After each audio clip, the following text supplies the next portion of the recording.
Let's move on to the second question, Walter began, his tone steady.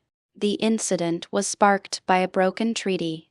The Cherokee Devils, giant, carnivorous apes with innate hypnotic, occlumency, and legilimency abilities aren't just folklore. They're real and far more dangerous than wampus cats. He paused, letting the weight of his words sink in. These creatures once thrived deep within mountain ranges so remote, no humans could reach them. But as human civilization expanded, their territory was steadily eroded. Eventually, it became too much.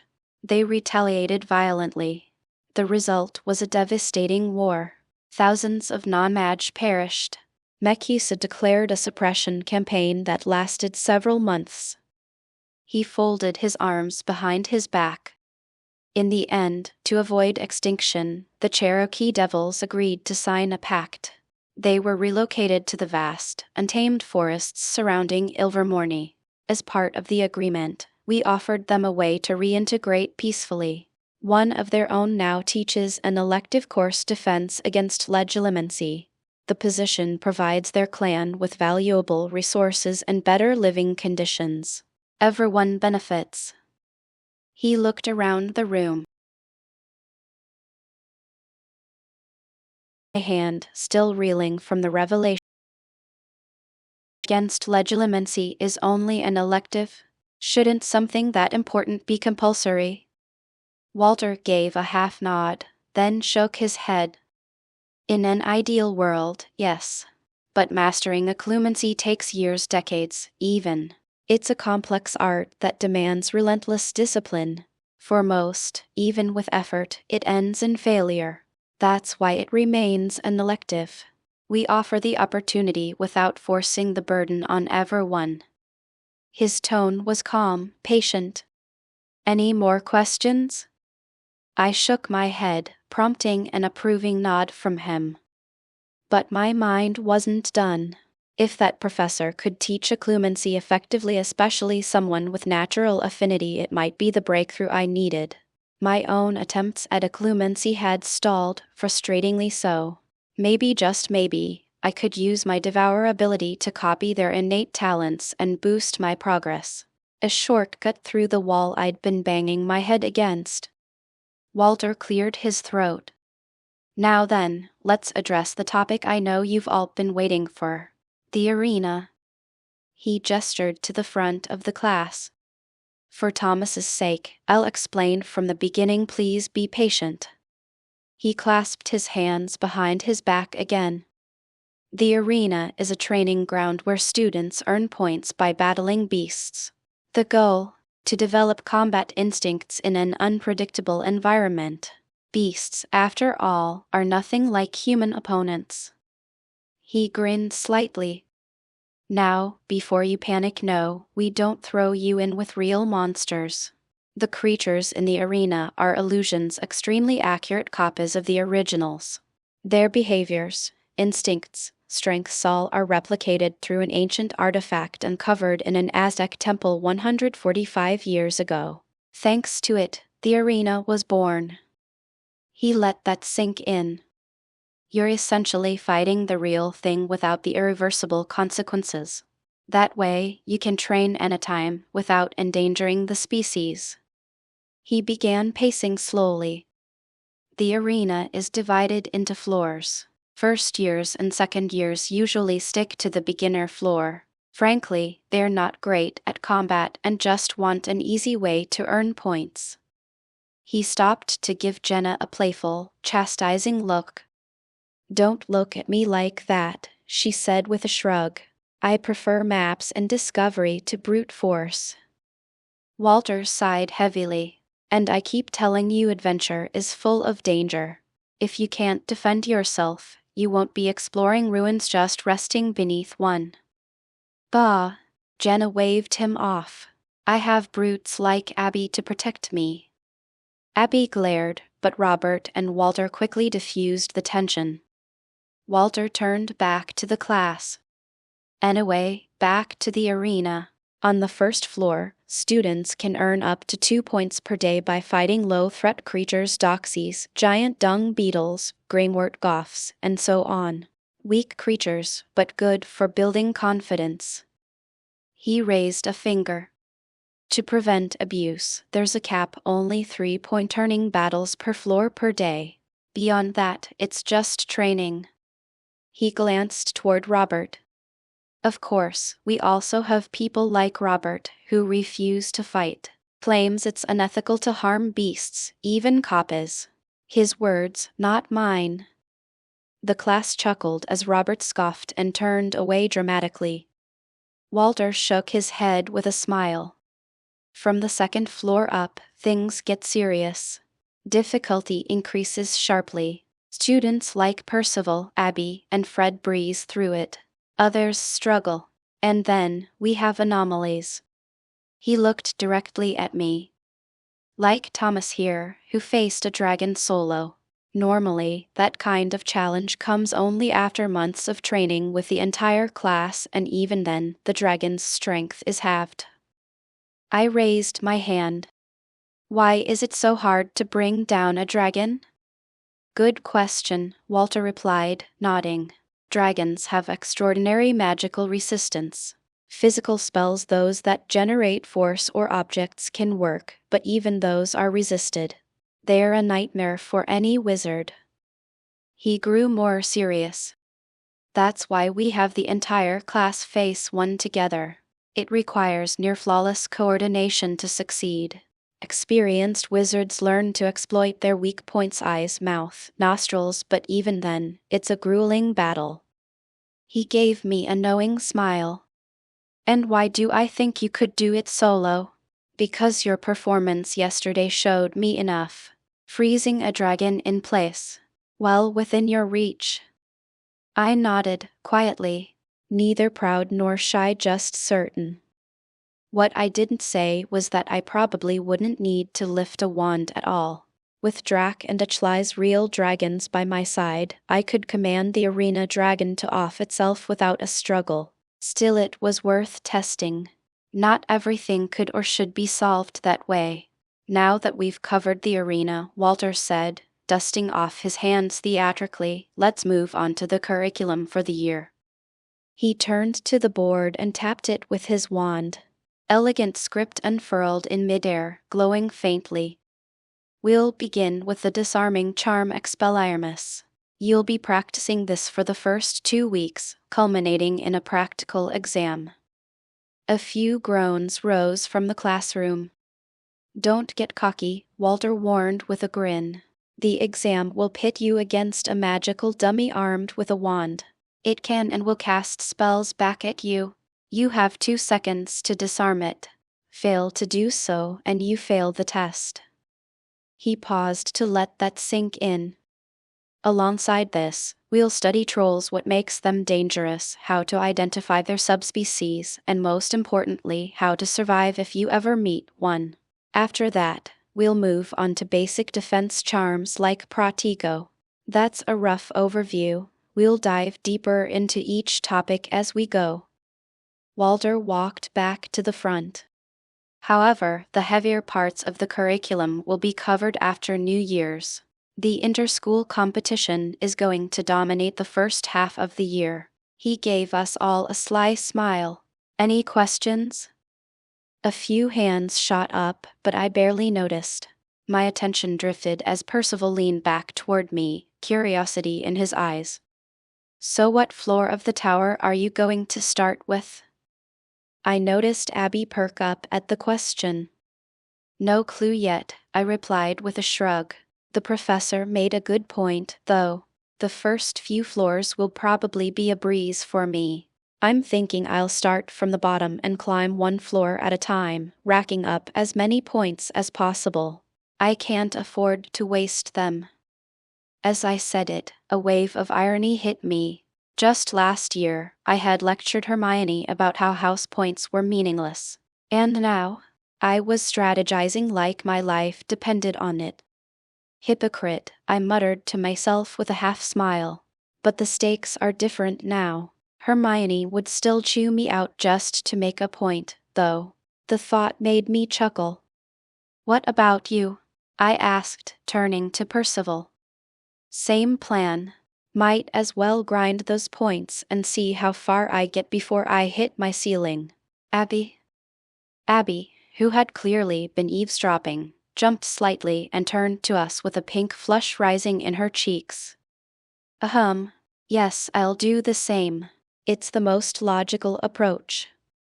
I nodded and turned to Fred, who had his head down on the desk but was definitely listening. You in? He lifted his head, looked at me, nodded once and dropped his head back down. A man of few words. Not a bad trait, certainly better than the walking monologue seated behind me. Naturally, I'll join you as well, came John's voice, smooth and arrogant as ever, as he combed his hair in a handheld mirror. Although your etiquette is questionable and your manners barbaric, I must admit your combat prowess is passable. Percival didn't even blink. Your Highness, please don't lower yourself by consorting with us low-born scum. Heaven forbid our filth taints your divine silk robes. His voice dripped with theatrical sarcasm. John, oblivious as ever, nodded solemnly. Perhaps. But someone must elevate the standard of this group. At least you acknowledge your place. That's it. I'm killing him. Percival shot out of his chair like a cannonball. I casually extended my arm and clotheslined him mid-sprint. He spun with a grunt, and I caught him before he fell, guiding him upright with a flick of telekinesis. He clutched his stomach, groaning, and looked at me like I'd betrayed him. Teacher's coming, I said with a nod. Percival glanced over, saw Walter approaching, and immediately straightened up. Thanks. You did the same for me, I replied simply. Walter walked past us, didn't break stride, and without so much as a warning, slapped John on the back of the head, grabbed his ear, and threw him out the window. We heard a wet splat followed by squeals. Walter leaned out, shouting, Your place is with the pigs. One more outburst and I'll have you sleeping with the dragons. He slammed the window shut, then turned around beaming like sunshine. Good job restraining Mr. James, Mr. Knight. Saved me the trouble of punishing both of you. He gave me a wink and returned to the front of the classroom. With a snap, John reappeared in his seat soaked in mud, hair wild, and smelling like a barnyard funeral. I stifled a laugh, hard. John looked like he'd chosen death and been denied. To someone like him, this was worse than death. That thought made it so much better. Walter clapped his hands again. Now then, we've spent enough time indoors. Time to head to the arena. He gestured to the door, which opened on its own. Line up left to right. In order, if you please. Unless you'd like to end up like Mr. Perkins here. The wicked grin on his face made everyone obey in record time. Turns out our kind, smiling professor had a very chaotic side, and I liked it. Hey, everyone! If you enjoy my quantum audiobooks, you can support me by becoming a Patreon member. Your support helps me keep creating, and you'll get exclusive perks. You can also access my audiobooks directly through Google Drive. Check out the link in the description. Now, let's get started. Since we were at the most left side of the classroom, we got up first and made our way out of the classroom in an orderly, single-file-like fashion. We then waited just outside for the rest of the class before Walter led us deeper into the adventure district. There was a small square-shaped courtyard that opened up. There was a small altar in the middle of a neat stone-bricked area. In the corners there were some benches that were covered by trees to provide shade. A perfect area for relaxing. On each of the other sides of the square, there was an archway similar to the one we passed through that led into a similarly vast corridor which had doors on either side. I couldn't see in, but it probably had classes for different electives. Walter walked up to the altar and placed his palm on it before it began to shine slightly. All right, everyone, please stand within a 10-meter radius of the altar. No dawdling, he said quickly. Everyone did as told and stood as close to the altar as possible. There wasn't that many students in a single classroom, only about 20-30, so it wasn't so crowded. As I stood there wondering what was going on, a white beam of light shot down from the sky and enveloped exactly 10 meters around the altar. Before I could even react, my vision blurred, and I found myself staring at a vastly different scenery. We were currently in the middle of a coliseum filled with grass. But this one wasn't as massive as the one I had seen before. This one was about the size of a soccer field. There were stands surrounding the field and stone statues holding golden swords standing on pillars on each corner. The sides of the entire floor was open, and the ceiling was supported by massive pillars. When I looked through the gaps off to a random side of the stadium, all I saw was a blue expanse of space. That and a ton of fluffy clouds. It seemed they weren't joking with the whole arena in the sky thing. In simple terms, the architecture of the building was practically just dozens of coliseums stacked on top of each other with a separation between them for natural light to filter in. That way it wouldn't seem like a dungeon where visibility was low. There seemed to be some runes on the statues that pulsated in a rhythmic pattern. As they did so, a small film could be seen encompassing the open area like a force field, probably for the purpose of keeping everything that's meant to be inside in and everything that's not out. There was also a second film that covered the borders of the field itself, probably for the safety of the students watching. Clap. Walter directed our attention back to him. This is the first floor of the arena. You will take turns challenging the beasts. When you have had enough of this floor, there is a set of spiral stairs off to the side of the arena that will take you to the next floor. Most of the floors are exactly the same as this one. You do not have to challenge a beast in order to move up the floors. For those who want to spectate, you are free to do so, he explained. Everyone nodded. It was simple enough. Seeing us all nod in acknowledgement, Walter smiled. Very good. In that case, who would like to go first? He asked. All the students looked at each other. Abby didn't bother waiting and instantly walked out and volunteered. Doesn't like to wait, does she? Percival said off to the side. I could only nod. She did not seem to be the patient type. Walter nodded as if expecting that outcome. Abby's first. Everyone else please go take a seat on the stands to one side and wait patiently for the battle to finish. He instructed calmly before pointing to the stands. Everyone else nodded and began to chat as they walked off to take a seat at a leisure pace. Once everyone was seated, Walter walked to one side and pressed his hand on a stone pillar next to the field. Instantly, the force field was activated. It was semi-transparent as it glowed with a faint blue light which soon dissipated before going invisible. It was like it was never there. Abby took out her wand and waited patiently for the professor to initiate the battle. Pressing slightly lower, a golden light spread through the field before a 2-meter-tall dung beetle condensed opposite her. It was quite interesting to look at. I wondered where the artifact was hidden. Maybe below this floor. It wasn't that important, but simple curiosity. There was no suspense in this battle simply because the beetle was slow and had no attack power. Its big size was just a bluff, evident by the way Abby was able to effortlessly avoid it by jumping to the side. According to Percival, students in the first year were expected to have memorized the Arena Beast Encyclopedia if they wanted to do well. This was because certain beasts had certain weaknesses both biologically and biomechanically. If the student knew how to take advantage of it, an immensely difficult fight against a defensive beast such as this beetle would be made incredibly easy. Abby condensed a fire that spread towards the beetle via the grass and formed a circle that turned into a small fire tornado.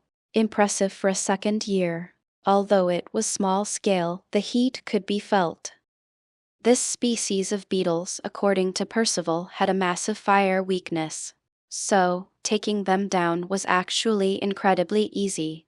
They would dry up very quickly.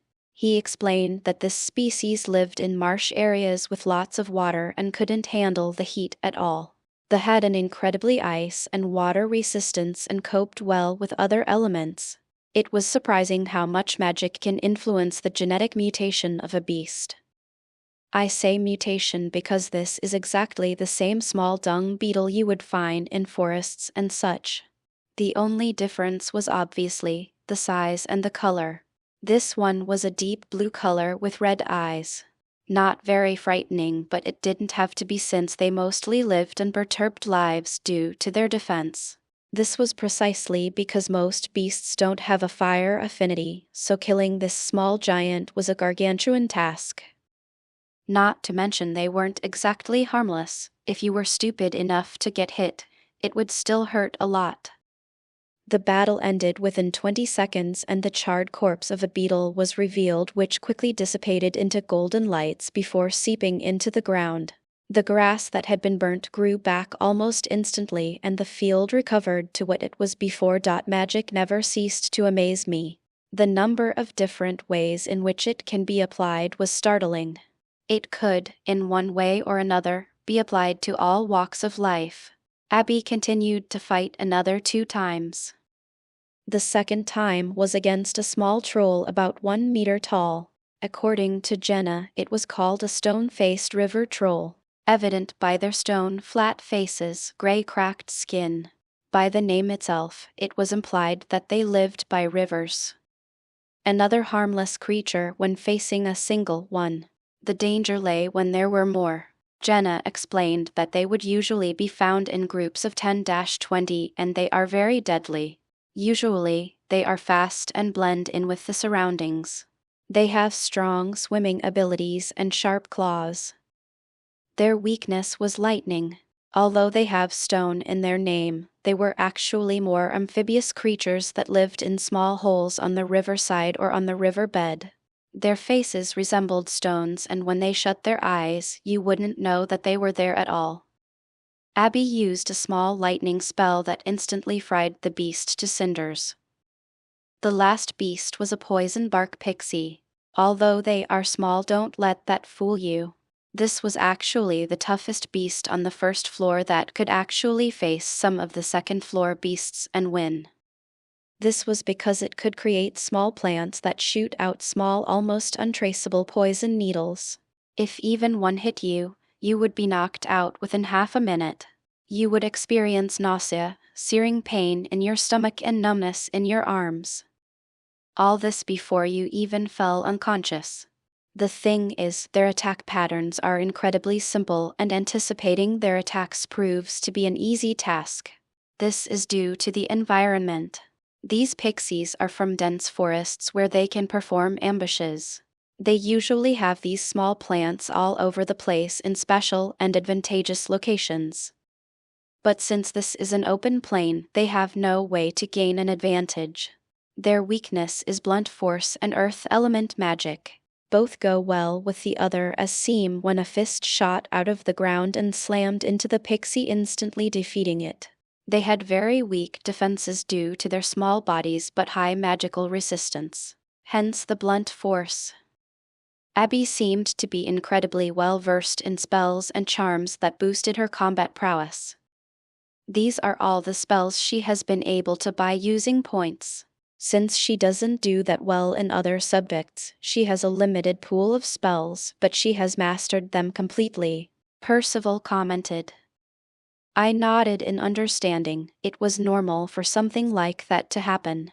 A similar example would be Neville Longbottom. He has mediocre scores in all subjects except herbology. He excels above everyone in that subject, which gains him points from the teacher on a regular basis. According to my memory of last year's exams, the kid actually scored a full 100% on it, trumping everyone in the whole grade. This massively shifted his just failing scores and allowed him to pass. This was probably the case for Abby as well. As she made her way out of the field, I stood up suddenly and made my way down. Well done out there, you have some serious potential. I commented with a smile as I passed her. She looked at me and nodded silently before continuing up the steps. I attributed it to her competitiveness, but I didn't care for the cold shoulder anyway. Professor Walter smiled widely when he saw me coming. "Ah, Mr. Knight, up to give it a shot?" he asked. "Of course, I have to get the points available. Am I free to go in whenever?" I asked back. Walter nodded. "That's right, you can go whenever," he said and raised his arms invitingly. I made my way in and glided through the soft, vibrant green grass and stood where Abby once did. I decided to use my wand. Not for any other reason but because I felt like switching it up a little. After all, my poor wand had been in my bracelet storage space since the end of the first year.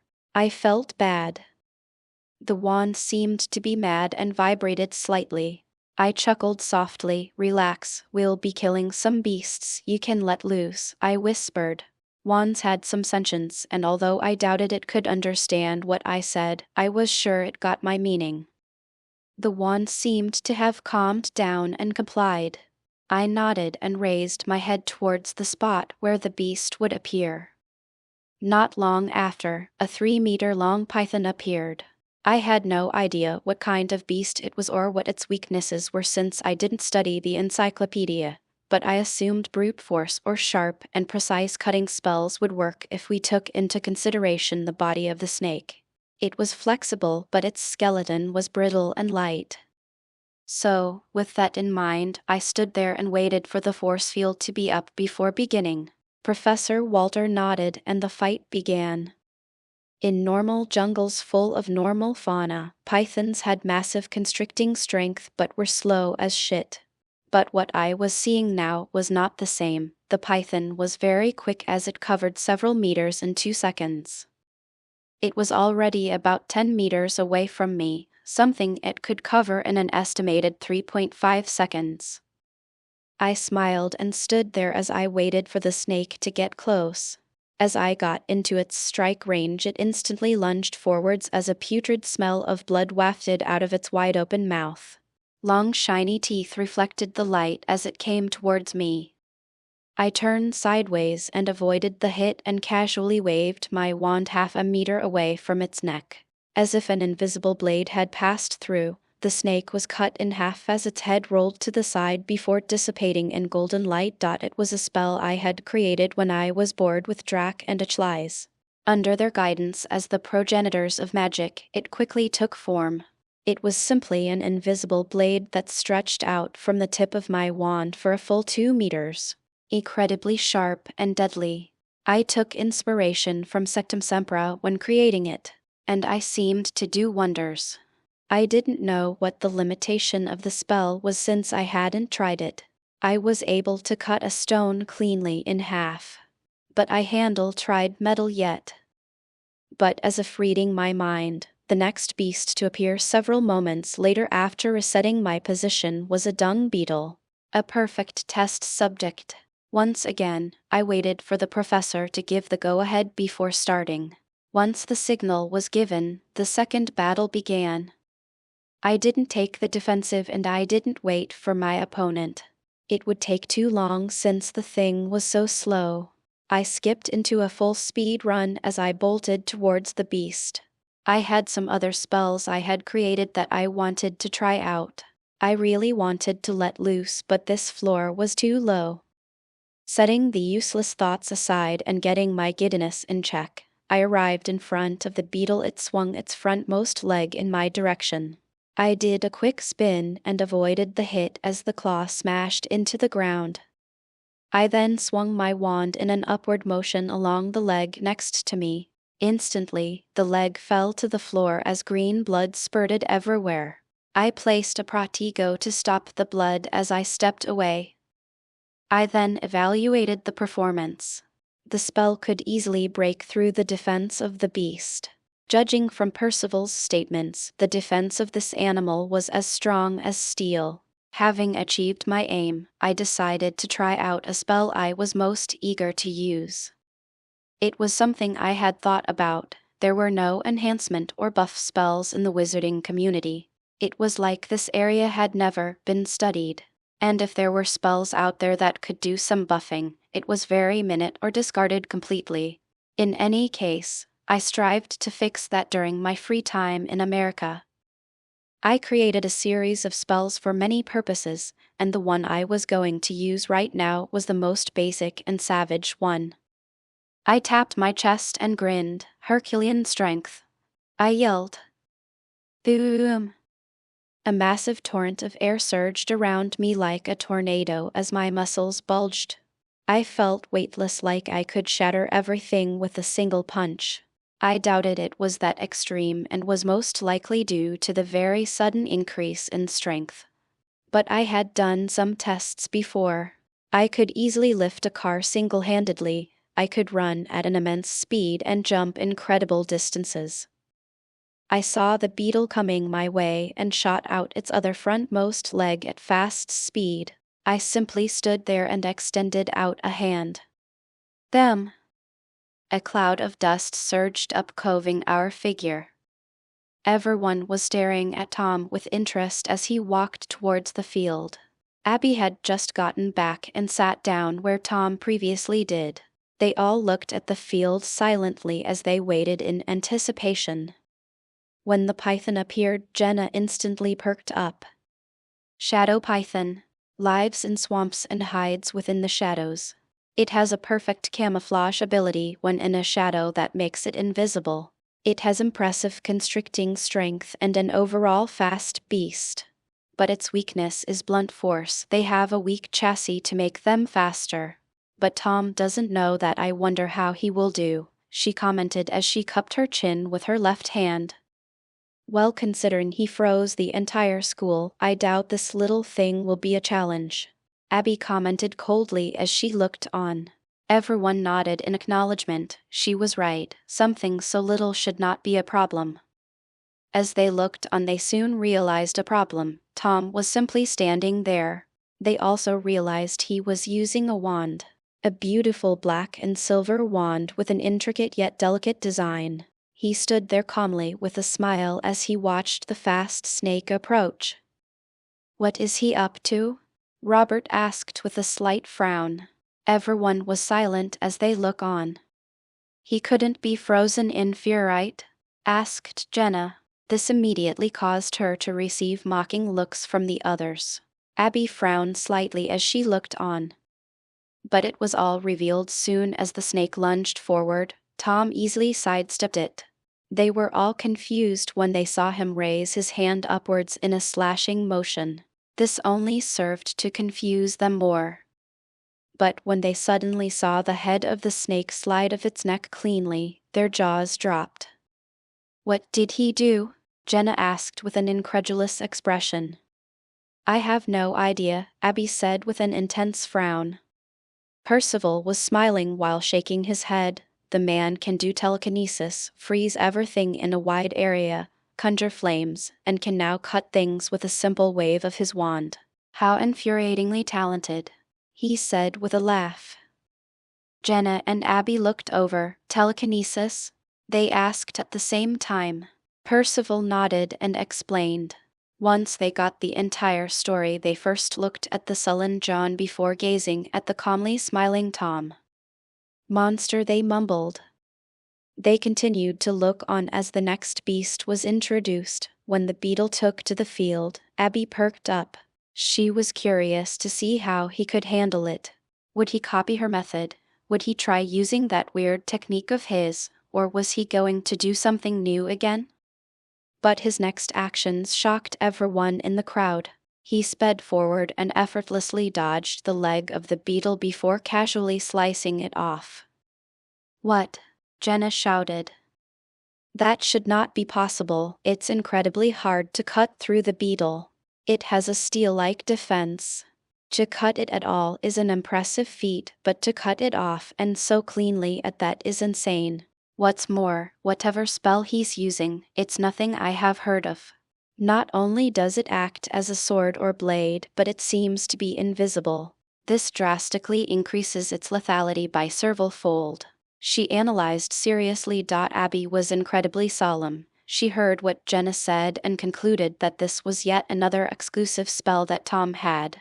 But his next actions puzzled the group.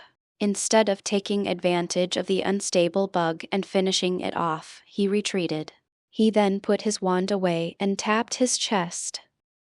It was a confusing sight, but then his voice echoed through the stadium. "Herculean strength," he yelled. Everyone raised their eyebrows before their jaws dropped. A tornado formed around him momentarily as his figure grew by a whole foot. His body was incredibly muscular. As the leg of the beast shot towards him, everyone was expecting him to dodge, but to their shock, he seemed to have been hit. Percival shot up from his seat with a worried look. Abby had black lines all over her face. Did she overestimate him? Jenna was observing intensely. Fred was silent, but a glint flashed through his eyes as his muscles tensed as if ready to pounce. Robert was shocked and also rose from his seat. Some other students did the same as they looked over. Everyone knew that it was easy to defeat this beetle, but never, ever, take a direct hit or you could die. Just as Walter was about to rush in, a deep laugh echoed out from the dissipating cloud of dust and revealed a shocking sight. Everyone's jaws dropped completely as they stared at Tom holding onto the claw of the beast in between his fingers an inch from his face. Holy shit! Who knew I would get this strong by increasing the output of magic into the spell? I had done so when I felt the strength behind the beetle. I didn't want to take any chances and I was right in doing so. If I hadn't, I would have lost an eye. Although temporarily, it was still losing an eye. This was a simple strength buff. I thought about it when I took the physical strengthening potion back last year.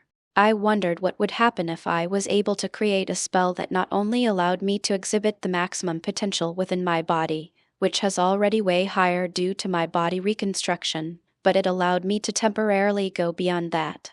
I only used a little bit of my magic power just now. I was very far away from reaching the endpoint. Drac also said it was a good idea since it paired well with my physical training. If someone else had this spell, their muscles would be instantly torn after a few moments because their bodies couldn't handle it. After all that reforging my body went through, this was nothing. So, it was a unique spell only meant for me. I wondered how strong I would be if I went all out, but refrained as it might do too much damage to everything and everyone. So, I settled for 5%. As I winded my fist back, it instantly exploded forward and directly into the face of the beetle that was trying to bite my head off. Boom! Instantly the body of the beetle shot backwards like a bullet and crashed into the force field that rippled continuously, but it effortlessly contained the beast. I was surprised at the strength of the barrier, but was also thankful. I then looked at the claw that was still stuck between my fingers. I totally forgot that I was still holding on. I chuckled to myself as I let it go. It quickly dissipated along with the body. I looked over to see Professor Walter on the ground with a pale face as he looked at me. Then I realized that everyone was the same except for 3 people. I wasn't surprised that Abby was fine. Instead, she was glaring at me with unrestrained lust. But it wasn't the sexual kind, but the lust for power. I could only sigh at my fate as I mauled to death under her incessant questions. I then turned to look at Percival, who was grinning slightly as he clapped while seated. He wasn't shocked, most likely because I had already shocked him too many times. He was probably numb to it. But the person I was most surprised about was Fred. There was a unique glint in his eyes. Now I definitely knew there was something going on with him. I waited for a bit, but the next beast never came. I once again turned towards Walter only to see him still dazed on the floor. Percival understood this and quickly fixed it by going down and waking up the professor from his stupor. The latter laughed awkwardly and proceeded to the third battle. It was a scorpion about 1 meter tall and 3 meters in length. Its tail by itself was 4 meters as it curled towards the front. I didn't want to bother on this floor anymore and crouched slightly before shooting out like a rocket. I instantly arrived in front of the scorpion before shattering it with a punch. Who cares about weaknesses and all that shit in front of sheer power? Sure, that might breed arrogance and overconfidence, but I doubted there was anything that could kill me with my armor around. Unless they were able to continue for more than 4 minutes of constant attacks, I was unkillable. I say 4 minutes because I had been training with Drac. I had been able to push the limit after much effort, and that was after several weeks of practice. It would take me a very long time to reach the 3rd stage, Dragon's Descent. But Drac did say that the more I practiced, the quicker I would be able to increase the duration. It was a scaling thing. It was hard at first and would slowly get easier. Seemed to go against logic since physical exercise and growth, in general, tends to get slower the higher you reach. But I guess that wasn't the case. In essence, I was striving to become a battle mage. They were people proficient in fighting with both melee weapons and offensive magic. This would maximize the effectiveness of the 2 things I specialized in, MMA and magic.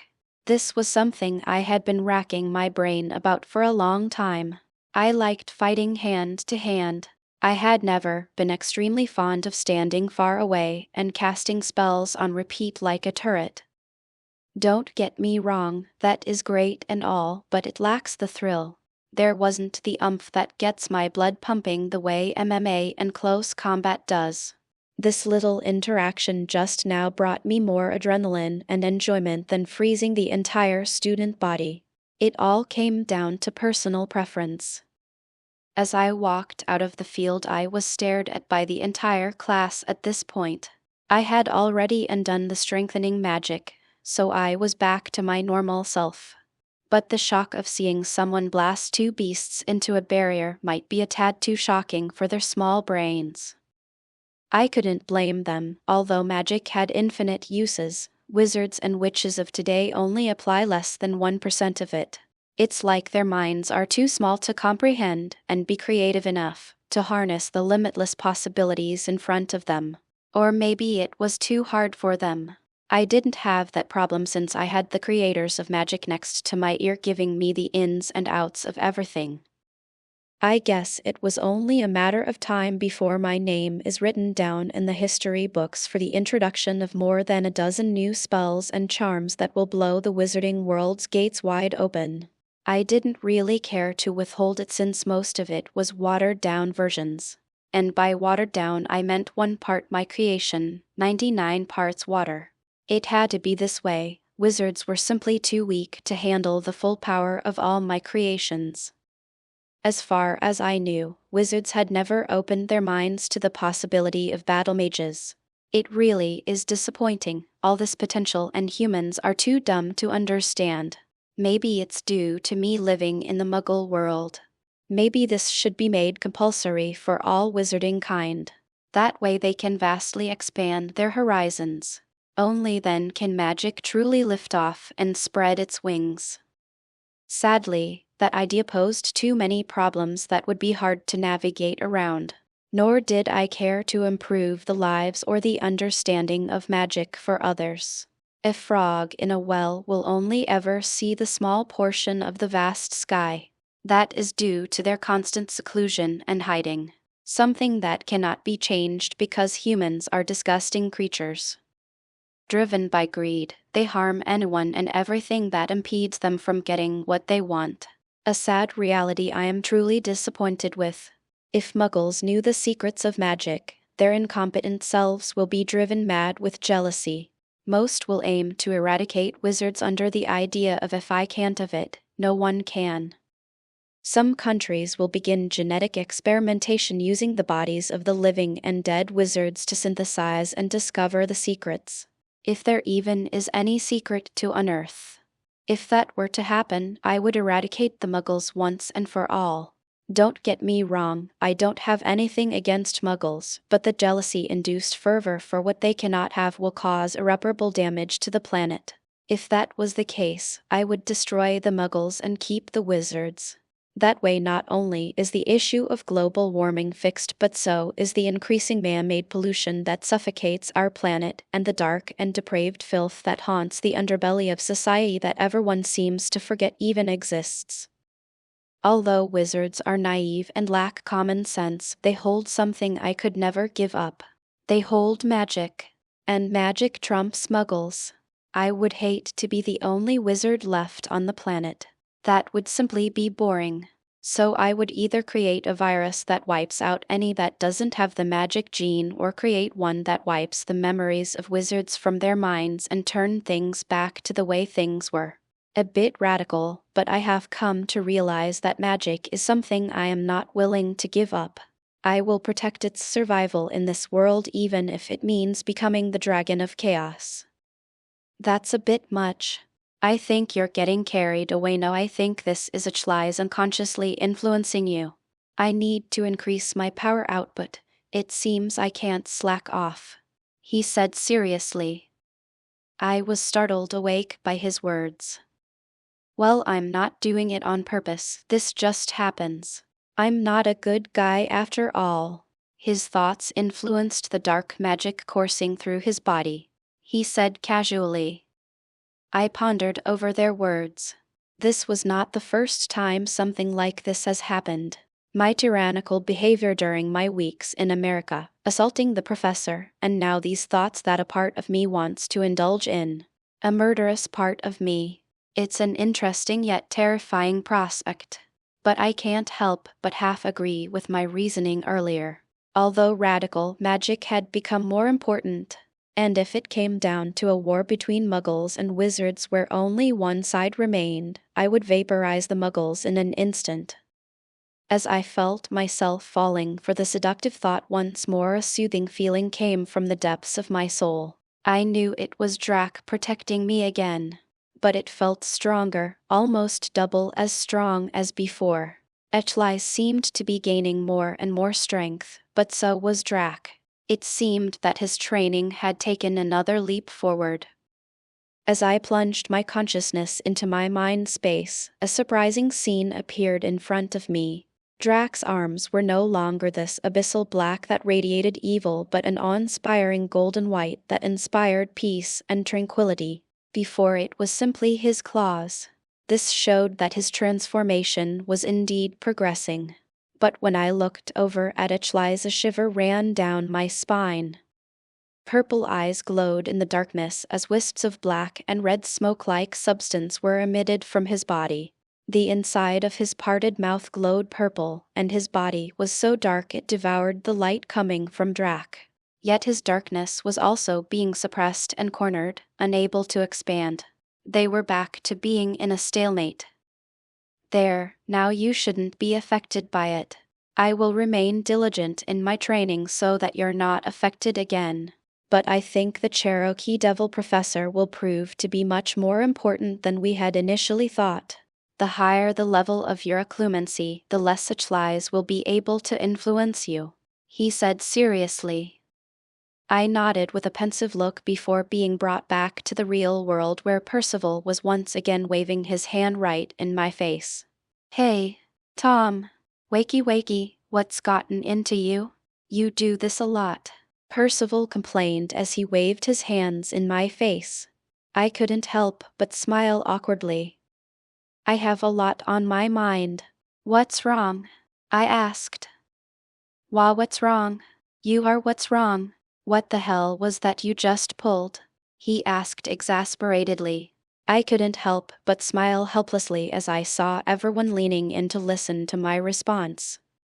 2 new spells I had created. Invisible Sword and Herculean Strength. As the name suggests, the invisible sword is precisely that, a sword that is invisible and can cut through solid steel, swift and weightless. The second is Herculean Strength. A unique spell that can only be fully unleashed by me. It is immensely taxing on a person's strength. Any more questions? I asked casually. I didn't care if they knew, they couldn't do anything about it. Percival's mouth turned into an O shape along with others as well. Abby squinted as a glint flashed through her eyes. Fred also had a glint in his eyes that interested me immensely, but it was not worth prying into for now. Was that the maximum strength you can unleash? Walter asked as he came forward. Nah mate, that was 5% at best. If I wasn't scared of killing everyone here and destroying the arena, I would have gone for full power. Even I don't know how strong it is. Better not to find out, I said truthfully while shaking my head. Walter almost tripped over his own foot at my answer. Monster, he mumbled. Everyone nodded at his words. I couldn't really argue, this was something that had never been seen before. Anyway, I'm done with my 3, I said and walked past them and towards my seat. I didn't have anything else to say. Even if others wanted to know more, they were at my mercy, so they could all fuck off. They also knew that, and seeing me not wanting to talk, they understood that questioning time was over. They all begrudgingly sat back down at their seats and continued to talk in their small groups. But this time, it wasn't about trivial stuff but about me. It was only natural, so I didn't pay it any mind. I sat down with Jenna, Robert, Fred, Abby, and John as we watched Percival do his thing. About 20 minutes went by before everyone in our group had finished. Great, now that we are all done with this floor, let's head up to the next one, shall we? Abby asked quickly. Everyone simply smiled and nodded before ascending the steps to the second floor. An identical stadium to the one we were on before came into view. Abby went up first again. Since the teacher wasn't here due to having to manage the barrier on the first floor, a house elf took his place and managed the apparatus. The first beast to appear was a kappa, a Japanese water demon according to Jenna. They were quick, smart, and had some basic water magic. Although basic, they could shoot water bullets that could kill if not careful. But they were neither fast nor tricky to predict. So although they were deadly, they were still very manageable by students. Due to being water creatures, dehydration was a major issue for them, so fire was naturally a weakness for them. They could usually circumvent this problem since they live in water areas with large bodies of water around, allowing them to submerge themselves to avoid it. But since this was a grass plain, they not only had nowhere to hide, but they couldn't avoid the fire. Abby used the same fire tornado to whittle down the opponent. Nothing crazy, no tactics needed. The second beast was a steel-tipped rattlesnake, fast, venomous with a steel tail that could pierce through 10-inch steel. Their weakness, however, was sound. They couldn't deal with sound at all. High-frequency sound was incredibly piercing to them. They usually made up for this by sneak attacking their opponents. They wouldn't have time to react before death devoured them. It really was a case of these animals losing most of their lethality due to the change in the environment. Abby easily created a speaker and sent out high-frequency sound waves that destroyed the snake instantly. The last was a cider eagle, small eagles that burned with fire. They left a trail of fire as they flew in the sky. Know to reach speeds of 290 kilometers when diving. They're deadly due to the high temperature, but ice stops them in their tracks. Abby had difficulty this time and almost lost due to being caught off guard by the sheer speed of the animal. She even suffered some burns before she was finally able to take it down. Once she was done, she exited the stage, and I was up next. When I passed her, I used my healing magic to recover her injuries before entering the arena. I was wondering if it was worth trying out some of my other moves I had created. Well, more like transferred from other works based on manga and anime in my past life. What can I say? I was a sucker for those visually impactful moves. As the first monster appeared, it was a turtle. Again, due to my ignorance, I had no idea what the weaknesses were. It shouldn't be too hard to figure it out, but why bother when strength rules all? I punched my fists together and sent them barreling into the ground. Black forest emergence. Boom! The ground cracked open and shifted apart as chunks of gravel and dirt took to the sky as giant vines and trees emerged from the ground. It continued to grow as it rushed forward. Immensely sharp and destructive vines and trees shot forward as if wanting to devour everything in its path. But the creepy thing was the black flames that acted like leaves on the trees and vines along the black bark. It was like a dead forest that was recently charred after a blazing fire. Instantly the turtle was devoured and died without even being able to move. The forest receded but didn't disappear as it elevated me to a higher position, like a pedestal made of wood and leaves. But it burned with black flames and gave off an aura of destruction. The second beast took to the field shortly after. The cinder eagle. I grinned at the sight. I raised my hand as it covered the eagle's image before clenching my hand. Instantly, dozens of charred vines that glowed red through the cracks shot out of the ground beneath the eagle before wrapping around it, creating a ball of wood. I then smashed my fist into the elevated wooden stage beneath my feet as it cracked slightly. Boom! The sphere of wood connected by vines spun slightly before barreling towards the ground as a crater formed from the impact. The dissipating image of the bird could soon be seen. This was overkill for sure, but I was having the time of my life trying out new things. The third monster appeared soon after. An ape that stood at 3 meters tall, with pale blue hair and white eyes. A chilling wind emanated from its body. I snapped my fingers and the wooden stage beneath my feet descended back into the ground along with the charred forest. There was only a bare black land now that covered half the field. I smiled and applied 5% of Herculean strength to myself. I instantly grew to 7 feet as muscle bulged on my body. A sense of infinite strength coursed through my body that was currently being heavily suppressed. The ape seemed to realize what was going on and frowned before skipping into a full-speed run as small icicles of ice came my way. The ape wasn't particularly fast but wasn't slow either. I stood there patiently and waited for the attack. I further suppressed my power to match that of the ape. I decided to enjoy the battle rather than end it so quickly like the others. I had to make this entertaining for myself somehow. Nuking the beasts constantly would get dull and boring eventually. So, with that thought in mind, I met the ape's fist with one of my own.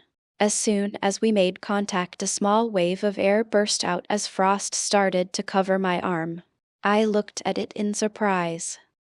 Interesting, so physical contact will initiate a freezing status. It doesn't seem to be too cold though. Not enough to cause frostbite, but enough to slow my arm speed due to the cold. Maybe I could use that later on, I thought to myself as I dissipated the ice in my body by increasing my bodily heat. A small red fire burned on the surface of my body as steam rose up. It was literally like fire and ice. The clash continued as my smile grew wider and wider. Bam! Then! Boom! Pow! Punch after punch, kick after kick, I fought against the towering ape in front of me. But unlike my almost infinite stamina, the ape was slowing down linearly. It would soon be unable to fight due to exhaustion. It was very realistic. The imitation even factored in the stamina the beast would have. So, they didn't have infinite energy, since prolonged and drawn-out battles are a strategy to win in this place. I didn't feel as excited at that point. It was evident that my opponent could no longer provide me with the rush I wanted. So, I finished it with a single punch. Instantly, the ape's head flew off his shoulders and landed on the frozen grass a few meters away. And with that, the battle was over. That was the second floor conquered. I got 2 points for the first floor. That means 0.6 points per beast. Jenna informed me that the second floor gave 0.7 points per beast. So, I had 4.1 points at the moment. It was very low for the amount of energy you have to invest. Not to mention time. I guessed it was to make sure it was balanced. If too many points were offered, the students could just do this daily and have more than 1,000 points by the end of the year, effectively getting a lot of really valuable goods. Then there was the problem of ability. Most students weren't genius duelists or beast hunters. Many were busy studying for exams, tests, and other things. This place consumed a lot of your time, exhausted you, and didn't provide enough points to cover the cost.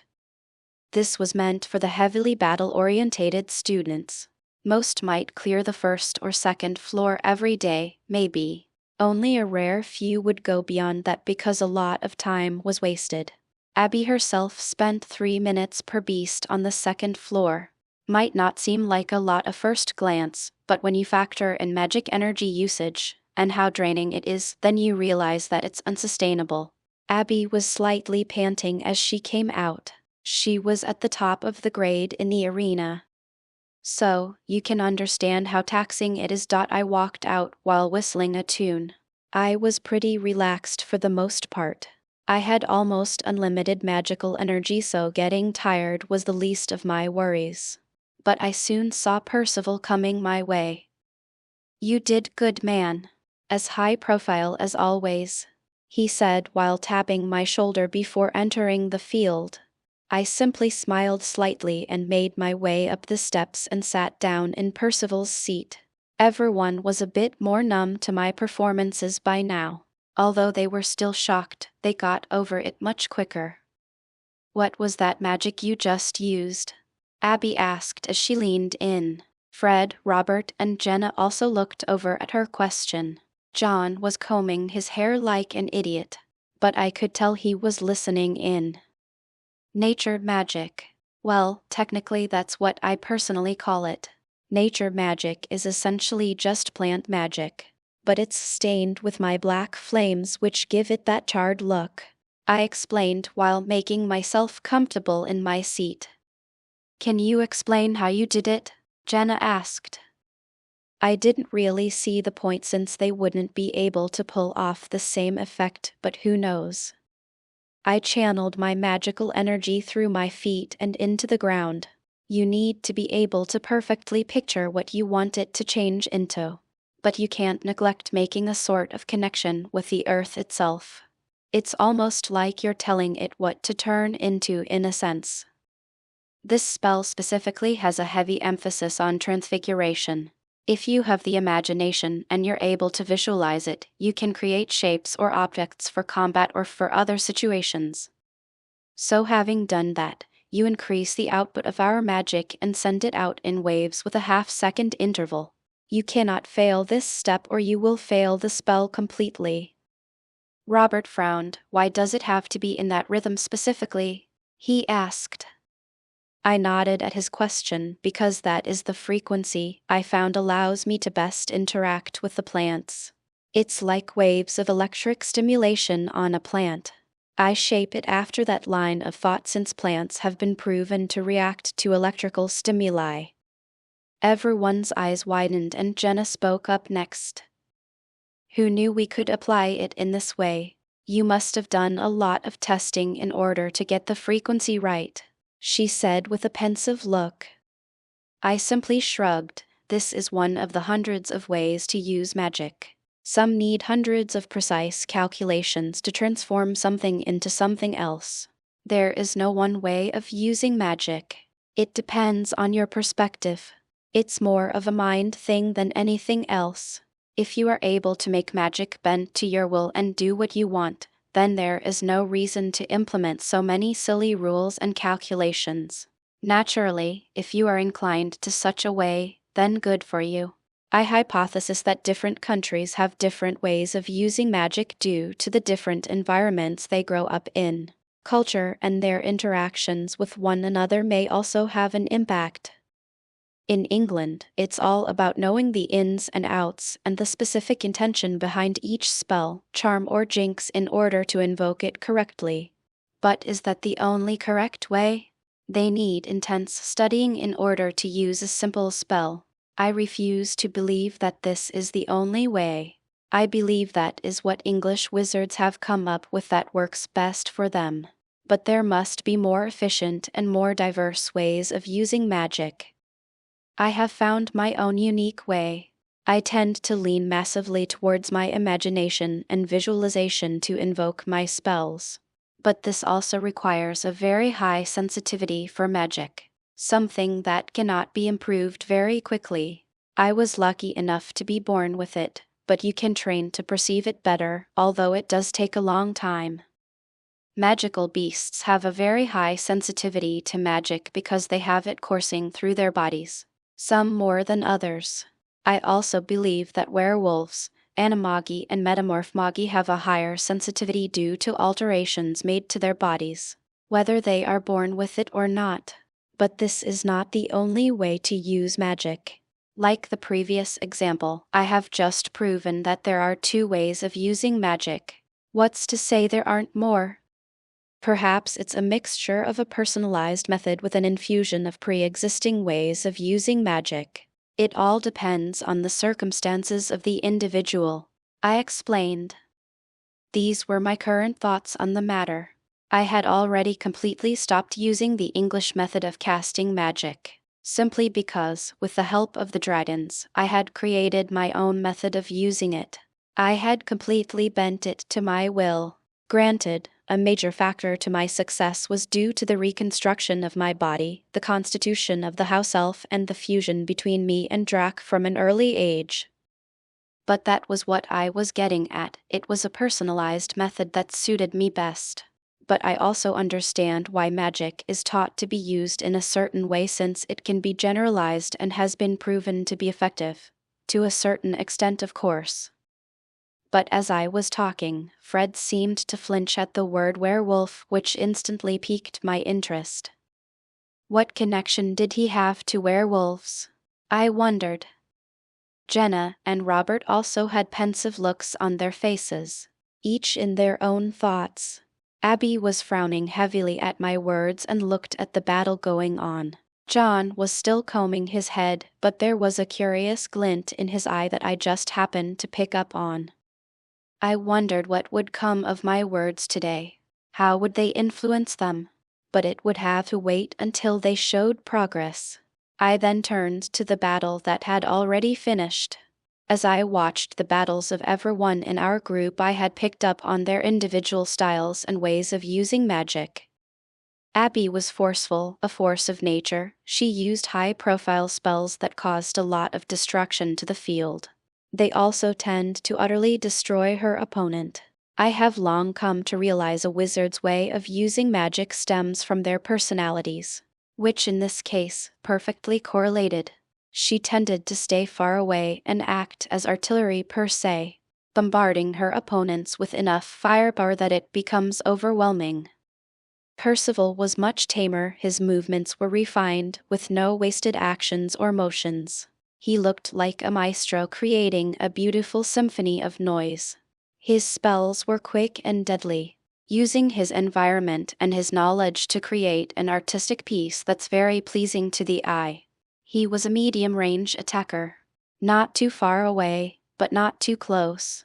His skills acted like surgical knives cutting in and out of the beasts. Fred was the complete opposite. A beastly aura would cling to his body as he fought. His combat style was up close and personal, often dodging by very small margins and using the openings to punish his opponent. He used a lot of earth magic, creating stone pillars to destabilize his opponents, creating walls to obstruct attacks, and spikes to impale them. The more I watched, the more interested I became. He would be a very good battle mage. There was very high potential there. Jenna was calculative. Although she was clunky and rigid when using her spells, she was accurate and concise. She didn't waste time and targeted the weaknesses. If they weren't obvious, she would create an opening by feigning an opening of her own. She seemed like a machine, as her facial expressions never changed. I really started to doubt that she didn't like to battle. Robert was incredibly reserved. He seemed to make sure not to hurt the monster as much as possible and preferred to restrain and/or immobilize his opponent whenever possible. He used freezing spells, ropes, binds, and other types of non-lethal methods which seemed to work on most creatures. But the small and quick beasts were his counter and they punished him heavily for his actions. But he still managed to come out on top. John was the odd one out. He was not exactly talented or good at battling. He would run around like his ass was on fire and use cheap methods to try and beat the beast, oftentimes failing but eventually coming out on top. There was really nothing much more to observe from him, sadly. Through all of this, I realized that the Thunderbird house overlapped with the other 3 houses. The only commonality between everyone was their passion for adventuring and exploring the unknown. This continued on to the 3rd and 4th floors. Jenna, Robert, and John weren't able to beat the 4th floor and failed. Jenna, because her wand movements and spell casting were too slow. Her movement speed was also almost non-existent, which ended up costing her a few severe hits. She would have had to go to the hospital if I wasn't here, but I quickly fixed her up and she was good as new. Robert, because he was too soft.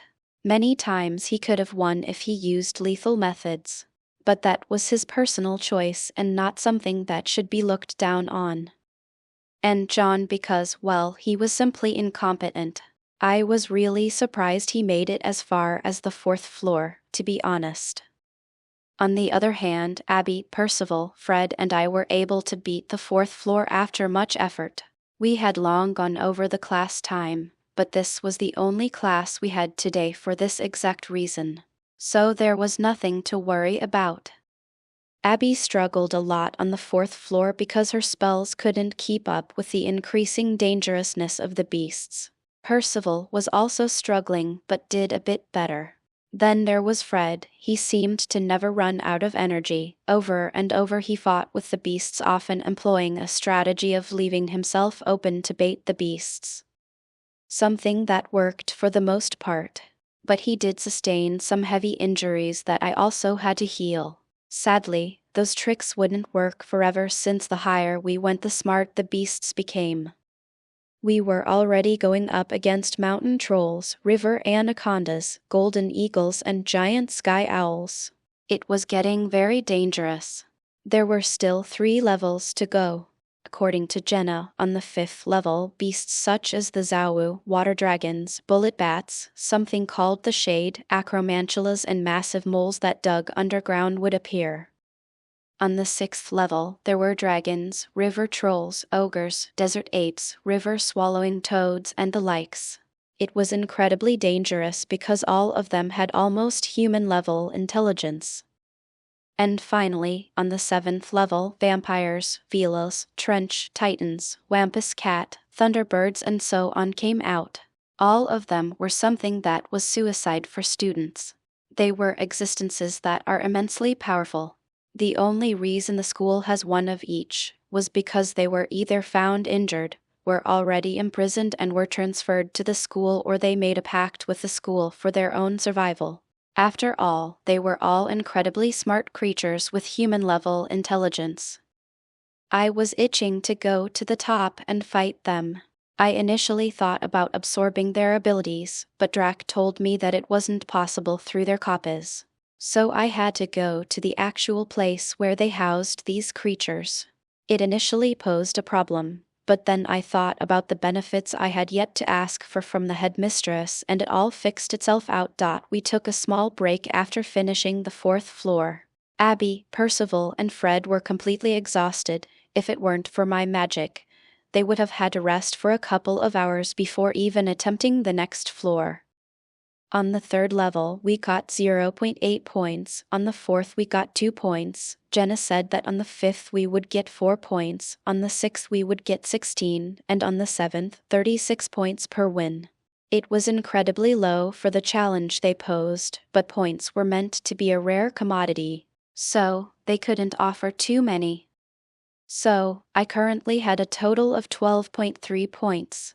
incredibly low considering the damage it caused to Abby and the rest. It really wasn't worth it. Well, for normal people that was. This was heaven for me. I would be able to afford everything I wanted. I no longer had to worry about struggling to get points. The arena by itself was all I needed. If it wasn't for keeping Percival and his gang company and entertaining myself with new spells, I would have already blitzed my way to the 7th level by now. So, it was incredibly easy. Hey, Tom, can you teach us some of your magic spells? They seem incredibly strong and efficient in beating these beasts, asked Percival. I could tell that he was simply trying his luck and didn't want to push his boundaries, but I didn't mind giving them an upgrade. I could easily give them the invisible sword spell, as well as other spells that suited their combat styles. When I proposed this to them, everyone was overjoyed. Abby was having a hard time keeping a straight face, which provided everyone with some comedic relief. We eventually decided to leave for some lunch and fill our bellies before continuing with the challenge. As we walked into the cafeteria, I was assaulted by the smell of barbecue and meat, which made my mouth water. Everyone seemed to be the same as we all hurried to the source and got ourselves a plate full of delicious delicacies. Robert was the only one eating a salad like usual. I applaud him for being able to remain strong even in the face of delicious meat. After a quick meal, we arrived back at the arena and made our way to the 5th floor. The intensity and difficulty would begin to increase by several times with each floor we went up. I didn't think any of them could get through this floor. The reason they were able to get through the 4th was that I had been instructing them on ways to refine their casting. It seemed to be enough to push them over the edge, but I doubted even my tips would work. Eventually, it all came down to power, and these people were only 2nd years, but their potential was massive. They were stronger than most students below the 6th-year level at Hogwarts. It was quite astonishing to me. I doubted even freshly graduated Hogwarts alumni would be able to defeat even a 4th-floor beast. The difference in the curriculum is once again highlighted in the quality of students produced. 3rd-year students at Ilvermorny could already defeat 6th years at Hogwarts consistently. I really didn't understand why the difference was so big. Did it have something to do with the ministry? Why would they want to produce incompetent wizards? There was something wrong here, and I couldn't quite figure it out. I cast the thought aside since I wouldn't be able to glean anything more from it as of now. The stadium was bigger than the 4th and the terrain changed as well. It was no longer a grassy field but actually changed to suit the specific beast. This seemed like a small difference, but in actuality, it was a massive one. In the previous floors, most beasts were restricted from revealing all of their strength due to the terrain not suiting their needs. This allowed the students to beat monsters of higher tiers. But now, that advantage was reversed. It was much more complex now, and the difficulty once again increased. Not only do we have to worry about the beast, but also about keeping ourselves safe from the environment itself. I now had no doubt that nobody here would be able to pass the 5th level. It was simply too much of a change. I volunteered to go up first in order to give the others time to prepare and understand what they would be going up against. The higher the floors, the fewer beasts there would be. After all, the higher we got, the closer we got to fighting apex predators. And there can only be so many. Sure, there might be hundreds of different apex predators across the entire world, but even Newt didn't discover all of them. And some that were known were too dangerous to mess with. So in any case, the beasts available would dwindle more and more the higher we went. As I stepped into the field, a beast appeared. It was a treant, a massive tree-looking monster towering at 15 meters tall. Daunting as hell. I did know about these creatures because they were in a journal in the common room I flipped through yesterday.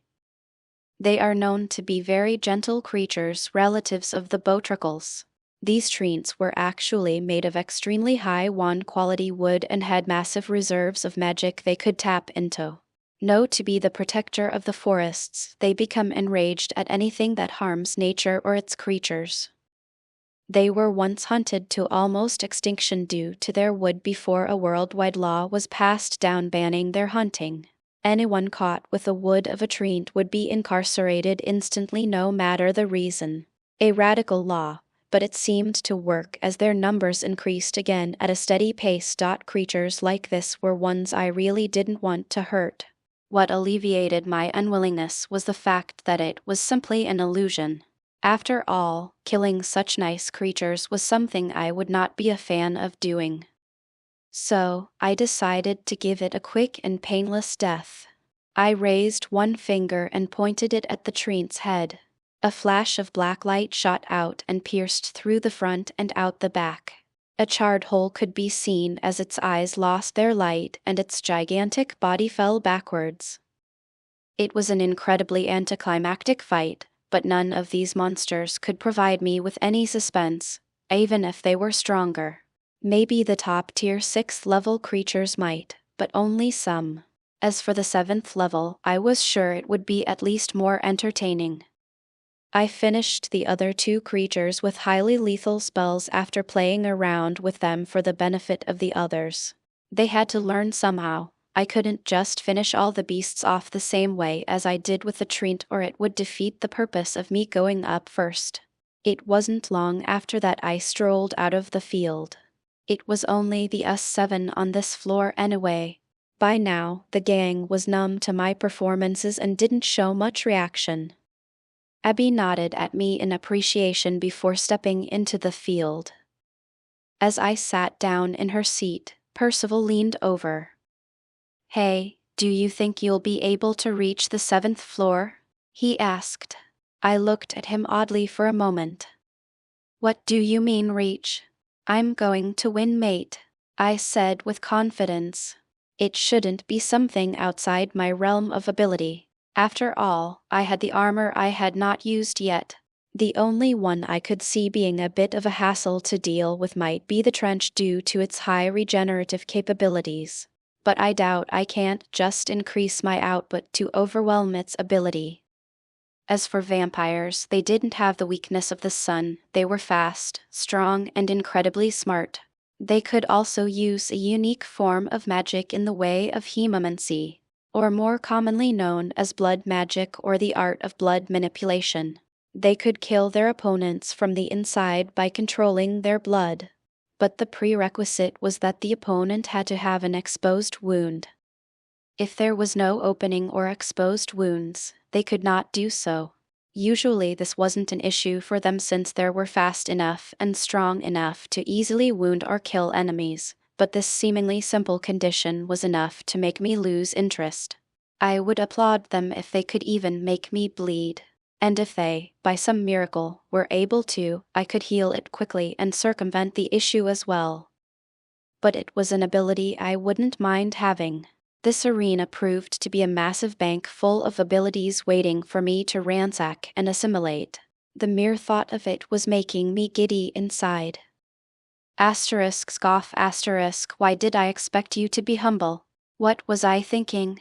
He asked himself as he gave me a half-reproachful, half-joking look.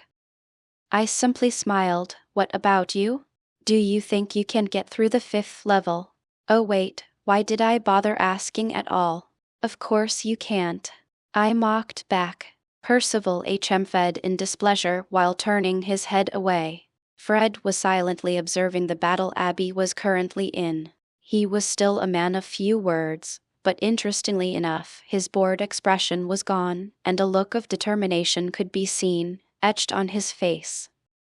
My attention was once again drawn to the ongoing battle. Abby was facing a poison yellow-tongued salamander, about 5 meters in length, incredibly fast, slight camouflage ability, and an incredibly venomous bite. Even a single lick could cause instant paralysis.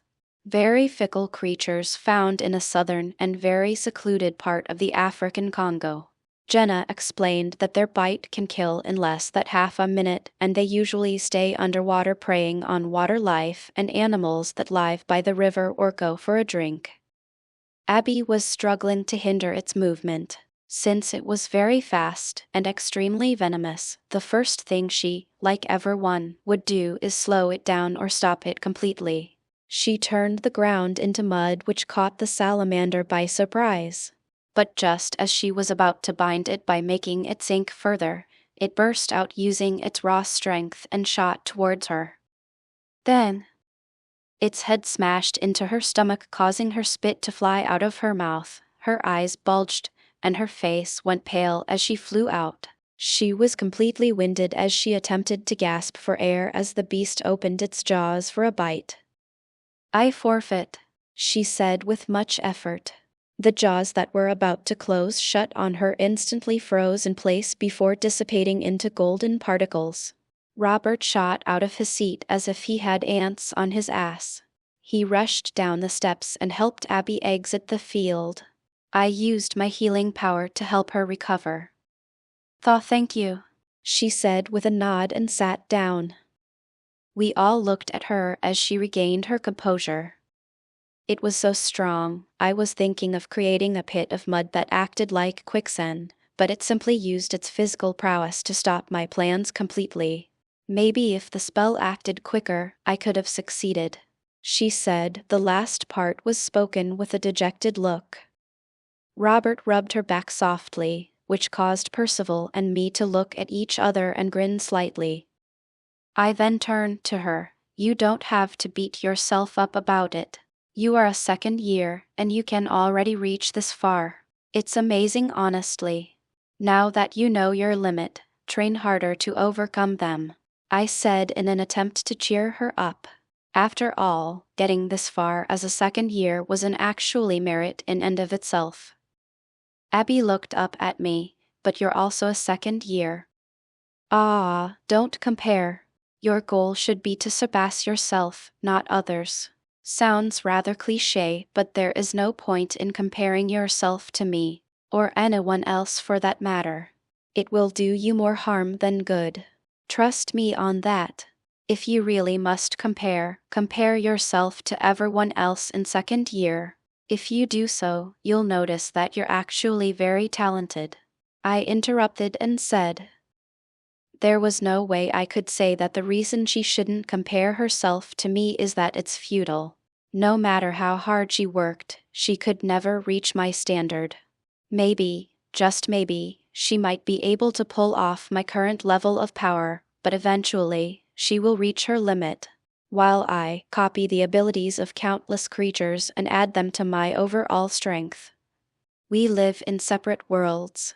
But if I said that, it would either make me come off as extremely arrogant or cause a negative reaction to come from her. So, I could only give the generic "don't compare yourself to others but with your current self" instead speech. There was some truth in it, but usually people just gloss over it and ignore it. After all, it's in our nature to compare ourselves to others. Everyone is guilty of doing this at one point in our lives. Percival had already entered the field after the short conversation was over. I didn't have much hope for any of them since this was far beyond their current level of power. Even most of the sixth years would struggle to beat one beast on the fifth level, let alone 3.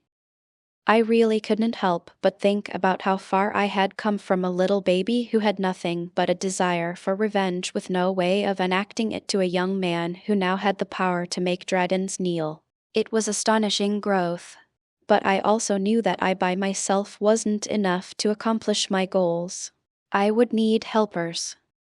This was something Achlies and I had been discussing very seriously over the course of these past couple of weeks. I had already started cultivating Hermione. She was the perfect candidate to be a part of my team. I then looked at Percival, Jenna, Robert, Fred, Abby, even John, and I couldn't help but think that these people were rather genuine. I was still not 100% sure, but through my limited probing with legilimency over the course of the day, I had figured out what kind of people they were to a decent degree, and I was rather satisfied with the results. So, I was thinking of cultivating them into useful assistants in the war that was looming in the not-so-distant future. The only one I couldn't get through to was Fred. Even with my rather strong level of legilimency, I was not able to penetrate his mind. Achlies and even Drax spoke up about wanting to do it themselves. But I refused. I would rather uncover it myself. Otherwise, what fun would there be if I knew everything?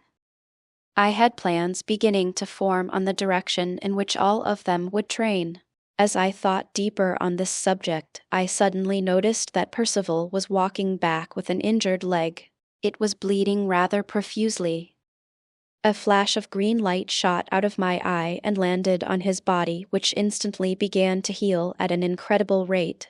In less than 10 seconds, he was back to normal. Percival gave a simple nod, which was enough for me to understand what he meant. Fred didn't say anything and walked into the field, yet he also exited in less than 2 minutes with grievous injuries. But he didn't make a noise, as if the pain was nothing. I healed him as well. With this, everyone had reached their limit besides me. "Well, Tom, seems it's only you now, man. Good luck," Percival said with a smile as he slapped my back. Everyone nodded with a smile on their faces. As we headed up to the next floor, we saw Randall by the stairs with a grin on his face. I knew that this probably had something to do with the test. "Professor, a surprise to see you here. What can we do for you?" I asked when I saw him blocking the stairs. Randall seemed hesitant to speak in front of everyone, but I didn't mind. "Don't worry, it's not really a secret anyway." The professor didn't seem to mind. It was most likely out of respect for my decision, since they wouldn't really care. "The headmistress is rather surprised by the ease with which you escalated the tower. She has decided on the test. If you can beat 10 7th level beasts and the only 8th level beast, you will pass," he stated. Instantly the group gasped. Jenna stepped forward instantly. "Sir, there's an 8th level," she said, half shouting. Randall smiled. "That is right. There is indeed an 8th level, but no student has even made it past the 7th, so there was no reason to reveal information about the next level. But since Thomas here seems to be talented enough, the headmistress has deemed it necessary to inform you. Do you accept?" he asked while turning in my direction. "Oh, and remember, failure to comply means immediate expulsion," he said with a seemingly harmless smile. I could only sigh again. I must have made him incur some kind of loss for him to smile like that. "Why the hell would you bother asking then?" I said with slight irritation. Randall didn't seem to mind. "A simple formality, that's all." "I look forward to your performance," he said before disapparating. Everyone turned to me in horror. Percival grabbed my shoulder and smiled in exasperation, his lips twitching continuously. "Can you be so kind as to explain?" Everyone nodded at his words. I couldn't help but smile awkwardly, looking at their incredibly curious expressions. "I made a deal with the headmistress." I went on to explain everything. Naturally, I didn't mention that I was a Pendragon, but I did mention that I needed something from her. Everyone's jaws dropped. "Tom, you're crazy, you know that. There has been nobody who can clear the 7th level, and no one has heard of the 8th for a good reason. I couldn't even begin to imagine what sort of monster lives up there." I couldn't help but smile slightly as my hands began to shake from the excitement. I was originally only slightly looking forward to the 7th floor, but to think there was another with a beast so terrifying it had a floor to itself. If that's the case, then there's no reason for me to play around, is there? I was initially thinking of taking it slow, but I really want to know what's on the 8th floor. "Let's get going," I said with a wide smile and walked up the stairs with brisk steps. Everyone else looked at me and sighed while shaking their head. "What?" I asked, pausing my ascent. Nothing, they all said at the same time and sighed again. I didn't really understand what they were sighing about, but I wasn't really in the mood to figure it out. I resumed my walk and reached the 6th floor. Let's see how long it takes to make my way through it. Our footsteps resounded off the stone walls of the stairwell we were currently ascending in order to reach the 6th level. Everyone was chatting with each other merrily about random topics.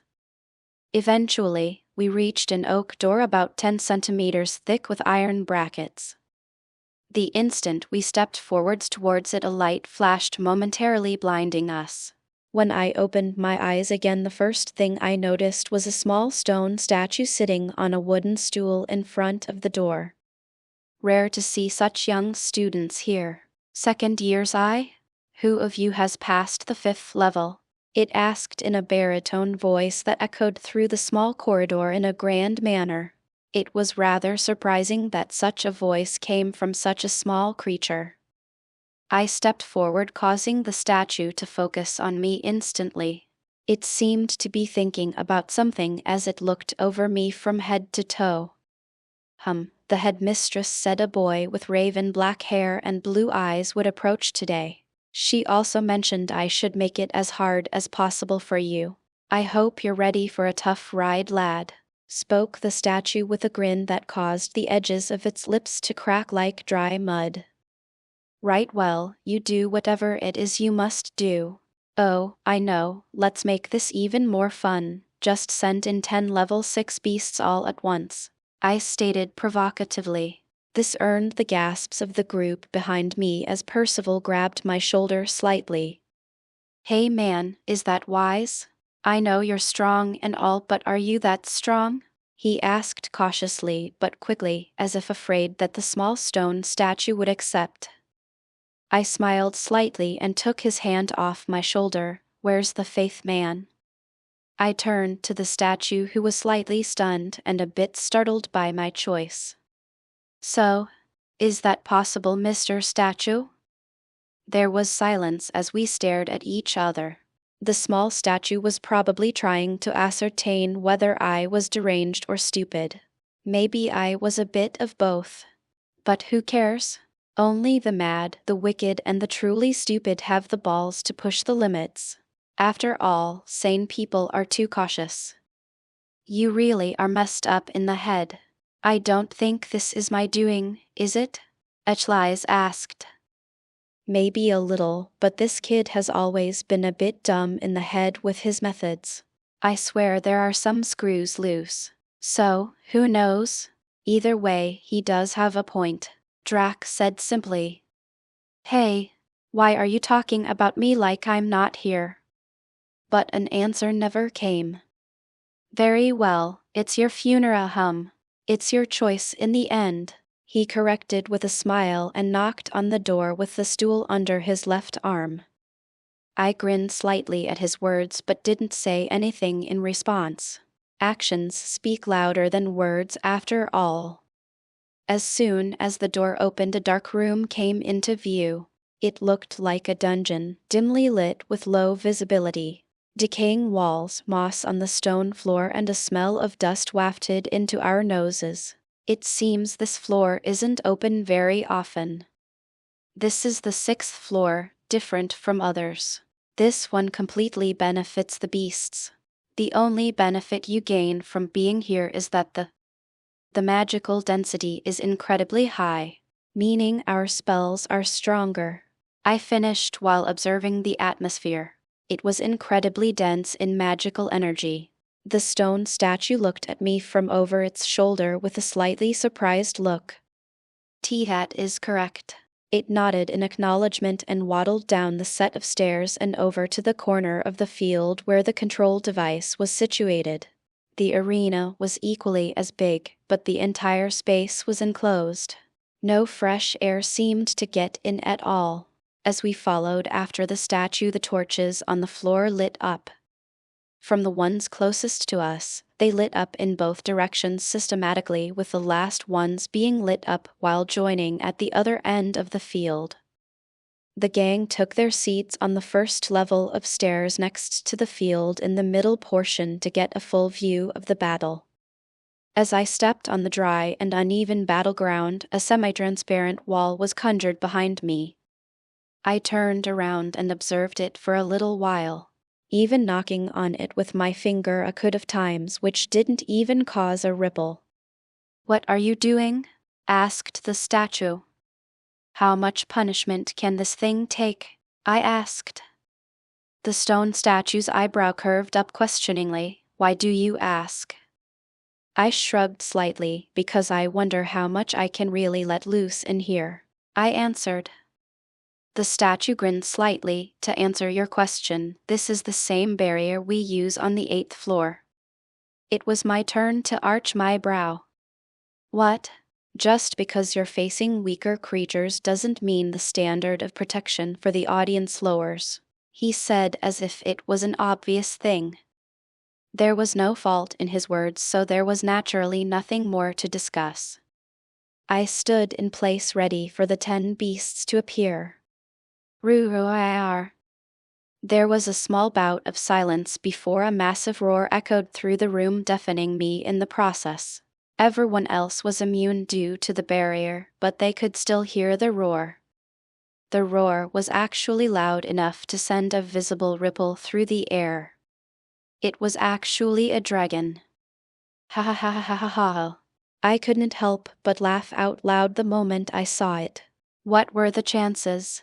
And here I thought it would be something challenging. Asterisk, asterisk, asterisk. Everyone was seated and observed as Tom waited for the beasts to appear. As soon as the roar rang out, everyone instantly knew what it was.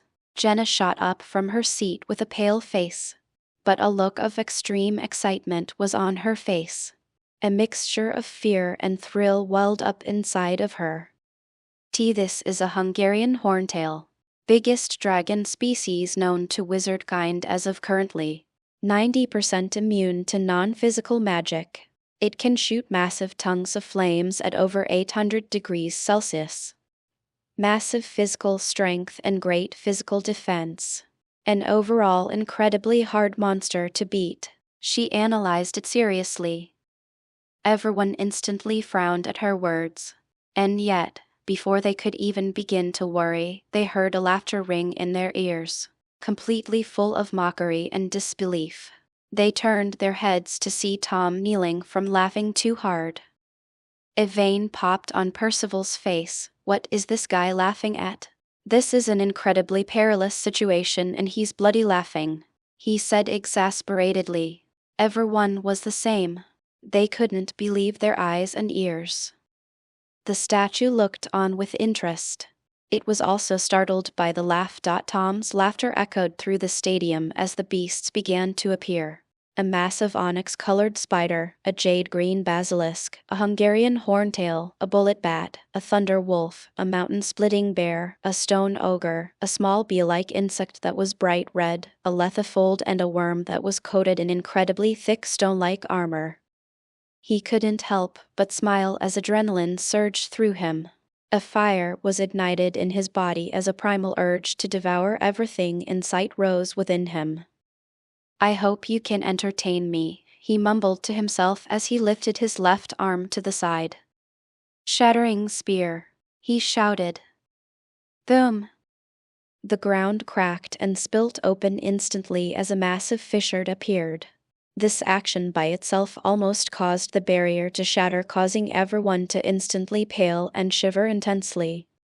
A bright red light shot out of the cracks before a boulder levitated upwards and into view. It cracked quickly as small pieces came off. Slowly, it got thinner and thinner until the shape of a spear could be seen. Like Michelangelo's most beautiful work, it was so detailed that it looked unreal, as if it had been carved by gods.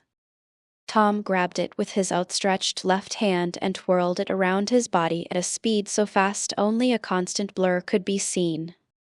Whoosh! A massive gale was formed as he spun his weapon, his body growing by a whole foot as Herculean strength coursed through his body. Boom! As soon as the weapon stopped revolving, a small crack was created in the earth. Ruar. All 10 beasts let out their unique cries in order to stand their ground against the small creature that slightly terrified them. The dragon, though, was the first to stop as Tom's gaze landed on it. "Come, Enbo," he said. His voice was deep and penetrating, completely different to his usual one. It sounded exactly like Drak's voice. As if a shock ran through its body, the dragon flapped its wings and flew towards Tom at fast speeds. Yet the latter simply stood there with a stone-cold face. Under the stupefied gaze of everyone present, the dragon that was about to collide with Tom stopped a meter from him and bowed its head to their shock. Tom didn't even react and simply stepped on its head and made his way to the center of its back. "What?" Jenna shouted from her seat. She was utterly shocked. Everyone was. This was something none of them had ever seen before in their lives. Something they hadn't even heard of. Nor was it written anywhere. And that voice that came out of Tom's mouth sent shivers down their spine. It was like he was possessed. A sense of oppression could be felt even through the barrier, almost forcing them to their knees. But there was a deep trace of death and chaos coming from him as well. Fred's eyes widened to the utter limit. His eyes were quivering in their sockets. And a faint mumble came from his mouth like a deranged person. Words that even he couldn't believe. Dragon of chaos and destruction. Dragon of light and prosperity. In the same person. Pendragon.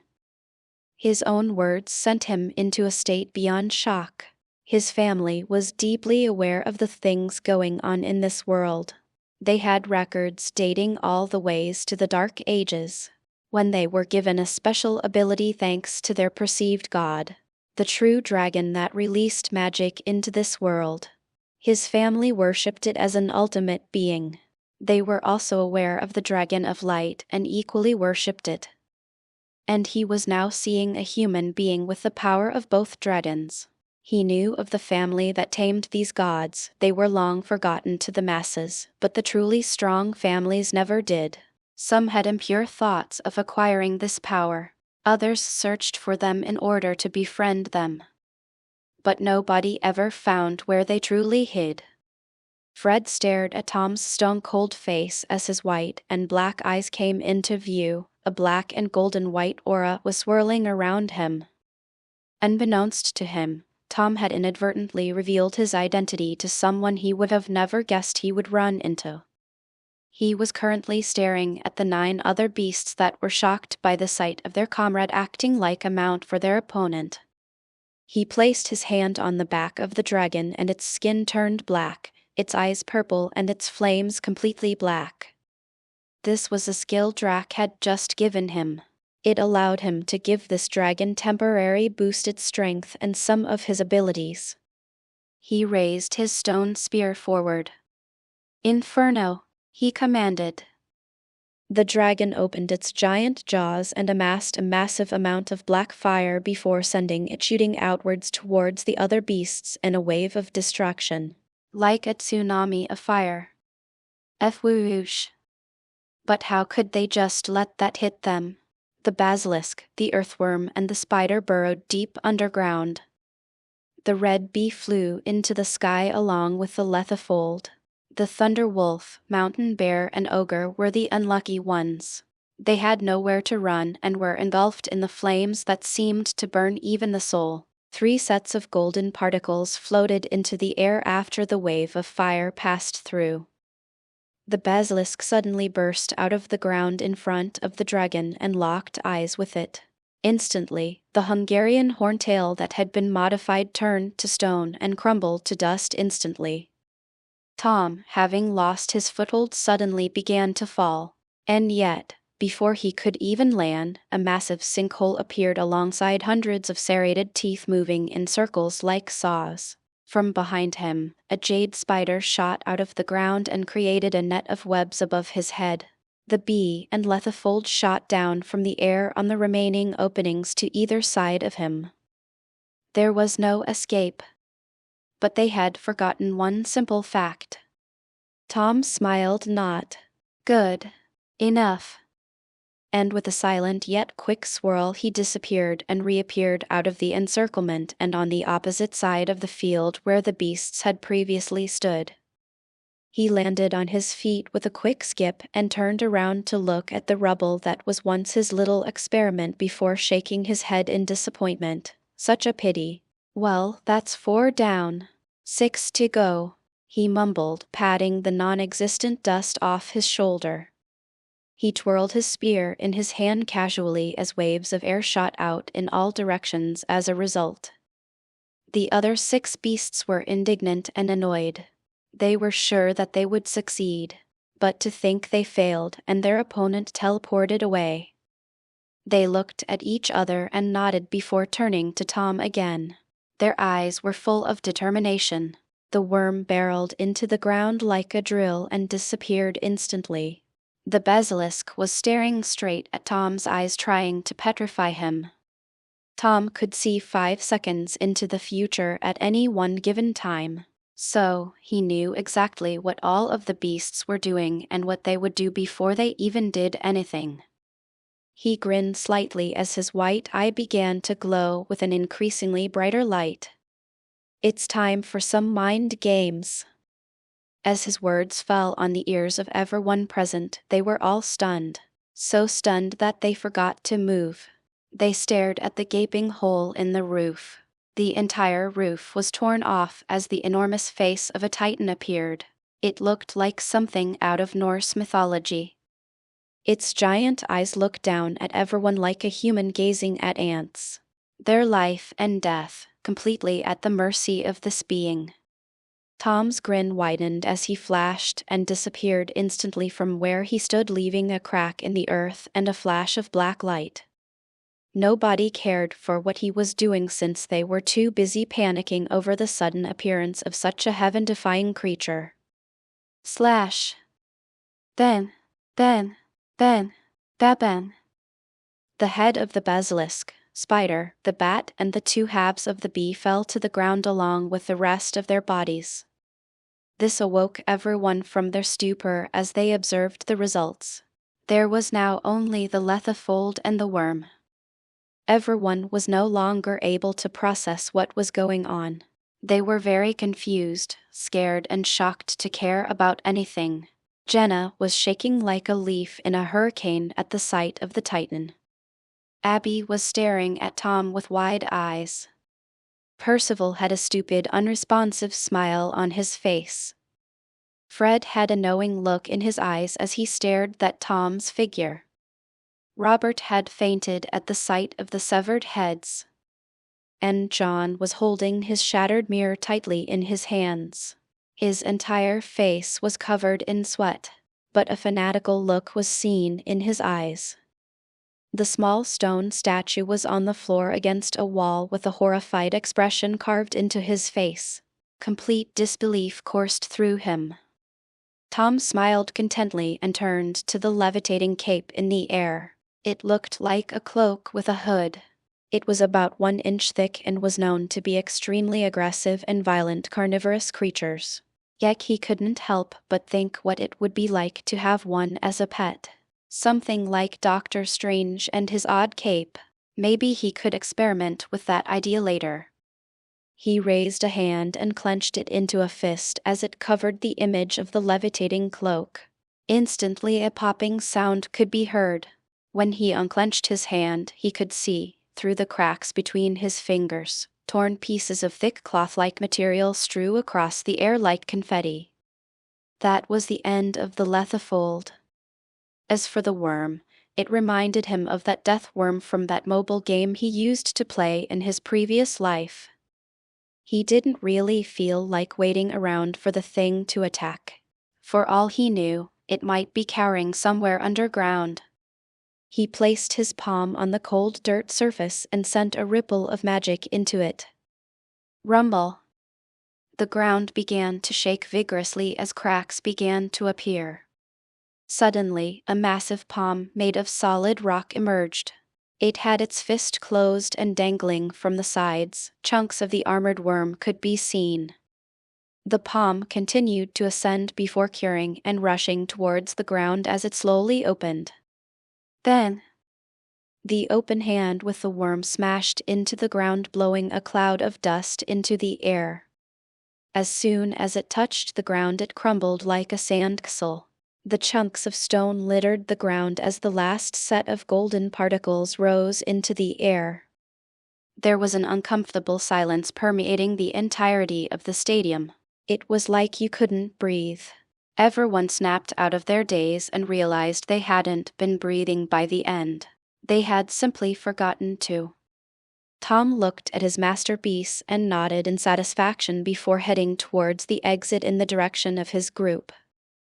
Man, I think I'm getting a bit hungry, no gonna lie. Why don't we take a break and get something to eat before heading to the next floor? He proposed.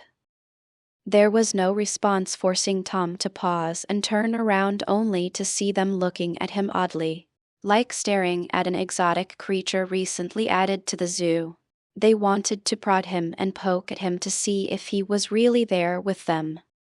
They all turned their head back to where the gaping hole in the roof used to be, only to see it back to normal. They were even more puzzled now. Some of them even thought they were going crazy. They turned toward Tom with a questioning look as they gazed at his now blue eyes. Tom finally understood what the problem was. He waved his hand and 100 copies of him appeared around everyone present. They all looked exactly like him. He then smiled. Illusions. Nothing more. The stone statue let everyone go for a little break to calm themselves down, regroup, and replenish lost energy. It also needed to report this to the headmistress, but to its surprise, she appeared via apparition the moment the kids left. "How did it go?" she asked, looking into the field as she spoke. "What do you want me to say? I really don't have the words." "That kid is not a wizard," the small statue said with a quivering voice, as if experiencing the horror of that enormous face all over again. Violet was surprised and finally looked over at the statue. "What do you mean? What happened?" The statue chuckled and sat back down on his small but proportionate to his size stool. "That kid is a monster." The statue went on to explain what was happening. By the end, he was shaking again. That illusion, as Tom called it, made his stone body flinch in fright. Violet was frowning. To create such a realistic illusion to the point where even its aura is able to be felt is unprecedented. I haven't heard of anyone being able to do something like this before. Not to mention taming a dragon. If what you said is right, then I'm afraid that Randall is right. "That boy is going to rob us blind," she said, but a wide smile was on her face. The statue was confused as he looked at her smile. "If you know that, why are you smiling like that?" Violet couldn't help but smile wider at his words. "Because the price is worth it. I have a growing suspicion that he is already stronger than anyone in this school. No more like he is beyond every wizard I have ever met. And all this at 12 years old. I don't understand how this is all possible. What is his true background, I wonder?" She mumbled the last part to herself. "The world will tremble in his presence. But whether something good comes out of it has yet to be determined. I'll have to report this to Macusa," she said, sighing slightly. The stone statue perked up instantly at her last word. "What? If you do that, you know those pricks will try and detain him for questioning. Maybe even subject him to torture and mind reading in order to pry the secrets from him," the statue said seriously. Violet smiled slightly. "That is not my intention. I will warn them after the child leaves. After all, I'll be damned if I get on that little monster's bad side. Heck, I doubt I could even escape unscathed if he chased after me," she said seriously. I don't doubt you could get away, but definitely not without taking some losses. That kid is monstrous.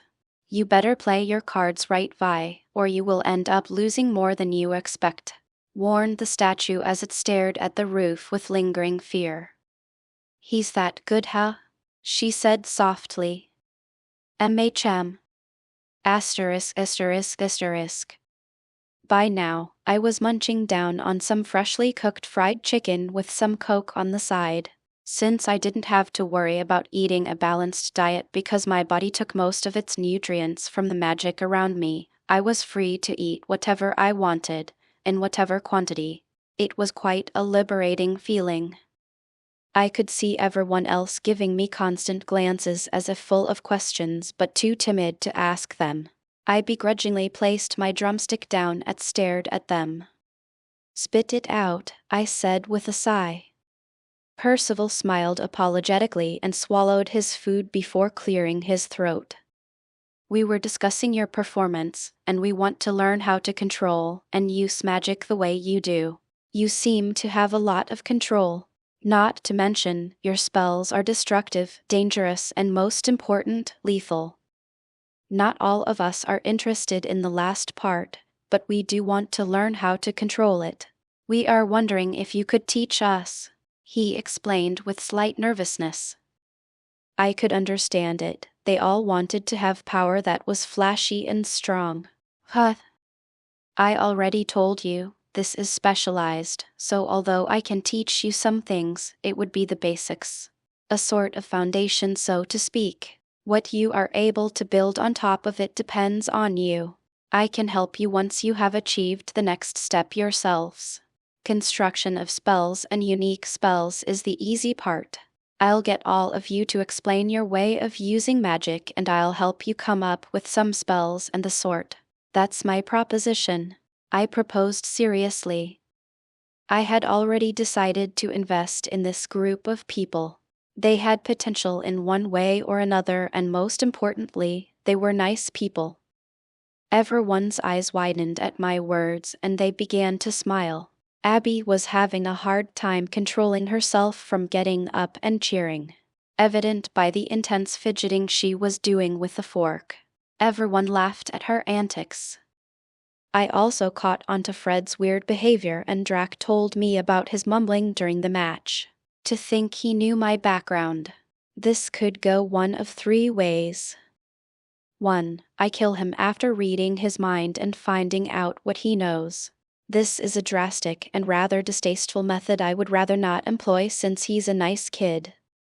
The second was to read his mind and then obliviate him. That way he would have never recognized me and my secret is safe. And depending on what he knew is how I would proceed with him. And the third, confront him in a secluded place and see what he knows. I could get Echlies to read his mind, but I would rather he tell me. In any case, Drac can tell if he's lying or not. The only reason I thought of this method was out of respect for a fellow student. I didn't want to always be a tyrant, going around being all forceful and stuff. Plus, it would give him the chance to earn brownie points with me by being honest. After all, loyalty and honesty are the rarest currencies these days. I would rather give him the benefit of the doubt and trust in someone for once than be distrustful and later find out he didn't mean me any harm. So, I decided that I would go along with the third option. I was most eager to find out what he knew. With that in mind, we spent our time having a calm chat about our past. The group talked about their previous year in Ilvermorny, their backgrounds and what they did beforehand. It served as a good way to get closer to each other. Jenna was the daughter of a small shop owner in the magical district. They sold animals and information that they heard or received from reputable sources ahead of time. If anyone wanted the latest information on something, they went to her shop. This naturally influenced her when she was growing up, causing her to develop this fascination with gathering information and traveling the world, meet new acquaintances, contacts, and gather amazing never-before-heard information she would sell for exorbitant prices. As it turned out, she was a miser who loved to hoard money. She loved to earn it but abhorred to lose it. A funny prospect considering how expensive it is to travel everywhere. Eventually, we finished our meals and headed back to the arena where the small statue was waiting for us quietly on its stone stool, slowly swinging its legs out of boredom. Its eyes regained a spark of life the moment it noticed us walking in. "Ah, you're back. That's great. Ready for the 7th floor?" it asked with excitement. It was clear that it was rather exciting to watch me fight. I couldn't blame him. I could imagine how entertaining and mind-boggling it must be to watch such horrifying creatures battle it out against a 12-year-old. It honestly felt a little unreal when I thought about it myself. I was only 12 this year. I was already stronger than most wizards in the world. A very unrealistic scenario. But my circumstances were different. I had literal gods inside of my body helping me with all my problems. Even if they didn't always give me the direct answer, they always led me down the right path. I would be labeled incompetent if I wasn't this strong with their help. But what I did need to do was to digest what I had learned and created to make sure everything was covered. Getting stronger at such a quick rate can produce negative side effects, such as overconfidence, narrow-mindedness, and dependence on what I currently had. I needed to make sure that I wasn't depending on my current strength but instead building on top of it. Making sure the foundation was solid was also important. I have been slacking in my physical training ever since I got the Herculean strength spell. And that is not a good thing no matter what way you look at it. In order to increase the duration of wearing my armor, I needed to increase my base strength. Increasing it with magic didn't actually impact the duration of the armor. I was initially frustrated since the whole purpose of that spell originally was to make it easier to train and stop with all that physical exercise. But Drac told me that the armor was based on the physical level without the input of magic whatsoever. The armor was bound to my soul, so it could actually detect what was what. It was all so confusing, and I still don't fully understand. But what I did glean out of it was that no amount of magic was going to help me get out of my tedious training. I thought about all of this as I mopped the floor with the faces of the 10 level 7 beasts. There was a vampire that had long red hair, golden eyes, and a long red coat on. He looked beautiful, honestly, uncomfortably so actually. So much so that I took him out first. It was very weird to be facing such a creature. It couldn't do anything to me and couldn't even use his blood magic due to not having scratched me. The Vila was just as easy to take down. A single thunderbolt from the cloud I created and I had fried chicken. The beasts were honestly no different from the level 6 creatures in terms of intelligence. It all came down to their destructive capabilities. But even then, I surpassed them with mild ease. It was a bit taxing, and I was actually hit with a spike from one of the beasts. It impaled me right through the stomach and shattered my spine. Honestly, I would be lying if I said I wasn't scared in that moment. I lost all sensitivity below the waist, and I crumbled to the floor like a tower of Jenga. As I was panicking, it took Drac's voice to calm me down. He explained that it wouldn't be permanent and that it was actually incredibly easy to fix. Having calmed down, I created an illusion which made hundreds of myself appear all over the floor, confusing the enemies instantly. I had subtly apparated to a corner and was healing myself with my eye power. It took about 40 seconds before my body was mended fully and my sensitivity was restored. I still had a lingering fear. Being disabled was a frightening prospect I would never want to experience. Through that encounter, I realized just how much I had been taking magic for granted, and how little I truly cherished it. I guess this revelation and subsequent enlightenment alone made this whole journey through the arena worth it. As I walked out of the field for the 7th time, I was swarmed by the gang as their worried faces plagued my sight. Percival's brows were tightly scrunched up as he grabbed me by my shoulders and looked at my stomach. "Tom, are you okay? I saw what happened. Are you injured? Do you need to go to the infirmary?" he asked worriedly. "I'm fine, Percival. Perfectly fine. So don't worry so much," I said with a smile, even though I understood why he was so worried. It was unnecessary. Under normal circumstances, that would have been the end of a wizard, right there at that moment. But I was by no means a normal wizard, so even though it did give me a bit of a scare at first, it was not enough to kill me. But if it was enough to startle me, I could imagine how freaked out everyone else would be. "Kid, you really are something. I was ready to stop the entire match the moment you were injured that seriously. I was even about to call the headmistress to save you. But it seems I was worrying for nothing," he said with a grin as he stared at my body with an arched brow. I could only smile awkwardly. "We wouldn't want to waste the headmistress's time," I responded, only to get a jab to the ribs by Percival, who was frowning. "This is a matter pertaining to your well-being, and considering how valuable you are to the tournament, I don't think she would hold back in helping you out," he said seriously. I waved him off casually as I rubbed my ribs to alleviate the pain. Yeah, I get it. It's over now. And since that's the case, let's head to the last floor. I want to be done with this arena for the day and go to sleep," I said honestly as I swallowed down the yawn that was trying to escape my lips.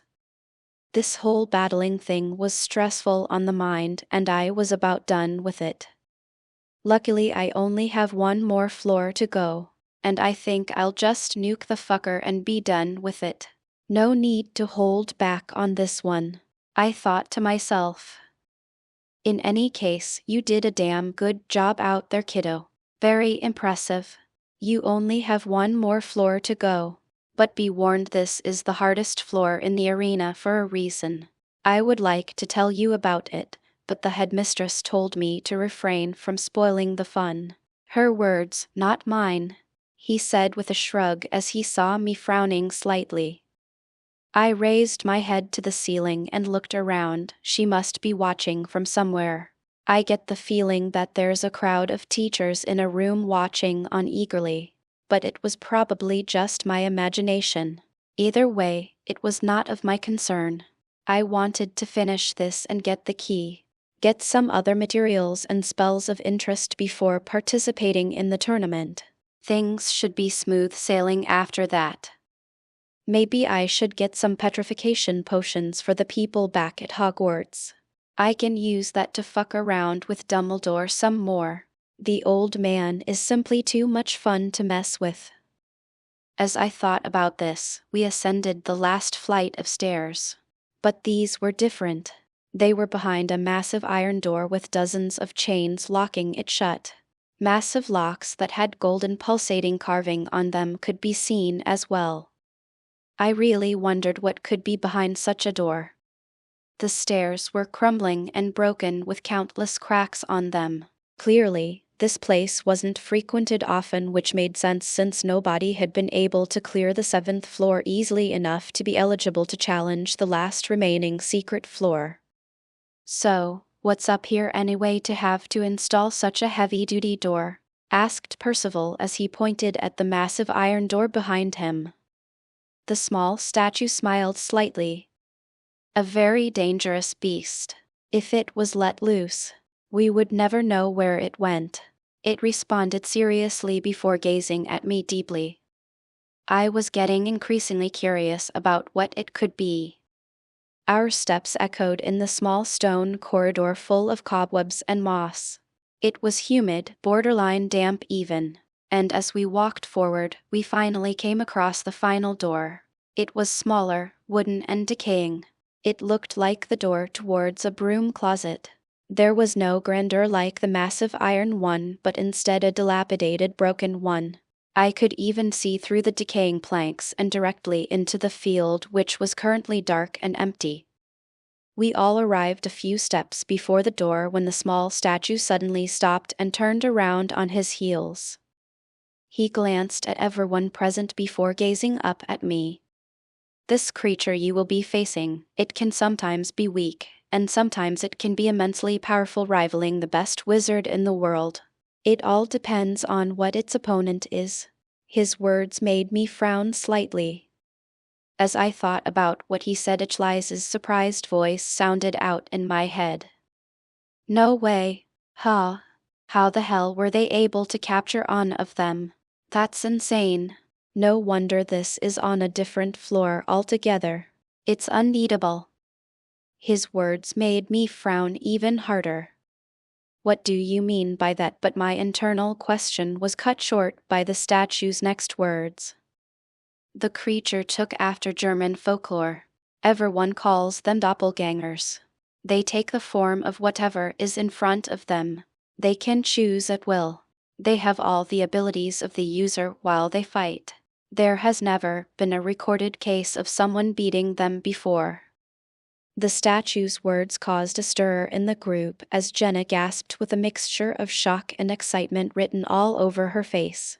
It was a completely different matter altogether. This could very well be a very good thing and a very bad thing. This was because, on one hand, I could test out my limits by going against myself. But on the other hand, I had some secrets and abilities I didn't want people to know. And the thing wouldn't know I wanted to keep them that way. So, it very well might just blurt them out openly. Can he copy the suit of armor? I asked impatiently. HMPH. What do you take me for? Some kind of joke? Do you really think that thing could turn into me or use any of my abilities? We are the progenitors of magic. We made that thing indirectly when we spread magic in all directions. It has a limit to what it can do. So, although it can copy all of your magic and physical strength, your visual prowess and abilities such as fire, seeing into the future and healing are all exclusive to you. Especially the devour ability. So no, that little copycat is of no worry. But I do suggest for our own secrecy to directly destroy it within the least amount of time. We don't need others having a good grasp of our full strength. So even though our core secrets are safe, people can still create countermeasures once they have a grasp of your strength and capabilities. And that doesn't help us in the least, Drac explained seriously. I was much more relieved once I heard his words. It seemed I was underestimating Drac and overestimating the capabilities of this doppelganger thing. But I still had to destroy it as quickly as possible. Once I had cleared my head of all my doubts, I refocused on the small statue that was explaining the history of this specific creature. Apparently, this one came here willingly. It was a battle maniac with high intelligence. It appeared in the body of the headmaster at the time, which was how he was able to contact the actual headmaster. I honestly wondered why I had to always be around such battle freaks. It was exhausting.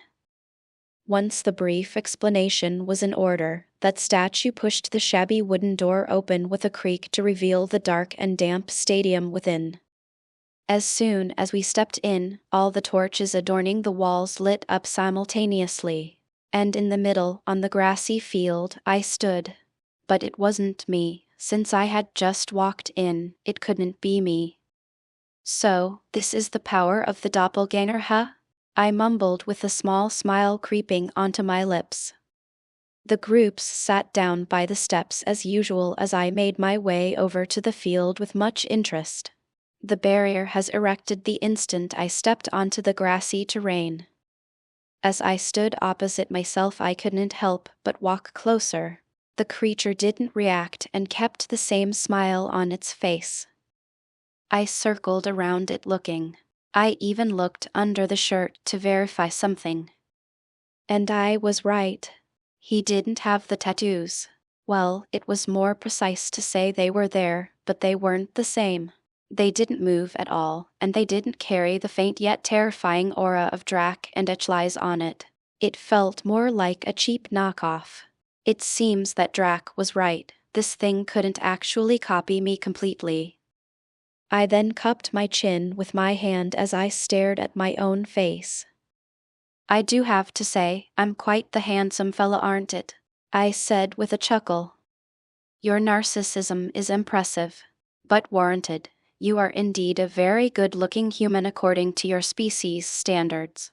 You are also the strongest human I have ever met in my long life, it revealed with my smile on its lips. I couldn't help but nod again, and a charming smile to boot. Oh, by the way, how long is your long life exactly? I asked curiously after reveling in my own looks for long enough. It's important to love yourself before you can love others, right? Several thousand years, it explained. I was surprised by its answer. Damn, that's one heck of a long time. How did you pull that off? I asked. Well, I take some of the life force from the people I copy. It helps me completely assimilate myself as them. Its words made me squint slightly. I released an invisible wave of magical energy past its body before recalling it again. It was a search spell I had created on a whim when I couldn't be fucked looking for the salt in my hotel kitchen. I didn't realize it until a few days later with the help of Drac that I could search for anything I set my mind to with a radius of 20 kilometers. This also included scanning a person to search for something. And right now, I was searching for my own unique aura.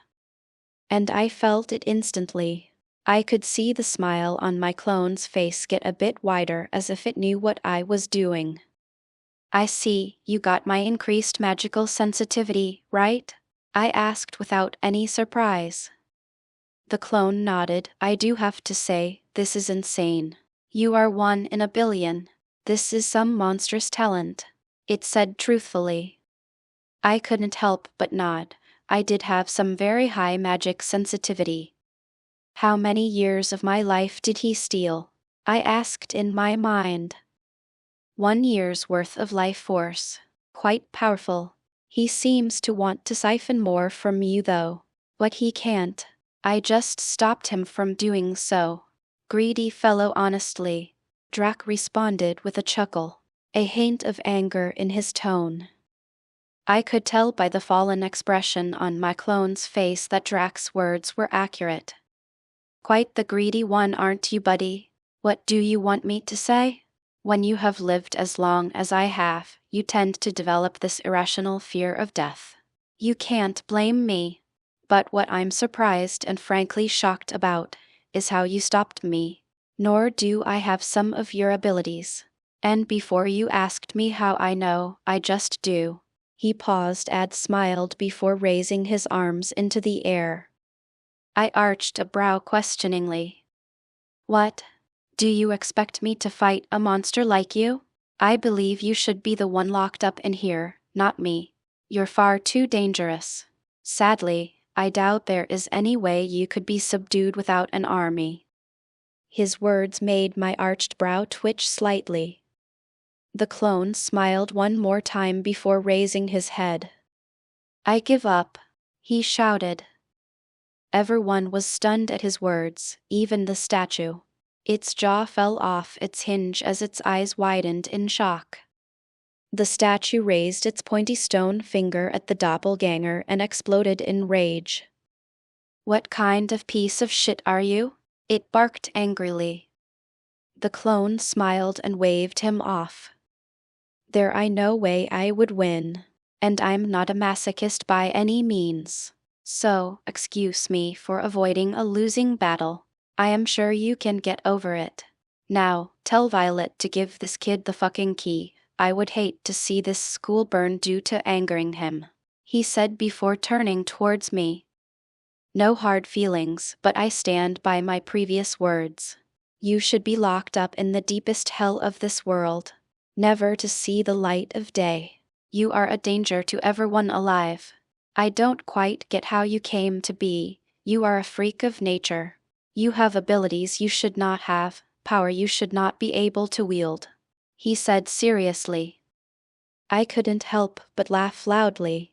I even began to clap as I leaned forward and supported myself with my hands on my knees.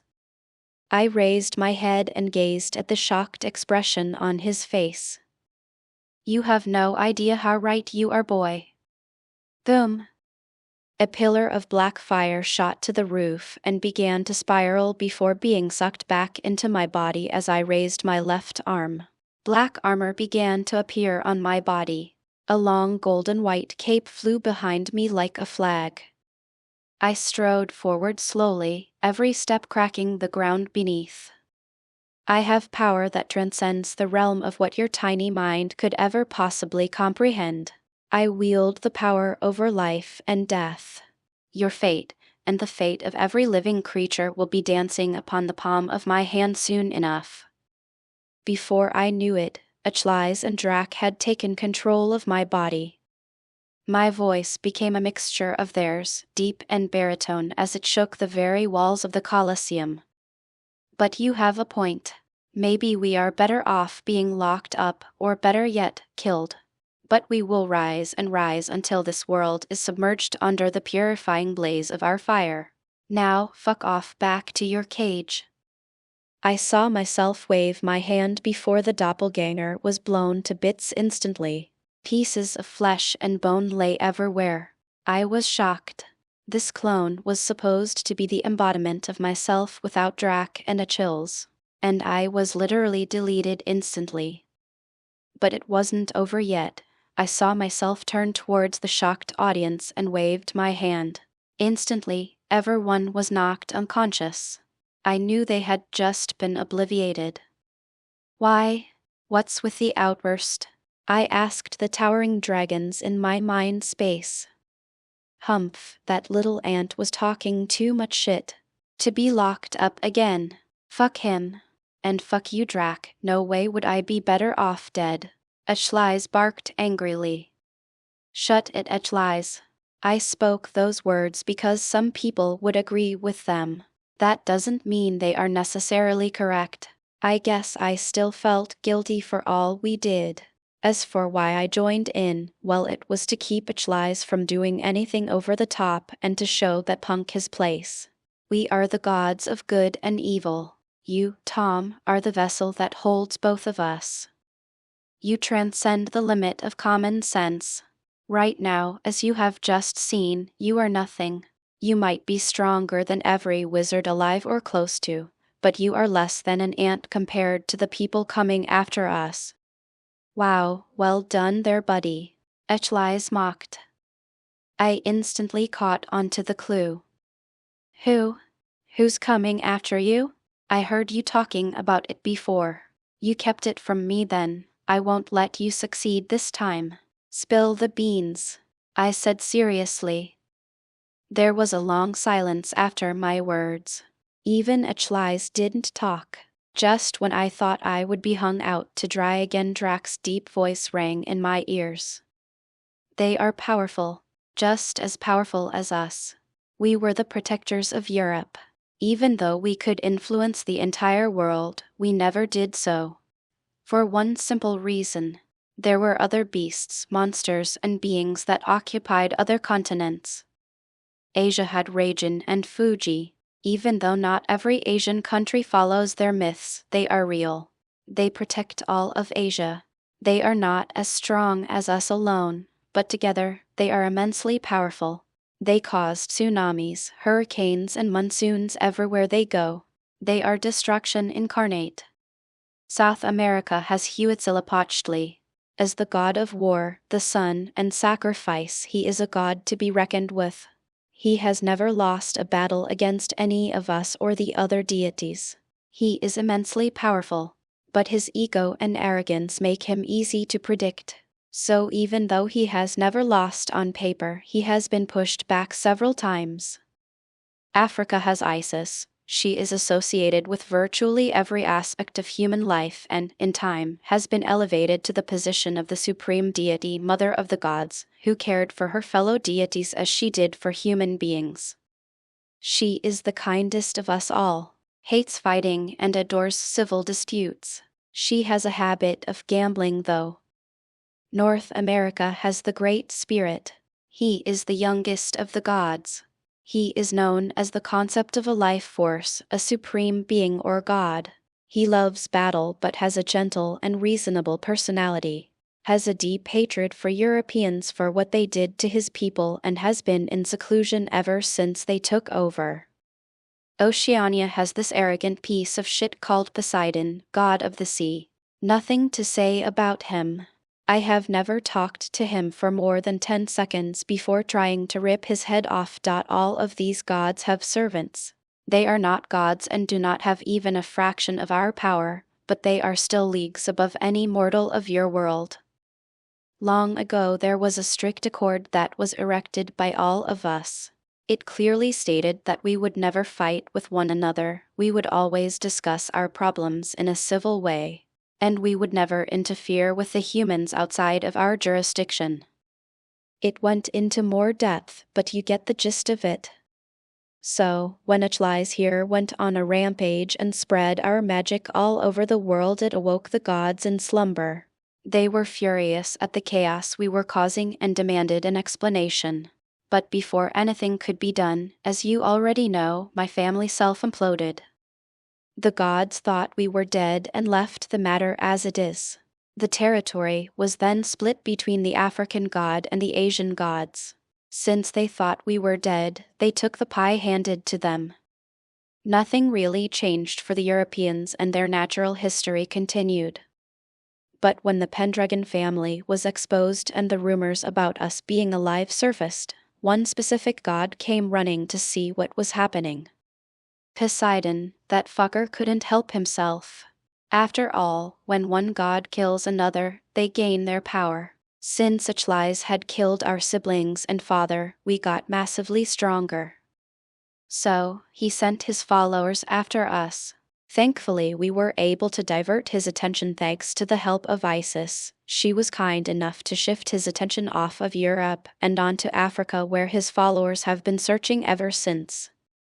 But that will end the second you become public knowledge, and it will eventually be brought to light. Especially if you want to re-establish your family in this world. They will know about it. So, I was never training you to fight Voldemort. I wouldn't have had to push you so hard if that was the case. You are already strong enough to wipe the floor with him. I was training you to fight Poseidon when he comes searching. The war that was prophesied about previously is probably about him. He will bring down hellfire, and many will suffer due to his greed. I doubt the other gods will get involved since they are mostly passive. They don't like fighting pointless battles that they might incur losses in. They are fickle like that. It's understandable in a way. With godhood comes an endless lifespan. You learn to fear death when you live for long enough. Drac concluded. I was speechless for a very long time. I couldn't believe it. There were actually gods or the equivalent to gods in this world. I find all this hard to believe, Drac. I mean, you have to understand, from what we know, and you know what I'm referring to, none of this was ever mentioned. Gods were never mentioned.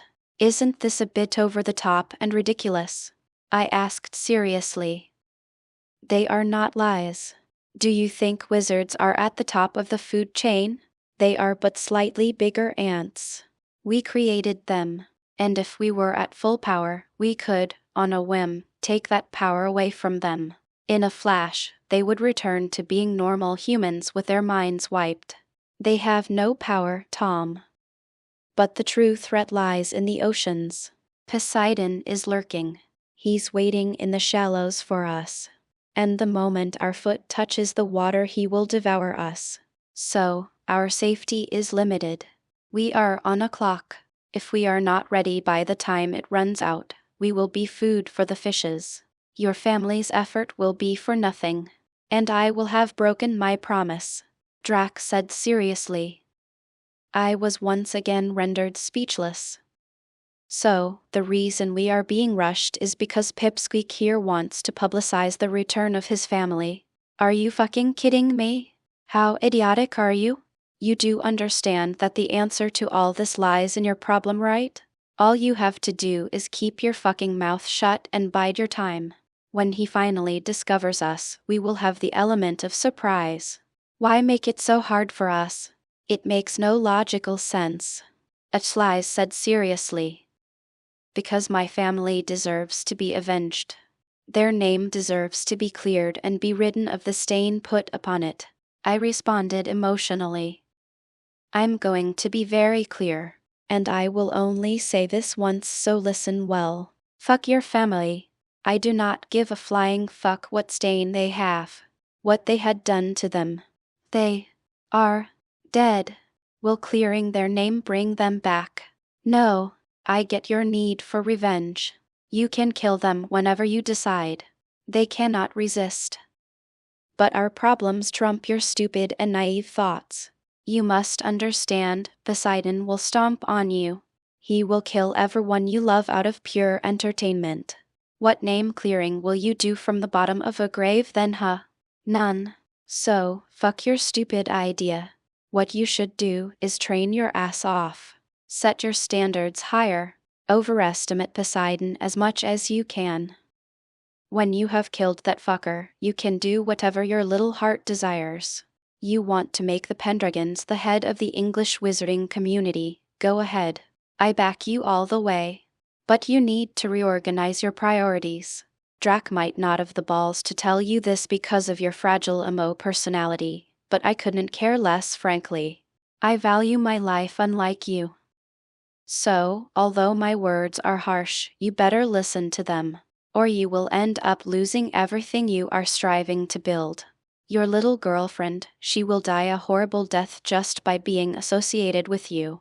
Your new gang of friends here will be slaughtered along with their families. John and Diana will be killed in the most horrifying fashion, something I'm sure you are in no hurry to relive, right? So, do you understand? He was quiet for a long time. So, you're saying to postpone my announcement until I am strong enough to take on this Poseidon you speak of? I said after calming down. His words did set me off instantly, but I realized I was being way too childish and stupid. I wasn't acting like a level-headed individual, nor were my goals in the right order. Exactly.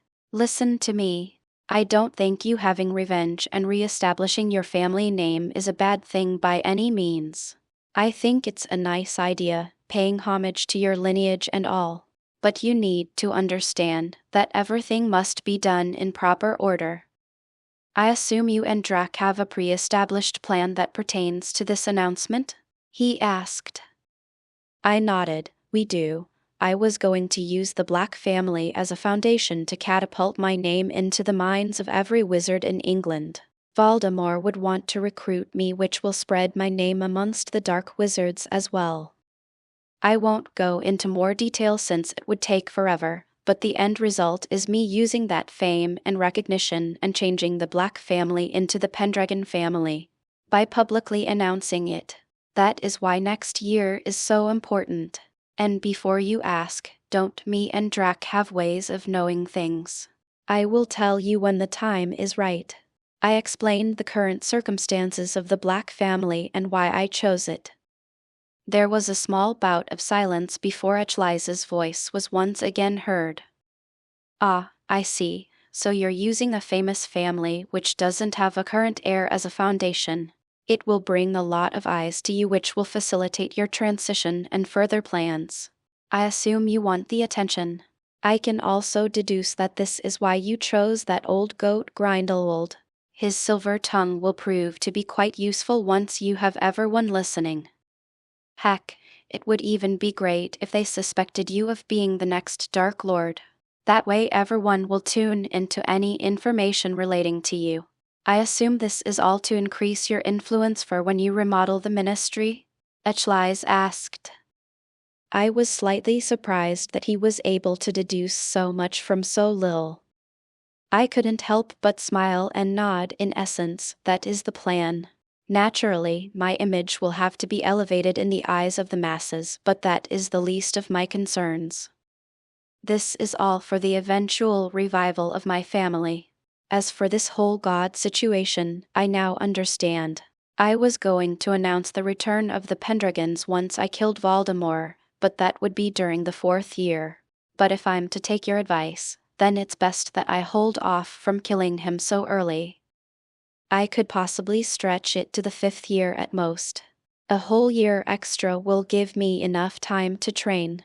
By then, I estimate that, with your guidance, I should be strong enough to face Poseidon. What do you think? I asked after much consideration. I had no intention of dragging out this whole Voldemort thing. I would hunt the Horcruxes and kill him. But it seems I couldn't be so hasty.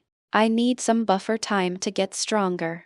With the speed at which I was improving, spending the 3rd, 4th, and 5th year training was more than enough to boost my strength to horrifying levels. I guess I would have to put up with Voldemort's stupid antics for one more year than necessary. I would battle this god during the following year, and once that was hopefully over, I would finally announce the return of my family. It was a very vague mind map, but that was going to be the plan moving forward. Naturally, nothing is ever set in stone, and plans may change depending on the circumstances. So, I never know what can come up. That is more than enough. Like I said, my words may seem rough, but I need you to understand. We can both get what we want. All we need to do is to push back your plans a bit and allow for some breathing room. I'm more than certain that by the end of the 5th year, you will be strong enough to challenge Poseidon. I have no qualms with it. The plan always had room for changes, so it doesn't come into conflict with it. We can most defiantly push back Voldemort's death by a year. Good, I'm glad that is all out of the way. I still can't believe that there are gods in this world. What the fuck has it turned into? Anyway, nothing we can do but play by the rules. Now, can you tell me what you erased from their memories? I don't want to be saying or acting the wrong way. I said. Oh, that, I just obliterated our conversation and replaced it with a cool fight with lots of explosions. Very suspenseful, I must say. So, they'll probably ask you if you're okay since you did almost die a couple of times. You know, for suspense, haha. As for the people watching from beyond this arena, Aka, Violet, and Randall, I also replaced their memories with the same thing, Achlies said casually. But his words made me sweat instantly. What a monster, to be able to do whatever he wanted whenever he wanted. Their power was still something way beyond my realm of thought. Would I really be able to reach that level in 3 short years? Relax, you have us to guide you the whole way. It's foolproof, Drac assured. Exactly, it's impossible to fail even for stupid people like you. Achlies mocked as usual. Concluding our little board meeting, I exited my mind space as my consciousness returned to my body. As I opened my eyes, the same grassy field appeared in my eyes. I turned my head towards the stands only to find everyone looking down as if they were asleep.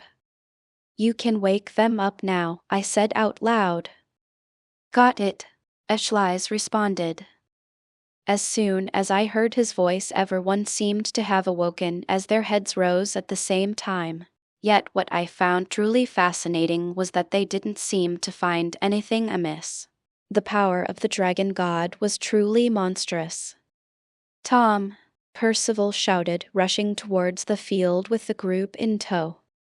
As soon as he arrived before me, he grabbed M's shoulders quickly yet carefully and examined me from head to toe before turning towards Jenna, who was off to the side gazing at me. I don't see anything wrong with him. What about you, Jen? He asked. She only shook her head before her gaze shifted upwards, locking with mine for a moment. You are quite the showmaker, Tom, making us worry like that. How is it that you are okay after something like that? She asked with a raised eyebrow. I smiled awkwardly. A magician never spills his secrets. Don't worry, although it was a tough battle, I was in no mortal danger at any point. I can assure you of that. Anyway, I paused, shifting my eyes towards the small statue looking at me with wide eyes. I completed the 8th floor. A deal is a deal. I will get what I want and you get what you want.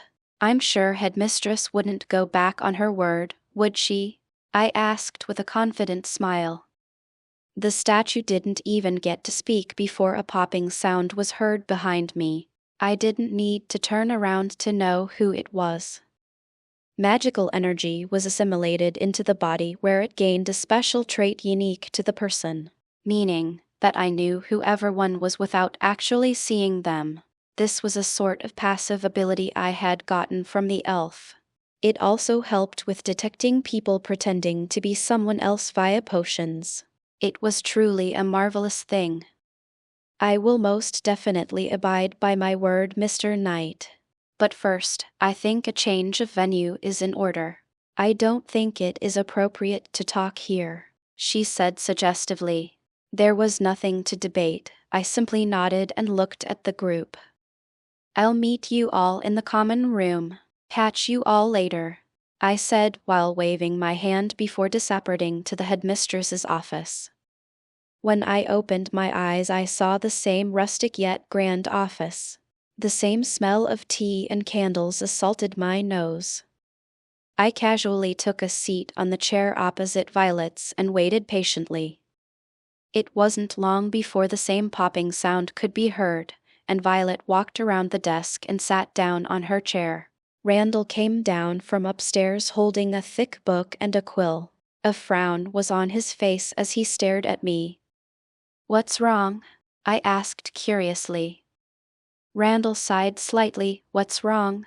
I just lost my second bet in a row to you. Who would have known you were such a monster?"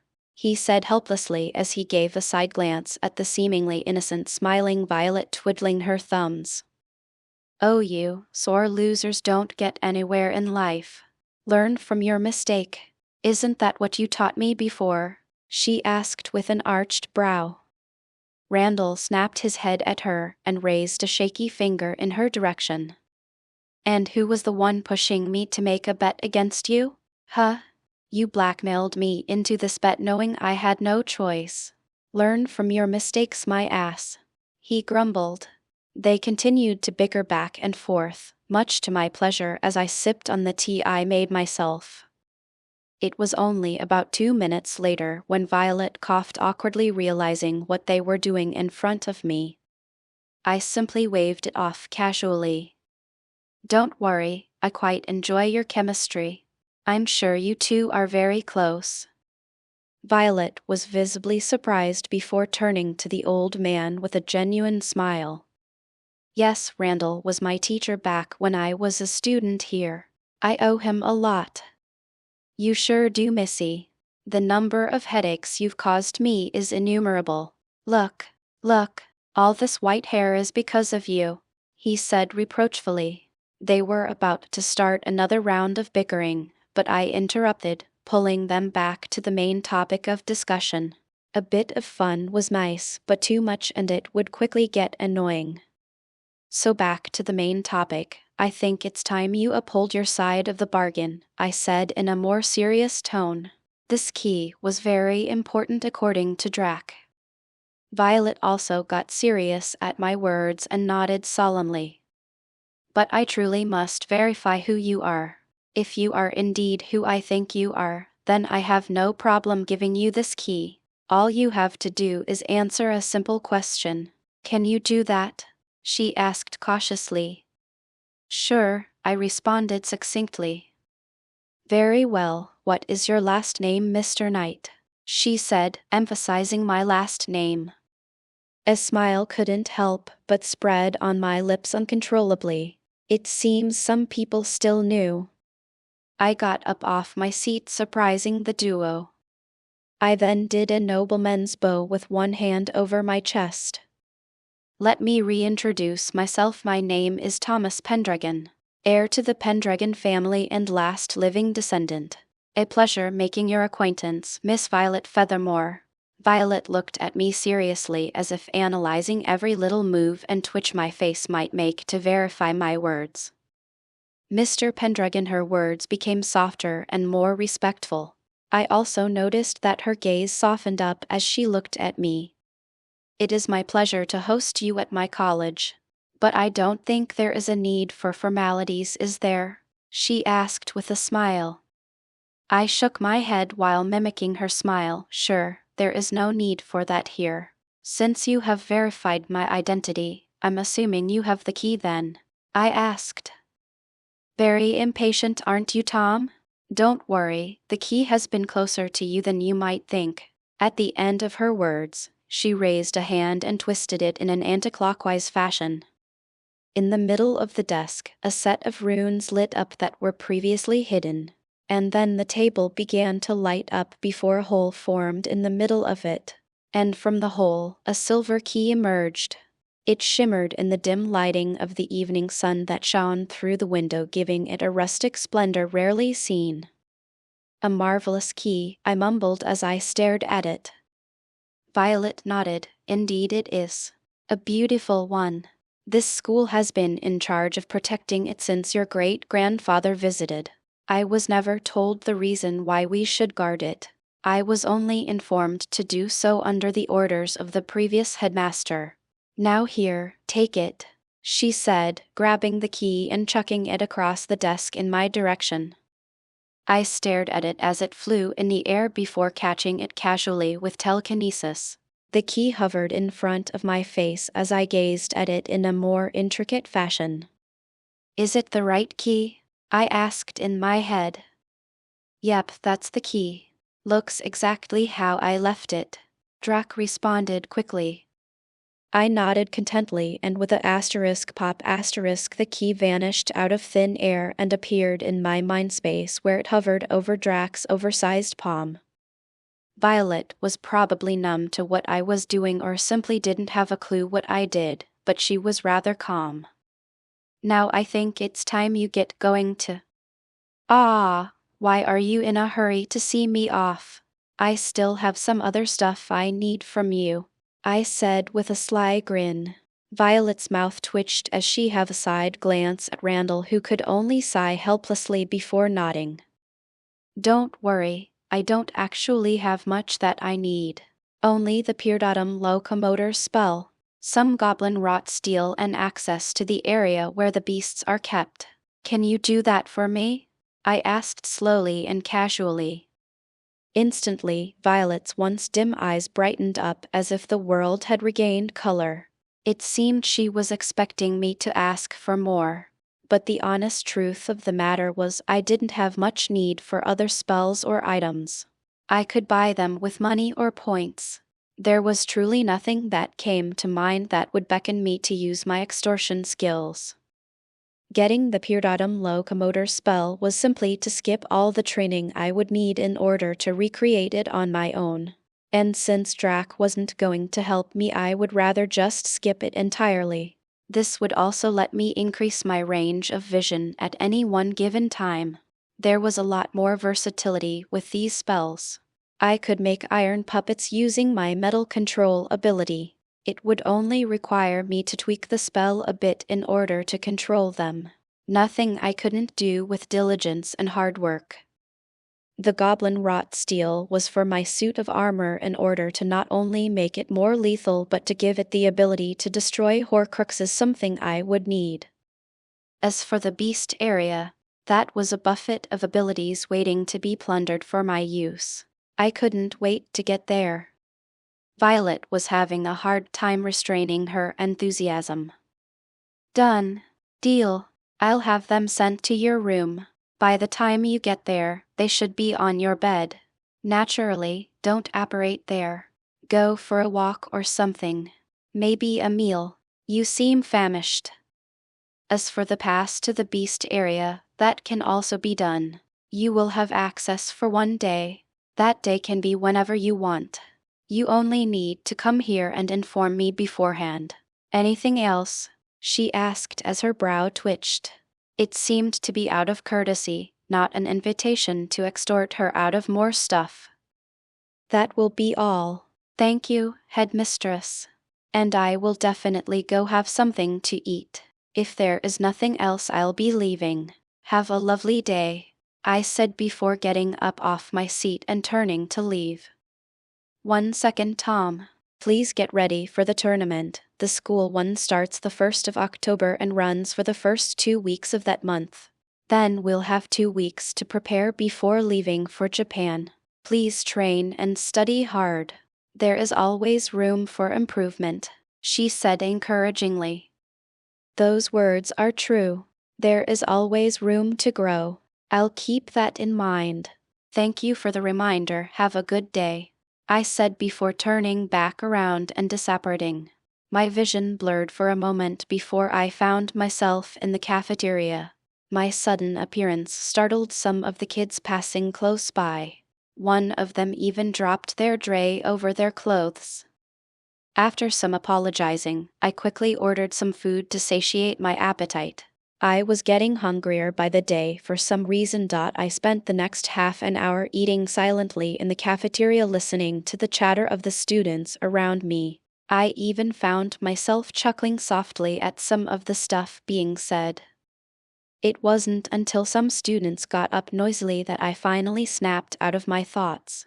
I got up from the table and returned the now empty tray to the desk, only for it to disappear the moment I let go of it. Runes of the table lit up faintly before dying down. The next seems to be a small teleportation rune for inorganic material. A fascinating concept.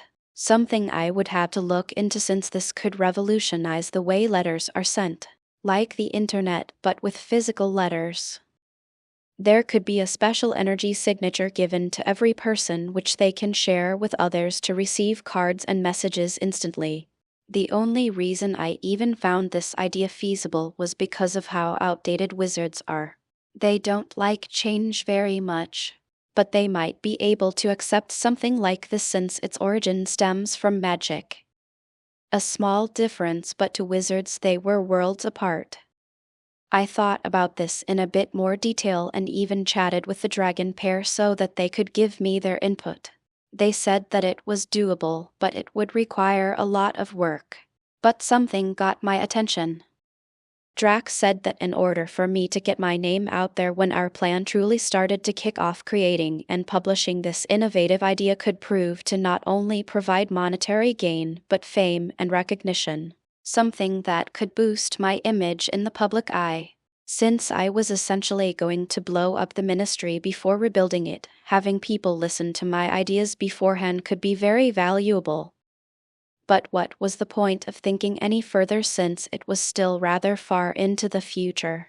Who knew what unforeseeable events could transpire in the coming years? I hardly doubt my journey would be a smooth one by any extent of the word. So, as I walked into the homeroom, I found the gang seated by the fire chatting casually. So, when they saw me coming in, they instantly perked up. "Tom, over here," shouted Percival, catching my attention. He was seated a bit off to the side on a chair in front of a table with a chessboard on it. Fred was opposite him with a deep frown as he stared at the ongoing match. As I walked over, I couldn't help but ask Ichlys for some insight. "Can you explain what is happening?" "Haha, splendid indeed. First set of moves, e4 c5. Second set of moves, nf3 nf6. Third set of moves, nc3 d6. Fourth set of moves, d4 cx d4. He went on to explain the entire game from beginning to end. A total of 34 moves were done by both sides before White eventually won in a convincing fashion. A splendid game. Both sides did a wonderful job, borderline masterful, I say. But Black simply couldn't keep up with White's foresight. Clearly, this Percival is a masterful chess player. Who would have thought? Ichlys praised. This honestly shocked me, for the simple fact that in the time that I have gotten to know Ichlys, there are little to no things he cherished. He only likes 2 things: chess and causing chaos wherever he goes. It seems that he likes those who can also play as well. As soon as the game finished, Fred got up and glanced at me with a complex gaze before walking towards the couch in the corner where he sat down and closed his eyes. It seems he was back to his quiet and cold self. I focused my gaze back on Percival, who was resetting the pieces before looking up at me. "How about it? Up for a game of magical chess?" he asked with a confident grin. I was about to refuse when a wicked idea popped into my head. "Hey, Achlies, since you think he's so good, why don't you play against him?" I asked in my mind. "Why you want me to play?" Achlies asked in a rather flustered manner. "Yeah, why not? I don't mind letting you take over for a little while. In any case, Drac is here to stop you in case anything goes wrong. So don't even bother trying something funny," I said sternly. "Yeah, whatever, trade places with me already," Achlies said impatiently. I entered my consciousness into the mind space and found Drac sitting on a couch in front of a TV screen. On the TV was the view coming from my body's eyes. It seems he was seeing what I was seeing. But there was also another TV screen showing a third person's view, almost like a game. As I got closer to the couch, I realized that Drac wasn't in his usual big form. He was about my height and was currently curled up comfortably. I took a seat beside him and focused on the TV screens expectantly. Asterisk, asterisk, asterisk. Ah, that feels good. Glad to be back for a little while, Achlies said, causing Percival to look up at him in a questioning manner. "You didn't go anywhere. What are you talking about?" he asked. Achlies raised an eyebrow before a radiant smile appeared on his face. "Oh, don't worry about it. In any case, let's get this game started. I do hope you can entertain me for a little while. I haven't had a match in so long. My last opponent was a whiny little bitch who couldn't take a loss." "God, he wouldn't shut up," he responded. Inside the mind space, Drac was shaking with rage as he stared at the screen. "You just wait. I'll get you for this," he mumbled, causing me to laugh. Achlies didn't seem to hear anything and simply began to whistle to himself under Percival's stupefied gaze. "Why, you're not good at chess as well, are you?" he asked with an almost pleading tone, as if he was hoping that Tom wasn't good at that too. If only he knew that he was actually going up against a several thousand-year-old dragon. The game was rather intense. So much so that everyone else in the common room of all grades huddled around the game of magical chess being played by two seemingly prodigy-level geniuses. That atmosphere had changed as everyone seemingly found it hard to breathe. They were short of breath as they observed the delicate moves done by both sides. The audience could almost see the gears turning in both of their heads as their eyes shone from time to time as they got flickers of inspiration. But eventually, Black won. Percival extended his hand out and lightly tapped the white king piece, causing it to fall over, signifying the end of the match. Instantly, the entire room burst into loud applause for the two participants, awakening the two from their dazed state. Achlies extended a hand and shook it with Percival's. "You have a bright future ahead of you. What a wonderful game.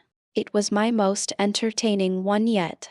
A 12-year-old kid is able to keep me on my toes to this extent, quite the interesting thing.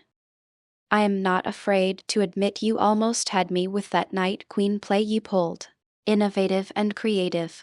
Did you come up with it yourself?" he asked. Percival was stunned, speechless for a moment before slowly nodding. "Do you have a name for it?" Achlies asked. Percival shook his head with an awkward smile on his face. "I came up with it a while ago against my grandfather. He also asked me the same question, but I never used it since then, so I never really gave it much thought," he responded. Achlies nodded with a pensive look on his face before snapping his fingers. "I got it. How about the Percival Royal?" Percival stared at Ichlys for a moment before closing his eyes. It wasn't until a few moments later that he opened them again and nodded happily. "I like the name," he said joyfully. Ichlys was also content. "Make sure to use that move when you get famous. There are tons of muggles, or as you people call them, nomads out there that are incredible chess players. Granted, they don't play magical chess, but the rules are the same. Try it sometime," Ichlys suggested before getting up and heading upstairs. "Where are you going?" Percival asked. Ichlys stopped before pulling on his shirt. "I feel dirty, so I'll take a shower. I'll be back in several minutes," he responded before turning and leaving again. Percival left the table and sat down next to Jenna on the couch. "I can't believe I lost," Percival mumbled to himself. Jenna closed her book and smiled slightly. "I know, you said that you haven't lost in a very long time," she acknowledged. Percival was silent for a moment. "There was something different about him," he said, catching everyone's attention. Robert leaned in. "What do you mean?" Percival frowned slightly. "I don't know how to describe it. It's almost like he was a different person. Incredibly confident, not that he wasn't already, but even more so. As if his words were absolute. I even got a chill as I played against him.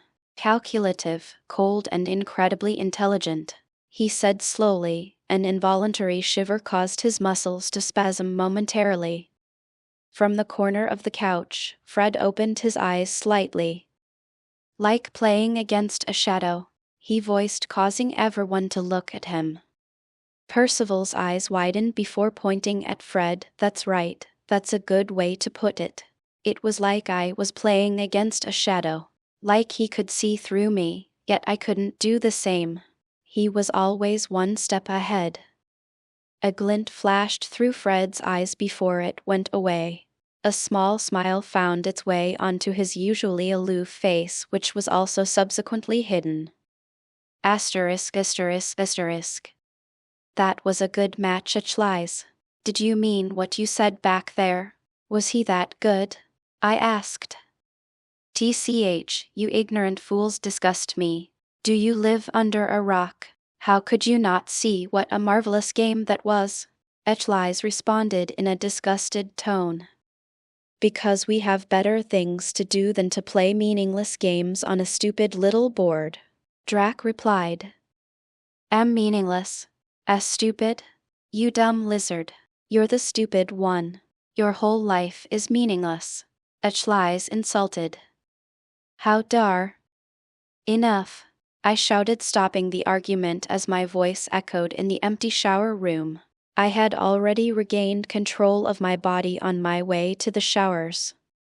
"Quit with the bickering, you two.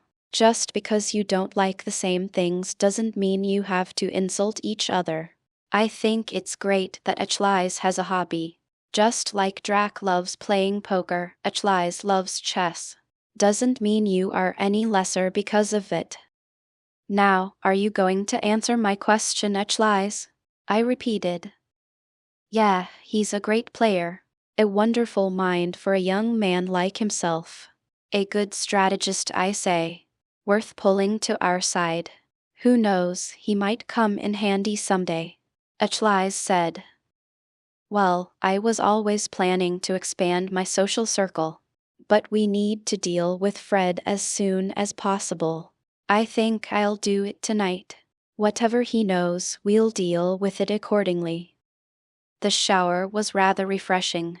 There were studies conducted in my past life that delve into the topic of whether cold showers were actually better for you. Naturally, some argued in favor, stating that it indeed provided benefits ranging from increased energy levels, increase in circulation, and so on. Obviously, some said that there were little to no benefits and that it was more of a lifestyle choice than anything else. The rest of the day went by quick afterwards. There was nothing eventful to do apart from dinner, chatting about random topics, and playing some more chess, which Ichlys got a lot of pleasure out of. It seems that finding a good match for him was easier than I had thought. As I sat down by the fire listening to everyone talk, I noticed several things. Jenna seemed to be interested in Percival as she continued to glance his way from time to time. This brought a smile to my face as I observed it from the corner of my eye so as to not give it away. Robert was doing the same, but looking at Abby, who was too busy reading some of the notes I had written down for her pertaining to some spells I had learnt during last year. Spells she hadn't fully grasped yet and was having a little trouble, but nothing too major that time couldn't fix. Using my notes, I was sure that her spell pool would expand and subsequently her overall power would too. I also put in some physical exercises and the reason behind it. She didn't seem to care since she never argued about it. I wriggled my way across the couch until I was next to Percival, who was reading a book on chess and the different strategies one could use. "So, are you going to tell me who your crush is?" I asked in a hushed voice so as to not attract attention. Instantly Percival shut his book as his cheeks turned slightly red. He glanced in Jenna's direction, much to my surprise. My laughter subsequently rang out in the homeroom, attracting the attention of everyone around. I calmed down quickly while waving my hand dismissively. "Nothing to see, just a joke," Percival told me, I said before turning to the boy in question, who was glaring at me reproachfully.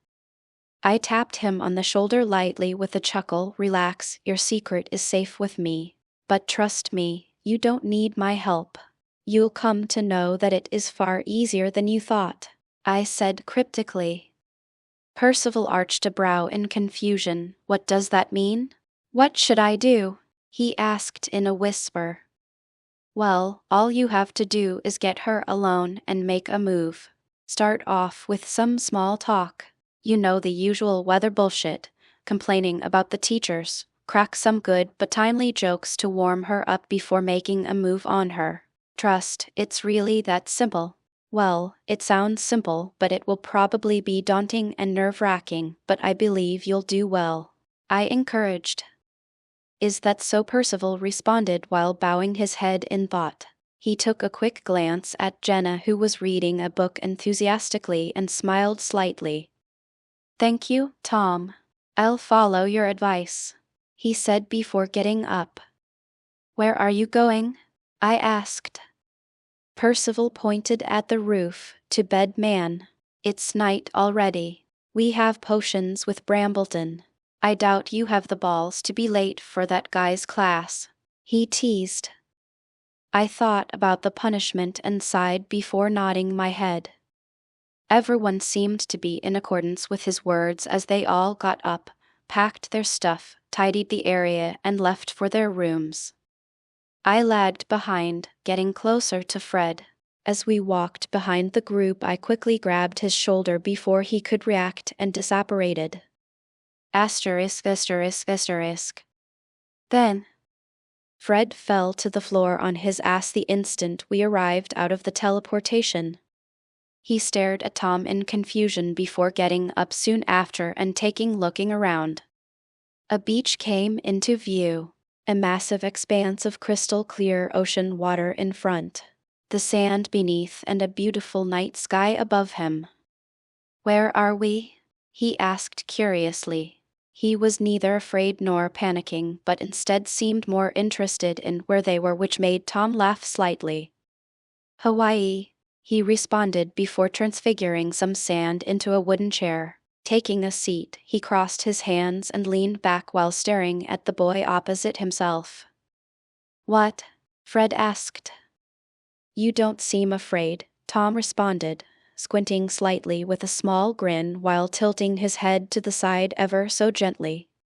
Fred scoffed slightly. "Let's be honest, if you wanted to do something bad to me, you wouldn't be sitting there, would you?" he asked rhetorically with confidence. To make his point clearer, he adjusted his posture to a more comfortable one.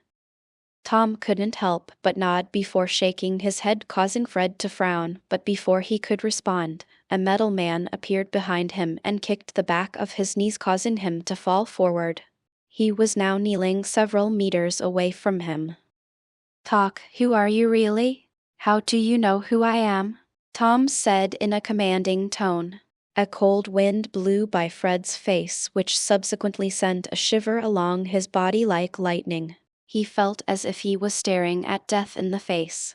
An innate fear began to take hold within him as he stared at those blue eyes.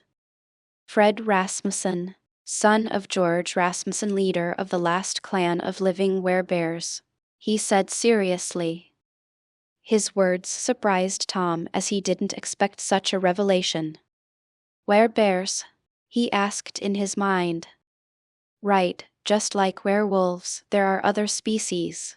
Werebears, weretigers, werelions, so on and so forth. But they are different. They can control when they transform. Since only werewolves are seen in Europe, they were the only ones experimented on. That's why their power was all messed up. The true werewolves have long gone extinct. I guess you could use this as a good example. Wizards tried to harness that power and synthesis and spread it to everyone. What they created was that shitty full moon werewolf that's more of a disease than anything else. Due to not being able to succeed, they killed all the werewolves. So, I guess saying that muggles finding out about magic would bring about something similar wouldn't necessarily be wrong, since something similar did in fact occur. A sad day, to be honest. But I'm surprised that we found a werebear. They are big creatures that can walk on two legs. Incredibly strong, borderline matching 35% of your Herculean strength spell, Drac said honestly. Whoa, 35%, that's a lot, Drac. I was able to blow back a beetle with only 5%, Tom explained in surprise. As I said, they are strong. Werewolves weren't that strong, maybe only 1/6 at most, but they were much faster.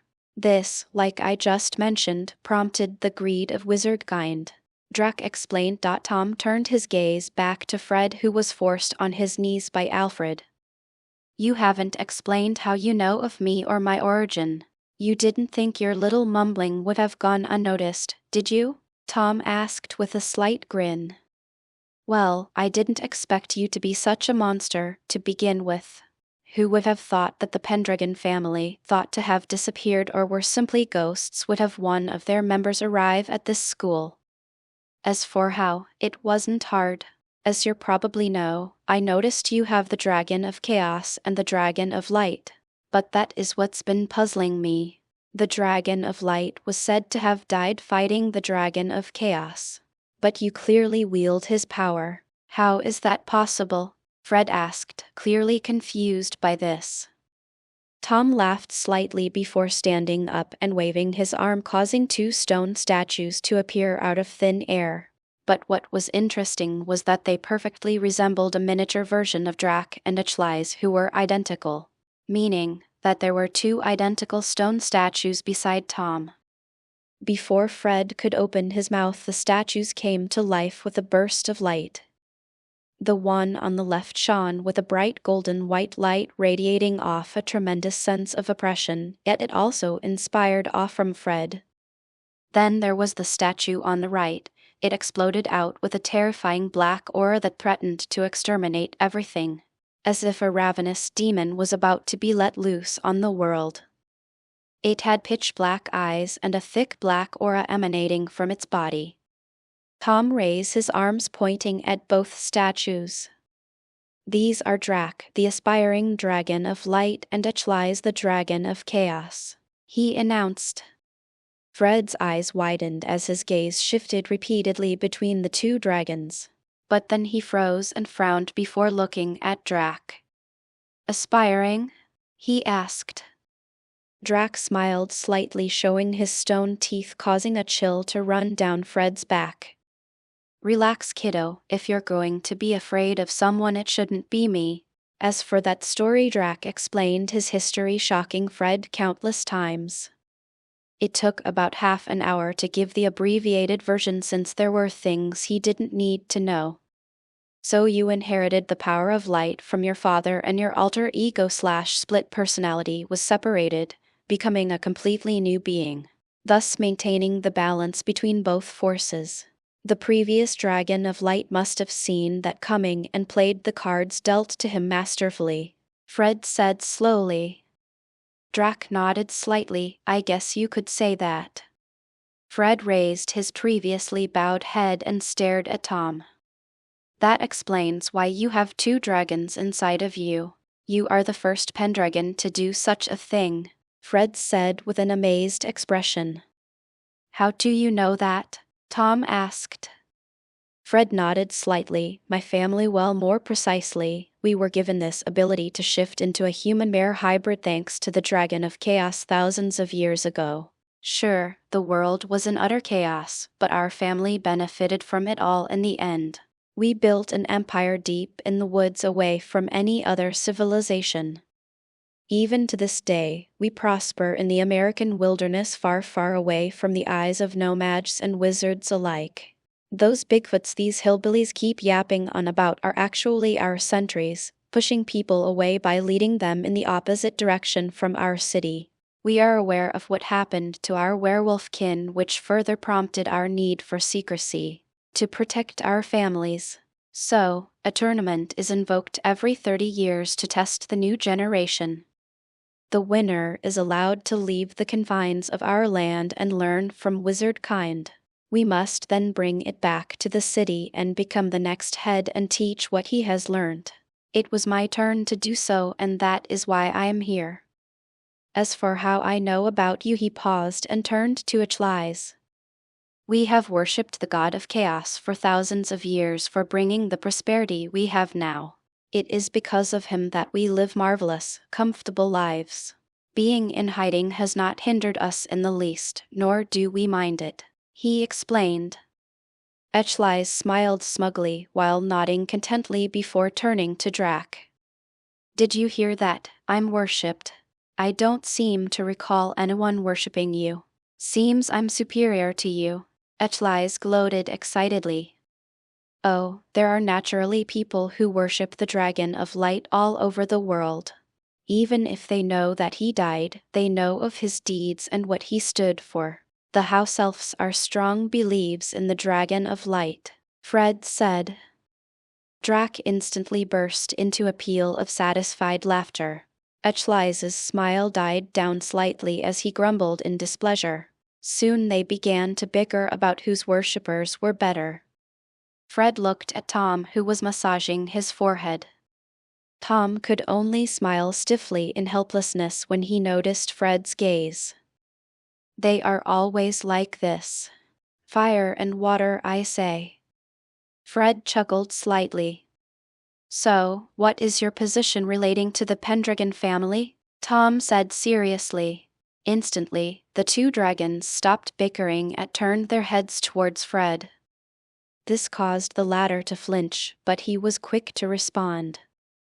I don't have anything against them. They were actually wronged from the beginning. They shouldn't have had to suffer for so many millennia for their kind disposition.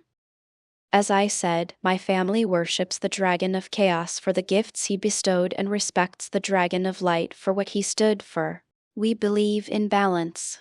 And since you embody that balance and are part of that same family, my entire family would never go against you as long as the two dragons don't, he responded seriously. Thank you, Tom said with an honest smile. Fred froze as his mouth moved, but no words came out. How do you know I'm not lying? He asked with a look of disbelief. Tom rested his head on his hand lazily before pointing at Achlies with his other hand. He can read your mind, so he naturally knows if you are lying, keeping secrets from me, or if you hold any trace of malice towards me, Tom revealed to Fred's shock. If you had access to that, then why did you make me answer?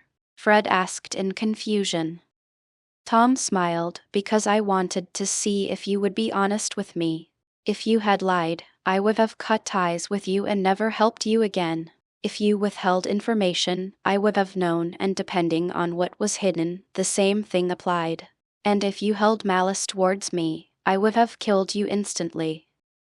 No hard feelings, I just don't need more enemies than I already seem to have. But since none of that is the case, you are safe. I have big plans, Fred. And I am happy to say that you have a rather important role to play in them. I need strength like yours. Do you want to join me? Naturally, I don't expect you to work for no reward. You will have my full attention and cooperation with your training and acquiring of new spells. I will tinker with my Herculean strength spell before giving it to you as a gift. What do you say? Fred was stunned, speechless. I don't know what to say. I don't really mind your way of doing things. I would have done the same thing in your position. As for your invitation, I would love to join you. If I could have a fraction of the strength you have, my family would have nothing to worry about ever again whilst I live. They would be overjoyed to know that I have joined the Dragons of Light and Chaos. I also appreciate your sincerity and honesty, Fred said seriously. Tom gave a genuine smile before standing up and lifting Fred off the ground. I appreciate a man who prioritizes his family. He paused and looked at him with more warmth. You will achieve levels of power you would have never before thought possible. Welcome aboard, Fred Rasmussen, my very first night. Now, why don't you show me what that werebear transformation looks like? If I'm being honest, I'm quite intrigued about it. I admitted honestly. I loved the concept of werewolves and the ability to transform into creatures. That was an additional, very small but additional reason for why I trained to achieve Dragon's Descent. The ability to turn into a massive dragon is a thing anyone who reads fiction would love to have. Fred didn't seem to mind and nodded in acknowledgement. I sat back down on my chair with Drac and Achlies by my side as I watched on eagerly. The air around Fred seemed to be charged with an electric surge. The hairs on my arms rose, similar to when you rub a balloon on a carpet and pass it over your hair. Similar concept, except it was radiating off of him. I turned to Drac for answers. This is called the sun phase. Usually, people who can control their transformations have two phases. One is the controlled phase, in which the human mind is in full control. They can harness the power of their animal form to enhance their power by multiple times. Their magic resistance is also increased to a new level, a power transformation in its own right. The moon phase is when the shifter is in emotional turmoil.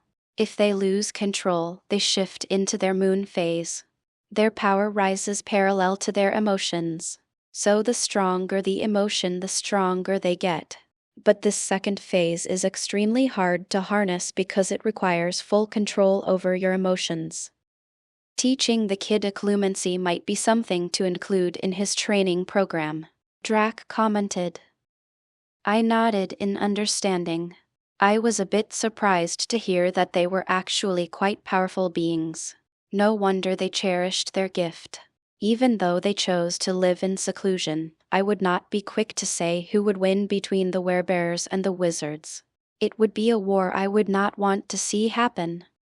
In any case, I focused back on Fred, who was, by now, going through some rather drastic changes in appearance. His hair began to grow longer across his entire body. His uniform was torn to pieces as his shoulders widened to crazy proportions. His head snapped from side to side as his skull went through massive changes.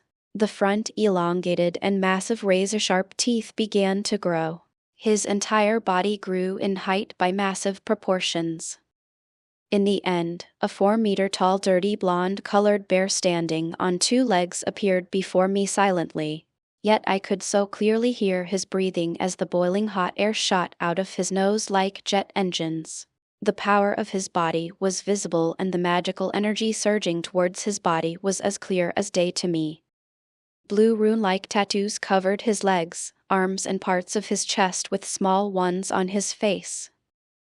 But what caught my attention was that his hands still resembled a humanoid form, with thumbs and claws. This is my werebear form, said Fred in a voice so low it sounded like a drum, deep and rough. I even felt a small thump in my chest simply from how low his voice was. It seemed to create its own echo. This is amazing. To be able to control something like this is a tremendous feat. Wonderful, simply wonderful. I was also informed of the 2 phases you have as a shifter.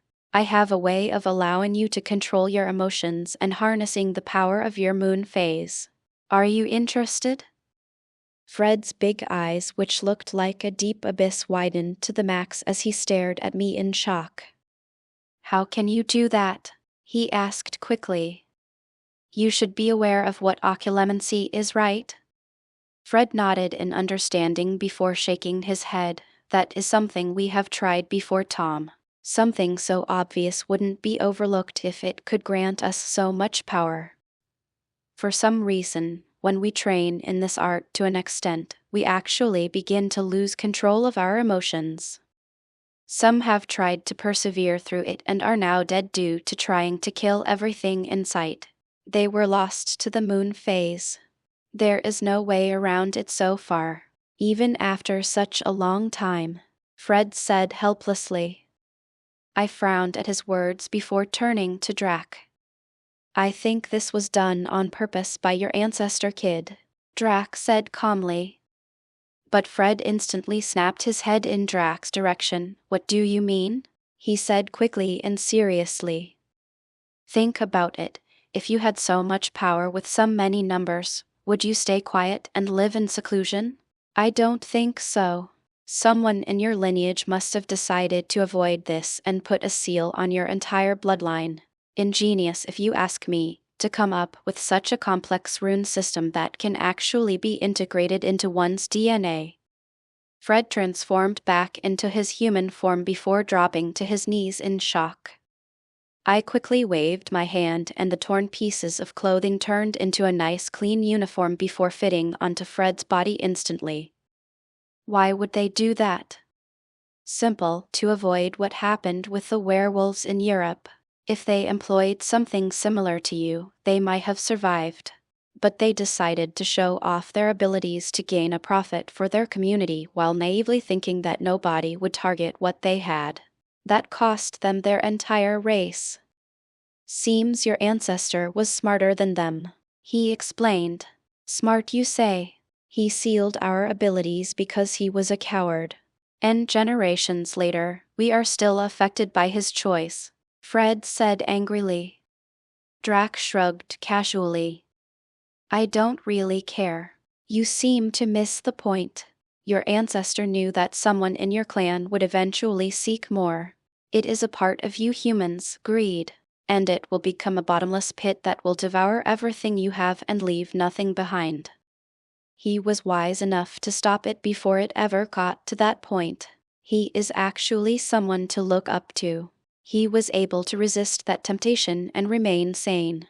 Something not many people can say for themselves. So instead of being angry, you should feel relieved. He has saved your clan from being wiped out. And this is not my opinion, but a pure, cold fact. The werewolves are my reference. Fred was silent as he contemplated Drac's words. I, on the other hand, was most interested in this unraveling.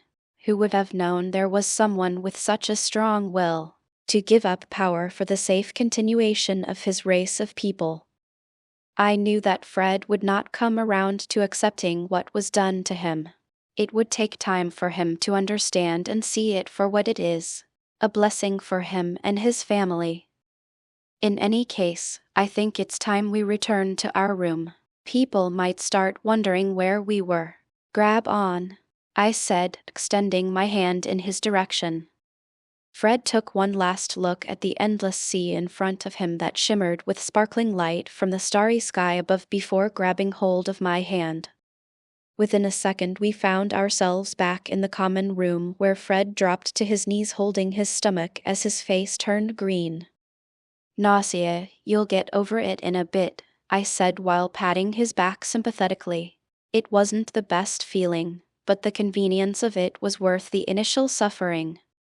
A few minutes and a cup of glass later we finally reached our room. Opening the door, I saw everyone crowding over my bed. From the gaps, I saw a piece of shiny metal that sparkled like a disco ball. There was also a heavy book beside it that read Pendragon Locomotor. It was obvious that these were the items I had asked for. "Ah, Tom, what's this?" Percival asked while holding up the slab of goblin-wrought steel. It had a smooth, wavy pattern that seemed to move as if alive. I didn't respond right away. I looked over and saw that the 2 beds this morning were still empty and clean, meaning that they were not in use. The 2 kids that came with Robert were chatting to the side by themselves, clearly not interested in mingling, or maybe they felt uncomfortable with so many strangers. I waved my hand and cast the Muffliato spell before grabbing the steel out of his hand and sitting on my bed. This is goblin-wrought steel, a very precious metal that is incredibly expensive. Only the goblins know how to make it, and they charge exorbitant prices. The demand is high, but the supply is low. So get your grimy little hands off of it, I said with a teasing smile. Percival scoffed before focusing on the metal. What does it do? I mean, you must have got it from the deal you made with the headmistress, right? He asked. I arched a brow in surprise before nodding. Smart little fellow, aren't you? Yes, that is right. As for what it does, well, it takes on any beneficial properties from objects or living beings and adds it to itself, I said casually. Percival's eyes widened slightly before confusion dawned on his face. What would you need that for? I smiled slightly and looked to make sure that the 2 kids weren't paying attention before raising my left hand. I gave Fred a quick glance, which the latter caught, causing him to focus. Everyone turned to my left hand expectantly. Slowly, a black substance seeped out of my skin, slowly converging in spirals before hardening into plated steel, dark as the abyss. The edges were jagged and sharp, with small claws extending from the tips of my fingers. A full gauntlet covered my arm quickly. It seems that my armor didn't change with Drax's body. That's because it was based on my previous appearance. In your words, I guess you can say it needs an update. Don't worry, it would only take several minutes. I just didn't bother to mention it because nothing changes except for the appearance.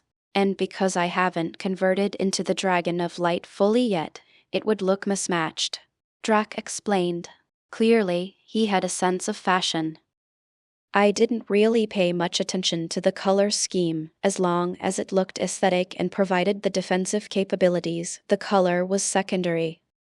Everyone gasped at the sight of the metal gauntlet. Fred's eyes widened at the sight. The Dragon Knight, he mumbled to my surprise. It seems that my ancestors failed at being low-key in many instances for them to be known all the way on a different continent. But it seems that being conspicuous ran in the family, which took all fault off my shoulders. Tom, what is that? Robert asked with a slight stutter. This is a secret I will be sharing with you soon. But not now. All you need to know is that the steel is for my armor. With it, I can take attributes from objects the steel deems worthy and beneficial. This will increase the usefulness of my armor. Everyone gasped again at my explanation. How will you assimilate this steel, though? Percival asked curiously. Clearly, he wasn't too fazed to the point of shock. He was surprised, yes, but was evidently more curious about it. I grabbed the steel with my armored hand. Instantly, a flash of black light shone from my eye onto my gauntlet, causing it to light up with golden runes. Those runes slowly made their way to the steel, where they began to swim freely in a random pattern. This lasted about a minute before they returned to the gauntlet. But this time, the runes shone with a silver glow before fading into the armor. Done. Now the armor has acquired the ability to assimilate the beneficial properties of external sources, Drac explained. How? I asked. The runes you saw were created by me. All I did was give them the task of collecting samples and recording how the steel actually goes about assimilating the properties of these materials. To my surprise, the steel actually copied the magical signature unique to the runes and assimilates it into its own. Quite fascinating. So all I did was give it some of my own power to assimilate so I can witness the process again. Now that the runes have the process, all I did was apply it to the armor. I suggest you destroy this steel though. Not only does it serve no further purpose, but it actually holds a minuscule part of my power. This steel is insane. I wonder how those goblins were able to pull this off. Drax's words surprised me. This steel being able to absorb even a tiny, infinitely microscopic piece of Drax's power was already crazy. Drax's power could be regenerated, so it wasn't like he lost it forever. And such a small piece was already regenerated the next instant. But for this steel piece, it was like being blessed by a god. I could feel a sort of link between this piece of metal and myself. This was evidence of Drax's words. As I was getting ready to destroy it with my flames, a thought popped into my mind. What would happen if this was forged into a weapon? And what if that weapon was wielded by a massive bipedal bear towering over everything? The mere thought of it made me want to laugh like a madman. Is it possible? I asked in my head. Sure is. Use transfiguration to change the shape of it. Wouldn't it lose its ability if I used transfiguration?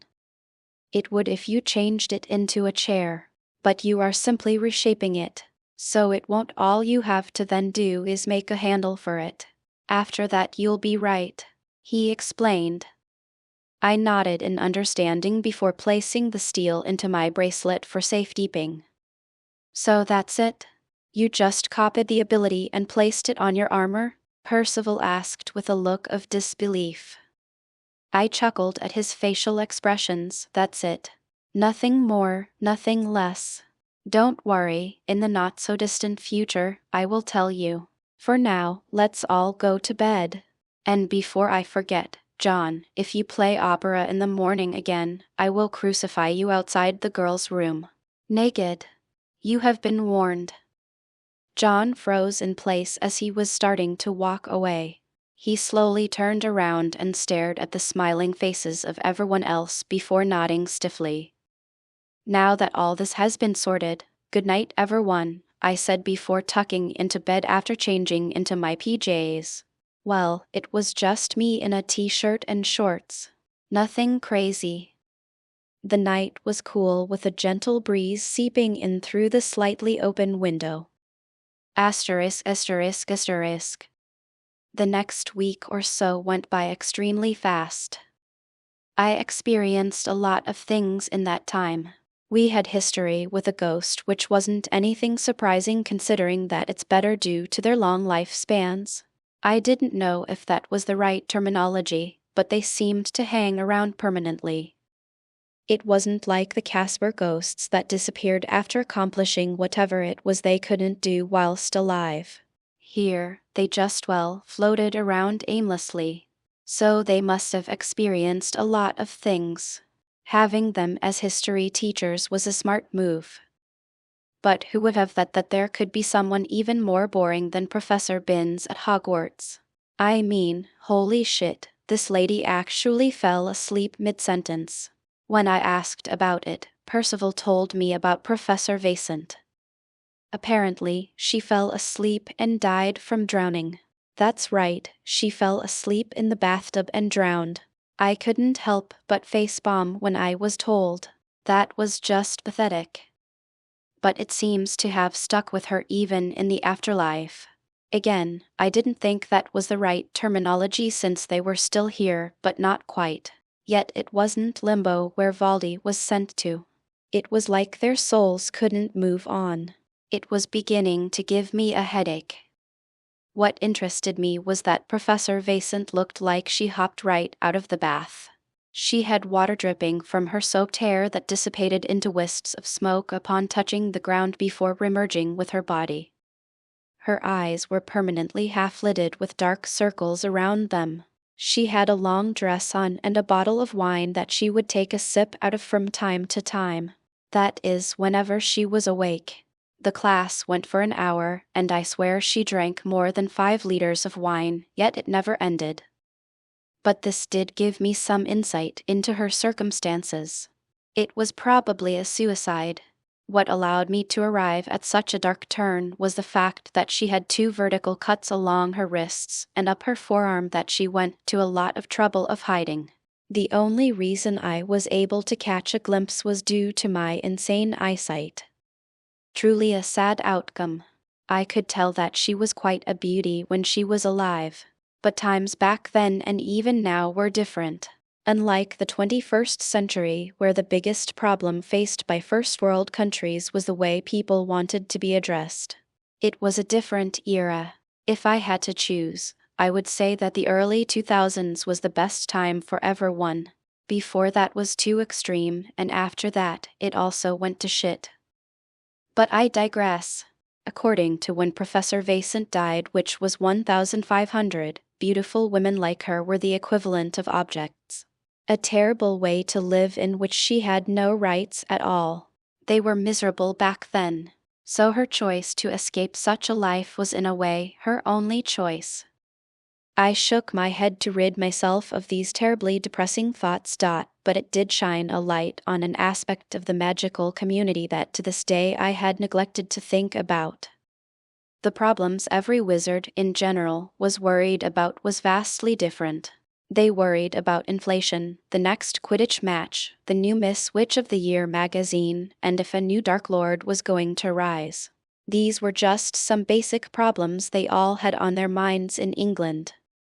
Things like gender hierarchy, homosexuality being illegal, and all that weren't really problems. And this was for a simple reason. These groups had power and standing. Every wizard had the chance to be powerful. Heck, even the simple fact of having a wand is the same as carrying an AK-47 in your hand. In a way, problems or issues that plagued muggles were not even an afterthought for wizards. Are you going to go around abusing a gay person when they can point a wand to your head and kill you in a second? No, right, so these aren't problems. Women have equal rights to men because they can perform the same magic. There are even instances where women are more adept at using magic than men. So, these worldly problems that muggles face are actually moot points in the wizarding world. Combine that with the general lack of common sense seen in wizards and you have a completely different society with differing cultures and norms. I would even go to the length of saying they're upside down. But the reason this even correlates to Professor Vasant is that she was actually a muggle, meaning that the muggle world where women were oppressed applied to her. So, her struggles were tremendous. Her dying the way she did wasn't that surprising. It's truly fascinating how different the two worlds are considering that they're within arm's reach of each other. A terrific concept and one heck of an eye-opener. Once again, it illustrates just how much of an impact a thing like magic has on a species like humans. But all this didn't take away from the point that she was still a terrible teacher. As I mentioned before, she would fall asleep constantly, usually mid-sentence. This meant that when she did eventually wake up, she would go over the same line. And it was a coin toss as to whether she would fall asleep again or actually continue. I found myself wishing that she wouldn't fall asleep for more than 2 sentences. But I guess that was my only form of entertainment. Betting with the lads on whether she would fail or succeed. I ended up losing quite a large portion of points. But what was the use for them now? I had almost everything I currently needed. At least as far as I could think of, I didn't really need anything. And it was due to this simple reason that my loss was bearable. Percival and Fred were rather happy because they got a ton of points from me. Robert was sulking in the corner calling out the goddess of fortune for picking favorites, and John never participated. A wise choice, I must admit, since considering his stupidity he might have lost out more than me. Apart from history, there was potions. This class ended up going exactly like my potions class with Snape. The fucker kept finding every excuse known to man to punish me. I ended up losing my mind from rage and cast a slipping spell on the floor, causing the old man to fall flat on his ass several times over the course of the class. The funny thing was what came after. He would run around trying to figure out who did it. He would naturally focus on me, in which he would look at me for several minutes for any indication of magical use. During that time, he continued to fall over. The guy didn't know that I didn't actually need to do any movements to cast simple magic, not to mention the use of a wand. That wasn't the case for offensive magic, since it was a bit more complex. At least for now, I still showed some indication of when I was using magic. The class itself was rather standard. We needed to create a repairing potion. This potion had healing properties that were actually similar to the ones Harry would be victim to this year when he would break his arm. That bone regrowing potion was actually this potion with some minor changes. Those changes being that instead of flesh from a snot-nosed troll as the main catalyst due to their high healing factor, it was bones of a ghost owl, who are known for their specific ability to heal broken or regrow missing bones. That, in conjunction with roots from a crimson tree and leaves from a toad-devouring plant, created a potion with the ability to regrow limbs. The actual process was rather simple. First, we ignite the cauldron with a gentle flame. The temperature should be no more than 70 degrees Celsius. Any more and the materials will be destroyed in an explosion. Any less and the materials will rot in corrosive liquid created from the decaying flesh of the snot-nosed troll. Both outcomes will be quite disastrous for the person making the potion. But this step was rather simple to do. It was just surprising how volatile these materials could become with just the first step going wrong. Then came the addition of the materials in a rather strict order. This potion was rather simple, since it only had 3 materials, 1 main and 2 supplementary. Can anyone tell me why we use roots from a crimson tree instead of bark from a 3 seasons yellow barbed tree? Professor Brambleton asked before waving his wand gently. The cauldrons were shut tight by their lids. And before you start yapping on about the potion being ruined, you have exactly 1 minute and 3 seconds to answer before it is ruined. In that case, you will all have to start again. So, I wouldn't dally. Does anyone have an answer for me? He barked sternly while looking around the classroom. The next moment, John, who was about to raise his hand, froze and shut his slightly parted mouth. The awkward expression on his face caused everyone to giggle slightly. Several seconds went by where nobody gave an answer. I was already flipping through the textbook about 3 seasons yellow barbed trees. I already knew about crimson trees.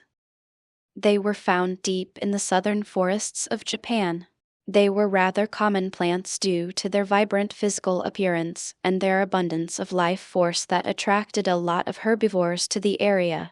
Their leaves were also used to cure burns, rare sicknesses, and were even identified as an ingredient for the werewolf potion that Lupin used. The most life force was actually found in the roots dozens of meters underground. Normal animals couldn't even reach that far, and magical beasts were rare. There was actually a magical beast that had a symbiotic relationship with the tree itself, though.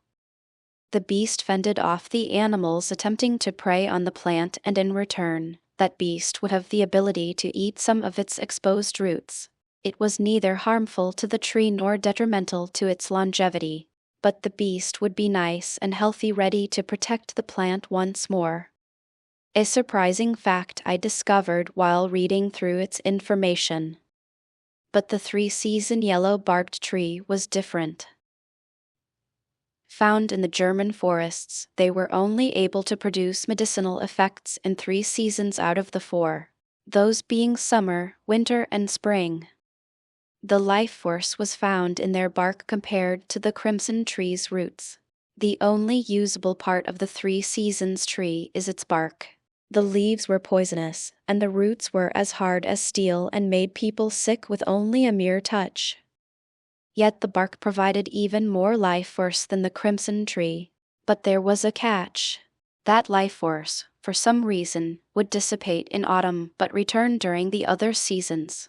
But during that period of time where its life force disappeared, it would gain barbs and turn yellow compared to its vibrant blue, while also gaining the poisonous trait, hence the name it was given. Then, the cane smashed down onto my desk, landing on top of the book that I was reading. I raised my head to see Professor Brambleton staring at me with a firm gaze. "Mr. Knight, would you be so kind as to give me the answer?" he asked. I nodded slowly before standing up as required when answering a question. This was not a school rule but a rule Professor Brambleton himself enforced in his classroom. For obvious reasons, it made sure that if you got the answer wrong, you could see everyone laughing at you. Honestly, a cruel method, but personal preference was just that. Percival told me that he had suffered multiple times because of it. So, I wasn't exactly surprised when I was chosen. For whatever reason, this teacher liked to single me out. But I wasn't about to fall for his petty tricks. My memory came in clutch once more. The difference between the 3 seasons yellow barb tree and why it isn't used even though its healing properties are stronger than that of the crimson trees is that it's currently autumn. As the name suggests, the 3 seasons yellow barb tree only blossoms 3 out of the 4 seasons. In autumn, it loses its highly praised medicinal properties and gains a poisonous one. If we are to use it nonetheless, we would be creating a completely different potion. Namely, the Death Sickle potion used and invented by Alexander Frederick in 1856 during the small-scale war between 2 non-mage states. He thought it was best to test his creation on the innocent parties involved. As the results show, both sides showed massive casualties. So severe, in fact, that both parties ended up helping each other in order to save themselves. I responded. The professor nodded the whole time, his eyes even lit up by the end as a small smile surfaced on his stone-like face. He clapped slightly and walked back to the front of the class, waving his wand along the way, unsealing our cauldrons. "Good response, Mr. Knight. You even gave us a history lesson. It seems that Professor Vasant would be very happy with such a studious student. 5 points to you. Now, everyone, as you have heard, that is the reason why we don't use this material during this time of year. A simple change of season is enough to create a potion capable of killing thousands with a mere whiff. Now, on to the next step. Stir your cauldrons for 2 minutes in a clockwise direction using your wands. This calls for precise movements and careful control over your magic input. Too fast and you destroy the balance you have created. Too slow and run the risk of your materials decaying," he directed loudly and strictly. Percival leaned over with an incredulous look on his face. "What the hell? What did you do to make him like you all of a sudden?" he asked, causing the professor's voice to fall into the background. I was a little speechless myself, to be honest. I wasn't expecting him to actually praise me. I was waiting for him to ask me a question about something I wasn't knowledgeable about for the potion we were doing. But that didn't happen. "I don't know, man," I said while shaking my head. I focused back on the professor's words. Even if he praised me this time, I wasn't about to mess it up and give him the chance to yell at me. Hell, give him an inch and he might take a mile. Maybe this is his ploy, to get me to drop my guard before slamming me into a wall with his out-of-the-blue questions. But that didn't seem to happen. The class continued as per usual, with some people being able to complete the task in the time allocated. The other half failed at some point during the process and were made to do it again. Those who failed during the last stages were kept back for detention. And to my surprise, Professor Brambleton never bothered me again. Except for the occasional question which I promptly answered, he was more focused on the students who were failing. Either way, I finished the potion with time to spare. But I wasn't the first. Just like Hermione, Jenna the oh-so-studious one was dead set on getting everything down to the T, which made her more efficient than me. But all I cared about was passing. Who came first was none of my concern. It didn't really matter either way since I would beat her in the mid-year exams. Since they were all based on memorizing, which was a terrible form of testing. There is a long reason behind why it simply doesn't work, and I didn't feel like thinking about it. But it was something that I would eventually change. Anyway, walking out of potions in a rather good mood, we headed towards the swimming pool area. That's right, we were learning to swim. Something that was quite honestly mind-blowing to me. Never had I heard about a subject solely dedicated to learning to swim. True, it went into more detail and even studied life-saving techniques when stranded out at sea, but the main foundation was learning to swim. What made it bearable was that I could see the bottom of the pool. I wasn't kidding when I said I had a phobia of the open ocean. As we walked in, I was once again mind blown. In a water tank directly in front of us was a mermaid, gently moving her tail as she rested against the glass. Her long, raven black hair and ruby red eyes seemed to entrance everyone. I looked around and to my surprise, even the ladies were caught up in her looks. I wasn't surprised, there were many species of mermaids in the world. Not just those ugly things in the lake outside of Hogwarts. The one before me was the epitome of beauty. A sense of tranquility washed over my body as a sense of desire flowed within me. But as I began to take my first step forward, I snapped out of it. A clemency kicked in, subconsciously awakening me from my trance. The mermaid seemed to have sensed this as she focused in on me with a surprised look on her face that slowly changed to one of curiosity as a playful smile graced her perfect lips. I couldn't help but smile as well. These mermaids were much more devilish than those ugly ones. Their species was very mischievous due to their nature. Using their beauty to entice prey, they would cast a sort of hallucination on their opponent, forcing them to see their version of the most beautiful female or male of their species. So, what I saw wasn't exactly what everyone else saw. I had to give props to her for being able to create such a flawless image. And I was also intrigued since this was, according to my subconscious, the most attractive version of a woman. "Welcome, class," she said loudly. Instantly, like a clap of thunder, everyone else fell to the ground as their eyes regained some clarity. The ladies looked around, trying to see if anyone caught them as they wiped the drool falling from the corner of their lips. Their faces were flushed, but a glimmer of disappointment flashed through their eyes when they stared at the mermaid in the water tank. I turned to Percival, John, Fred, and Robert, who were the same. I walked over to them, crouched down, and pulled out a handkerchief from my bracelet. "I think you need this," I said in a whisper as a playful smile spread over my face. Percival's face turned a darker shade of pink as he wiped the drool from the corner of his mouth while giving me a hateful glare.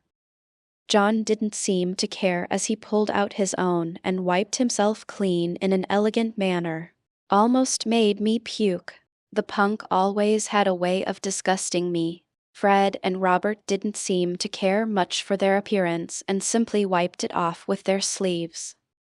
"Only one of you was able to resist my basic charm ability," she said slowly, her eyes never leaving my body as she scanned it from top to bottom. I felt naked from her intense gaze. It was like she was assessing whether I was qualified to be locked up in her dungeon to be her next plaything. No idea why that was the first thing that popped into my head, but it was, and there's nothing I can do about it.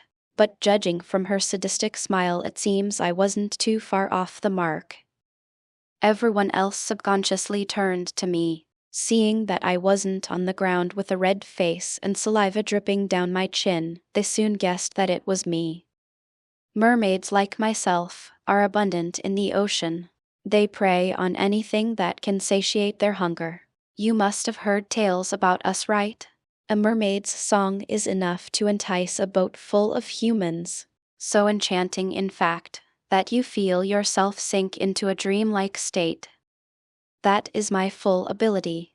All I just did was look at you. This is just a very small example of the dangers the sea holds, and why you need to be knowledgeable enough to stand a chance of survival. As this student demonstrated, occlumency is a very good way of defending against attacks like the one I just used. Ones that affect the mind, sway it and confuse it. Well done, Mr. Knight, 10 points to you, she said with an enchanting smile. I could feel my body heating up, causing me to frown ever so slightly. I knew she was trying her ability on me again, and she knew I knew, since a small smile surfaced again on her face. But she soon began to pout when she saw me regaining my composure just as quickly as I lost it. What an interesting little animal, Drax said with curiosity. A tinge of mockery and disdain came from his tone. What's so interesting about them? They just seem like two-faced hungry little wolves to me, I thought. That's because you have no appreciation for the good stuff, Tom. Oh, and to correct your previous conjecture, the appearance you are seeing is her real look, not an illusion. Since you are able to create illusions, you are naturally impervious to them, meaning that you cannot be charmed. Only someone with immense power like the Mermaid Queen could penetrate your defenses. But by the time you get to meet such a powerful creature, you would have grown to even greater heights. I was surprised to hear that I was actually impervious to her charm. Wait, but then why did I feel like I was actually about to fall for it? TCH, just because you can't be tricked by a physical illusion doesn't mean that the sound waves coming from her voice would have no effect on you. It is still a sort of legilimency after all. So naturally, you are susceptible. Like she announced, occlumency is one of the very few ways of resisting their charm abilities. Drax said. Oh, that makes sense, I guess. As we talked, the teacher introduced herself. My name is Professor Morella Atlanta. I come from the Atlantean people located in the Mediterranean. But you can call me Professor Atlanta. I will be teaching you how to swim, basic ocean survival, and a bit about the creatures that dwell in the vast ocean. Even to this current day, there are hundreds of thousands of magical species that are still undiscovered. The sea is simply too vast to cover, even with magic. And even for the ones that we are aware of, there are millions of species, both magical and not, that can pose a threat to you wizards and witches. You people would all die of old age before we even covered half the animals. What we will be going over is the most abundant and the ones that are most likely to be encountered by you if you ever find yourself stranded in the ocean. But first, we will be learning how to swim. Please raise your hand if you already know how to do so. She spoke loudly while raising her own hand. To my surprise, some people actually did know how to swim. Those included Percival, Fred, and Jenna. There were naturally a couple of other kids I didn't know the names of, but there weren't that many overall. Obviously, I raised my hand as well since I knew how to do so. The professor nodded in contentment as she scanned over the people who did know how to. She naturally landed on me again and smiled slightly before focusing back on the broader class. Okay, that should be enough. Those who know how to swim will be the teachers for a small group of students who don't know how to. This will not only develop your communication skills, but it will build leadership skills, and for those teaching specifically, it will highlight what you know well and what you only have some knowledge of. Does anyone have any questions? She asked. Nobody raised their hand, and after several seconds of the same, the teacher nodded again before snapping her fingers. The door to her left opened up, and a passageway could be seen that split off into two different corridors, both of which had signs, boys and girls respectively. The change rooms. Get dressed into your swimsuits before making your way through the door on the opposite side of the change rooms. You have 10 minutes. Do not dally, because I will not only not wait for you, Those who are late will not be able to attend, and you'll have points subtracted depending on how much over the limit you go. You have been warned. Get to it, she snapped at the end before disappearing from the tank. The class didn't become noisy in her absence, which surprised me, but Percival told me that everyone had gotten used to being caught the moment they made a ruckus. This implied that even though we couldn't see the teacher, she could see us. In essence, we were still monitored.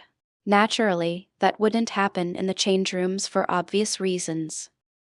As we split off into two groups based on gender, we made our way through the designated corridor before coming upon a massive room with brightly lit rooms. There was a general change room with wooden benches, lockers, and towel racks.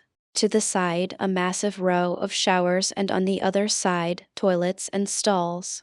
It was incredibly neat, dry, and very clean. We all picked a locker before opening it to find a set of shorts meant for swimming. They were just like the normal uniforms, they could change shape based on the person's size. Getting undressed and putting on the shorts, I walked over to the mirror to see a muscular boy that looked to be around the age of 16 staring back at me. My tattoos were still there, swimming around on my skin. Percival, Fred, Robert, and John walked over soon after but froze upon gazing at my body. Percival began to frown, which got progressively more pronounced the more he stared. This is not fair. How is that fair? You can't be 12. Look at you. You muscle head. Percival screamed indignantly. I couldn't help but chuckle before nodding as I looked at my body before tensing slightly. Instantly, my muscles bulged as veins came alive and began to squirm around my forearms. I noticed Fred looked at my body in a trance, which was quite uncomfortable. But I soon understood, everyone else was the same when I scanned across their faces. This was an effect that Drac had told me about. When someone looked at my tattoos when they aren't obstructed by clothing, they have a sort of illusion effect. This only worked on wizards since I had muggle repellent on to stop that from happening when walking around on the streets. Going back to the effect my tattoos had, to simplify it, it showed them the story of the Dragons. How they came to be, how they fought, and how they died. It even mentioned my family. It was almost like looking at a timeline of events that was being shown via an illusion, as if you were really there. I didn't mind showing them for one simple reason. I would be creating a seal to protect the secret from coming out with every single one eventually.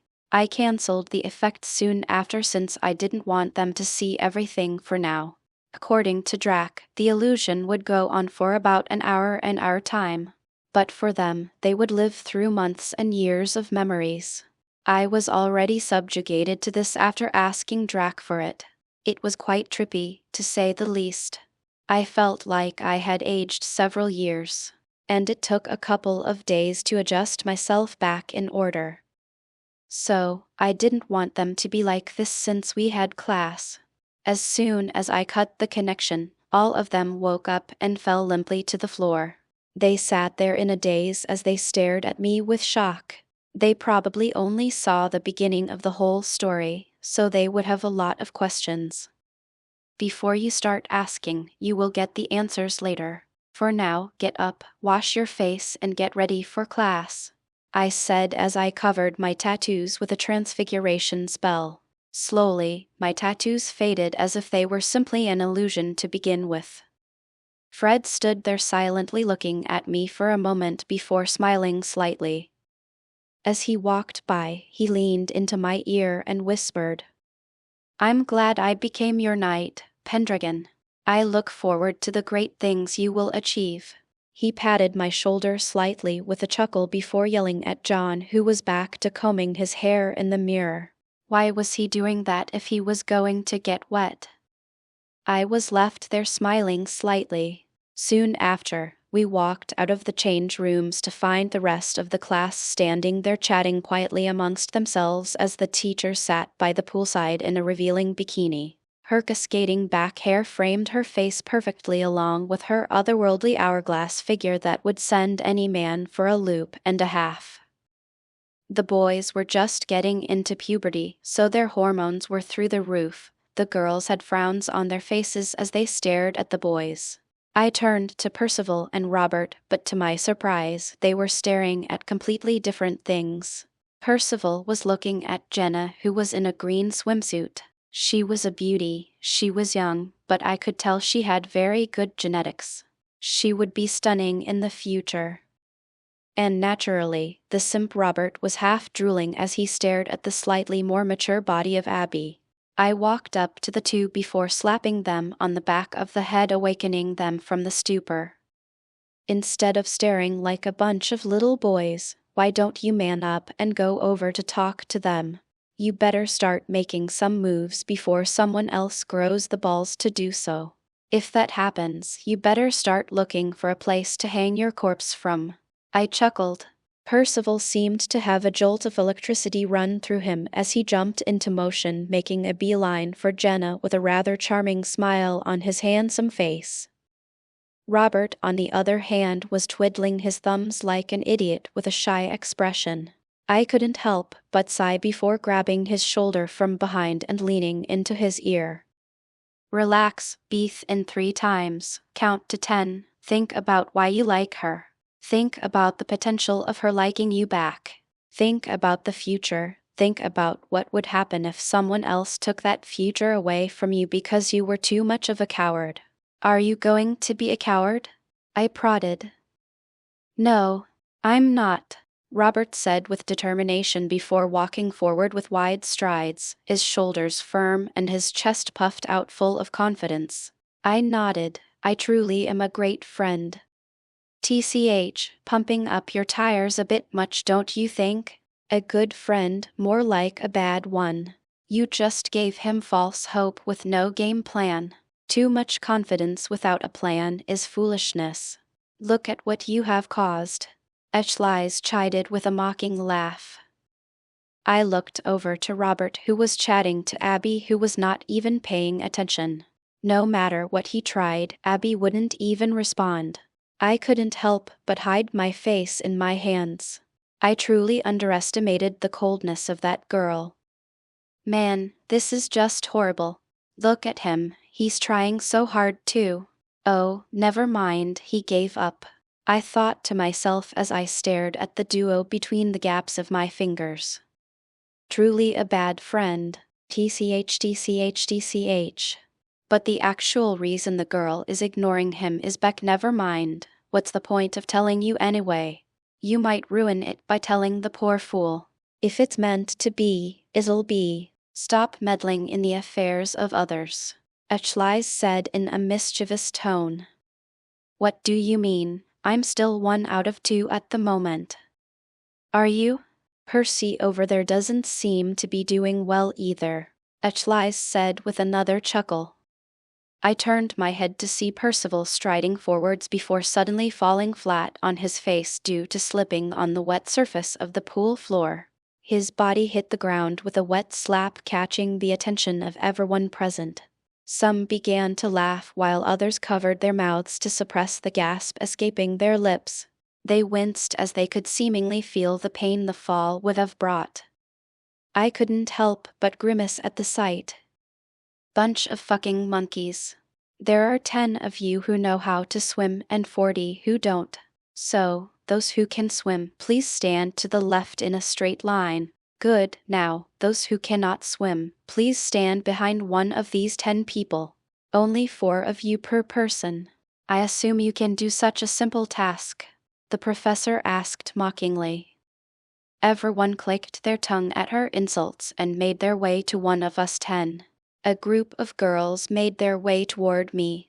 Jenna went to Percival, much to my surprise. I shot him a playful smile before giving him a secret thumbs up for good luck. But what plain shocked me was that Abby was actually standing behind Robert. I rubbed my eyes thinking that I was seeing things. Fred, Percival, John, and everyone else were also doing the same. We secretly looked at each other before looking up at the sky, wondering if pigs were going to start flying. My attention was soon refocused back on the 4 girls who were standing behind me, silently looking at me expectantly. What are your names? I asked with a slight smile. Better to get along rather than start pissing people off. Patricia. Alissa. Symphony. Callista. I nodded silently at their names. I would say that I was probably going to forget them by the end of the day, but my memory wouldn't allow me. I chuckled to myself at the thought before gazing at the four. Why me? You made a beeline straight towards me, I asked curiously. Patricia stepped forward slightly because we think you would be the best swimmer, meaning that you would be the most knowledgeable to teach us. Therefore, the only adequate and the most obvious choice was to go for you, she said confidently. I was left speechless. I mean, she wasn't wrong, but damn, I really didn't expect that from a 12-year-old. What are they drinking these days to be this rational? I was accustomed to girls hanging out with boys they liked or had a crush on. That was the only reason I could think of as to why they would come up to me and choose me. But it seems that I misjudged them. Well, your words prove true. I am indeed the best swimmer here. So, you will be getting just what you expect, I acknowledged before shifting my gaze back to the professor without leaving any room for further discussion. Well done, everyone, you are able to get into groups, she said sarcastically. Another round of clicking tongues could be heard as they gazed at her in disapproval. The professor waved her hand dismissively. Yeah, you'll get used to my way of talking. Deal with it. Now, make your way to an area by the poolside. Instructors, you will get in first. People who can't swim will put on floaties that are by the poolside. Chop chop, she instructed while clapping her hands. Everyone jolted into action as they spread out into different areas of the pool. My group followed me as I walked towards the opposite corner of the pool that was empty. There were some floaties that were perfect for people who couldn't swim. But before they could even put them on, I interrupted. Don't bother putting those things on. They will only get in the way. The girls froze in place before looking over. I was already in the pool by now, gently swaying my arms from side to side while on my back. That was all I needed to stay afloat without using magic. But the professor said, "She is not in charge at the moment, I am. So, you do as I say. In any case, you are safe either way. Now, gently slide into the water whilst holding on tightly to the edge of the pool," I instructed slowly. The four girls did as told and slowly got in. They were rather nervous as they gripped the wall so tightly their knuckles turned white. I sighed slightly. This was going to take a while. First, I'll need to get you accustomed to the feeling of being submerged underwater. So, extend your feet until they are on the surface of the water. The girls were confused but did as told. No. Don't let go, you dumb you silly lass. Grab hold of the wall but stay parallel to the water surface. There you go, I said as I used telekinesis to push her back to the wall where she grabbed hold. I let them get accustomed to this for a few moments before continuing. Okay, now, I want you to slowly put your head underwater. Don't let go of the wall. Keep your head underwater for 5 seconds before lifting it again. The girls looked slightly startled, but under my firm gaze, they reluctantly did as told. But as soon as Alissa put her head in the water, she panicked and let go, sinking further down. I sighed slightly while covering my face. I snapped my fingers, and she floated to the surface before landing on the side of the pool, spitting out mouthfuls of water. You need to relax. The water is not your enemy, it is your friend. Stay calm and slowly try again. I'm here in case you fail. Alissa looked at me before regaining some confidence. Slowly, after many more mistakes, the girls were able to consistently raise their heads from the water before resubmerging them again and again. Every couple of times, I would extend the duration by a second. When they were comfortable enough, they began to hold their breath for more than 30 seconds. At some point, they even began to compete with each other to see who could hold their breath longer, causing me to laugh as I floated on the surface resting against a pool noddle. Okay, now that you are comfortable having your heads underwater, we will move on to the next phase. Kicking. Kicking is used as a propulsion method to move the body forward along the surface of the water and as a way of staying buoyant. Think of a metal ball being tugged by a boat. When the boat isn't moving, the metal ball will sink until it touches the bottom of the pool. But if the boat moves forward, the ball will be dragged to the top of the water again. Your feet are the boat, and the rest of the body is the ball. With that in mind, I want you to, while still holding onto the wall, to start kicking your legs. I want quick taps on the water surface, not long drawn-out strokes, because that won't do. To make it easier, I'll demonstrate, I said before making my way toward the 4 girls. I arrived next to them and grabbed onto the wall before straightening my body and elevating it using my core until it was on the water surface. Then, I kicked with both legs in small but quick and repetitive motions, like slapping the water with your hands at a fast pace. A small splash was being formed as water flew into the air. The girls instantly understood and began to copy my actions. I stopped and distanced myself back to my floating noodle to watch them. An hour passed by like this. We progressed to kickboards that they used to propel themselves forward from one end of the pool to the other. We did that for half an hour because I wanted them to have a good grasp of the fundamentals before leaving the board. The whistle rang out, piercing into our ears, signaling the end of the class. The 4 girls looked slightly dejected as they didn't want to leave just yet. I took this time to observe the other groups only to find most of them with annoyed or dawned unhappy faces. It seems it didn't go as well as it did for me. We gathered by the steps to the side of the pool and quietly waited for the teacher to begin talking. I have to say, for people who know how to swim, you taught terribly. But that is to be expected. Some of you did extraordinarily well though. She paused to look at me. The goal was for the students and the instructors to learn something. Can anybody tell me what you learned? She asked loudly. Everyone sported confused looks as they turned left and right, trying to find someone to get answers from. I contemplated the answer myself before promptly raising my hand. Mr. Knight, do you have an answer?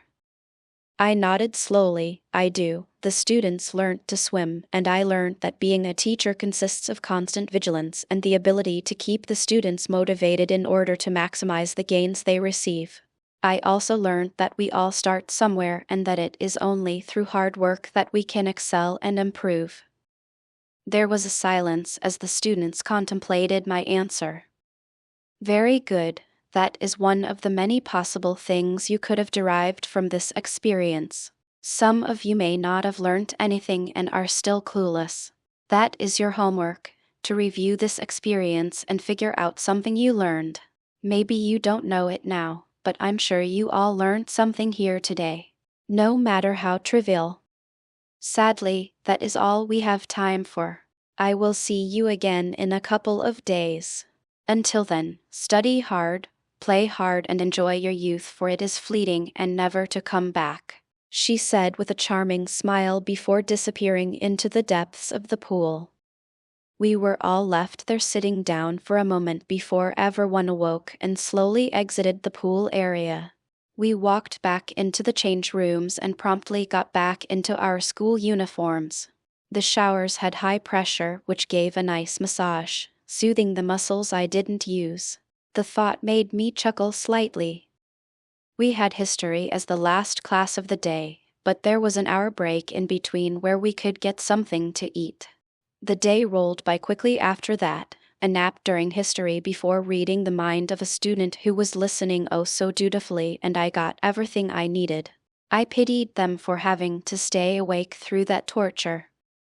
By now, it was 7 in the afternoon, and we were sitting on the couches by the fire. The last wisps of light from the orange sun hid behind the horizon, signaling the beginning of the night. "What did you guys think of the swimming lesson?" Percival asked as he came back with 2 cups of tea in his hands. I extended my hand out, but to my shock, Percival frowned and backed away before shaking his head. "Not for you, man," he said. I squinted slightly and focused on the small smile attempting to reach his lips. My gaze naturally shifted to the lady standing by the massive bulletin board with a world map on it that Percival was looking at. Jenna extended her hand out and received the cup of tea before thanking Percival softly. I couldn't help but scoff slightly. He gets a little success, and he forgets all about me. How ungrateful. I clicked my tongue in reproach, but a happy smile tugged at my face. It was good that he was succeeding. I looked over at the silent Fred reading a book on werewolves from England I had sourced for him. I shifted over slightly and put my arm around his shoulder. "Seem it's only you and me, buddy. Single till the end." Fred turned his head towards me with an odd expression on his face. No, sorry, but I already have someone I like. And she likes me back. But she's from my village, so, for now, I can't see her. Guess it's just you," he said with a playful smile. I rested my head against the back of the couch. Staring at the ceiling, I sighed slightly. It was Hermione's birthday soon. 5 days to be exact. I was wondering what I should get her. What would a nerd like her want? To be honest, one of the things I sucked at, like most men, was understanding the mind of a woman. Hermione was smart, but she was picky with her food, didn't like certain colors, loved tidiness, and hated tardiness. She loved books and pastries but hated sour foods. She liked the smell of morning dew in summer and spring but hated winter and the smell of autumn.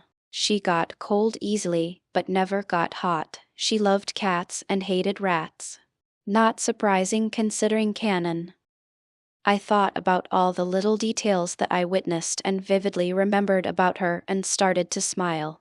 At some point, Fred began to stare at me with curiosity. Feeling his gaze on me, I lazily turned towards him, still resting my head on the back of the couch. "What? Something on my face?" I asked. Fred continued to look at me before smiling mischievously. "You like someone, don't you?" Suddenly the whole room quietened down, as every head turned towards me with incredulous looks on their faces. Jenna and Abby were both intensely curious about knowing who this girl was and how she was able to catch my attention. It was written all over their faces. John scoffed slightly to show his lack of care and continued to moisturize his hands. Yet, from the mirror in front of him, I caught his eyes shifting slightly. Clearly, he was curious. "What at Sundir?" I laughed slightly before shrugging. "What is there to tell? She's smart as me, she's talented, pretty and fun to be around. But she's an annoying little brat, picky and competitive beyond measure. But what's terrifying is her instinct. I swear she can see right through me," I said. A cold shiver crawled down my spine. I couldn't help it. I remembered the time on my way to Ilvermorny. She clearly knew I was talking about her. "Do you like her or hate her?" Robert teased. Instantly everyone else laughed slightly while nodding. But you seem troubled by something. Is there something we can do to help?" Percival asked. I was rather surprised at how sensitive and attentive he was to notice. I didn't hide anything and told them about her up and coming birthday and my lack of adequate birthday present ideas. Oh, and here I thought it was something serious. "I bet she would like anything you give her. I'm sure she probably likes you back considering how much time you two spent together. But if you want to be thoughtful, get her something that's useful, convenient, beautiful yet also reminds her of you," Abby said suddenly. Everyone was completely flabbergasted. Even my eyes widened at her words. The usually aloof Abby could actually provide advice on such a matter. Wasn't she meant to be some emotionless combat robot from the future? Robert was the only one who was deep in thought. Clearly, he was memorizing her words to use them later. As we stared at her, Abby finally realized, and her face contorted into a twisted frown, her cheeks reddening slightly. I'm not some cave troll living under a mountain, you know. I'm still a girl, and I have had all sort of gifts given to me. Some were good since they had everything I just mentioned, and some were bad, missing the things I mentioned. I'm simply talking from experience. My mother also told me something similar, she said in annoyance. She clearly felt uncomfortable and spat out those words quickly before burying her head in her book in an attempt to hide from the gazes of everyone else. It was rare to see Abby so shy, but her words sounded fine when I thought about it. Something that's both useful, convenient, beautiful, yet also reminds her of me. I mumbled to myself. My eyes wandered around the room trying to find inspiration before they landed on my wrist. There was a black bracelet, really plain and inconspicuous. People wouldn't even give it a second glance. But it also gave me a good idea. She was complaining about always having to carry her trunk and books and other items around, causing her to become exhausted by the end of the day. She was planning on getting one after this year, but I could give her one that's personalized ahead of time. I thought about the design and cross-referenced it with what Hermione liked. She loved flowers. When we were talking about me going to Hawaii, she mentioned how much she loved plumeria lace, due to its incredible beauty, soft foam-like petals, and its amazing smell. She loved the pink ones most. I jotted all of this down and even began to draw designs. It was a metal ring, with lots of those flowers welded on it. But they would move with magic, have a pink color, and even release a smell that complemented her mood. Meaning that when she was happy, she would release the amazing smell that the plumeria lace were known for. When she was upset, the smell of morning dew would seep out, which, according to her, was always able to cheer her up. When she was angry, the smell of toothpaste would seep out. She loved that smell in canon, so I thought that might be adequate. When she was stressed, the smell of pages from an old book would flow out. She always felt relaxed when she dived into her world of books. I loved paying attention to her when she was reading. She always seemed so blissful when she did. As I wrote all of this down, Fred, Jenna, and everyone else began to gather around. I didn't realize it in the moment since I was so concentrated on making the perfect gift. Wow, aren't you considerate and romantic? Jenna's teasing voice sounded over my shoulder, startling me. I jumped lightly in my seat before stiffly turning around to see everyone looking at me with playful smiles. Well, I was following Abby's suggestion. The bracelet is not only for decoration and to lift her mood, but also to store things in. But what can I add to remind her of me? I asked. This was the part that was puzzling me the most. I had no idea what I should add that would remind her of me. What about a series of words, a poem perhaps? John suddenly voiced out. Everyone turned their heads to him in slight surprise. Yet, when they all thought about his suggestion, one by one they all began to nod. I like that idea, Percival said with a smile. Same. Me too. Sure. Everyone voiced their approval. I felt that it wasn't enough. To make it even better, I decided to make it more intimate. There would be one slightly bigger flower, and when she kissed it, a poem would be carved into the space in front of her, similar to how Voldemort did in the Chamber of Secrets when writing his name. It was pretty much the same thing. It was cheesy, but I thought it would be quite a nice touch. The poem, though, was the difficult part. I had read a few poems in both this life and the previous one, but would any of them fit? I racked my brains for a while in silence as everyone else stared at me expectantly. It was only about 10 minutes later that I finally came up with something.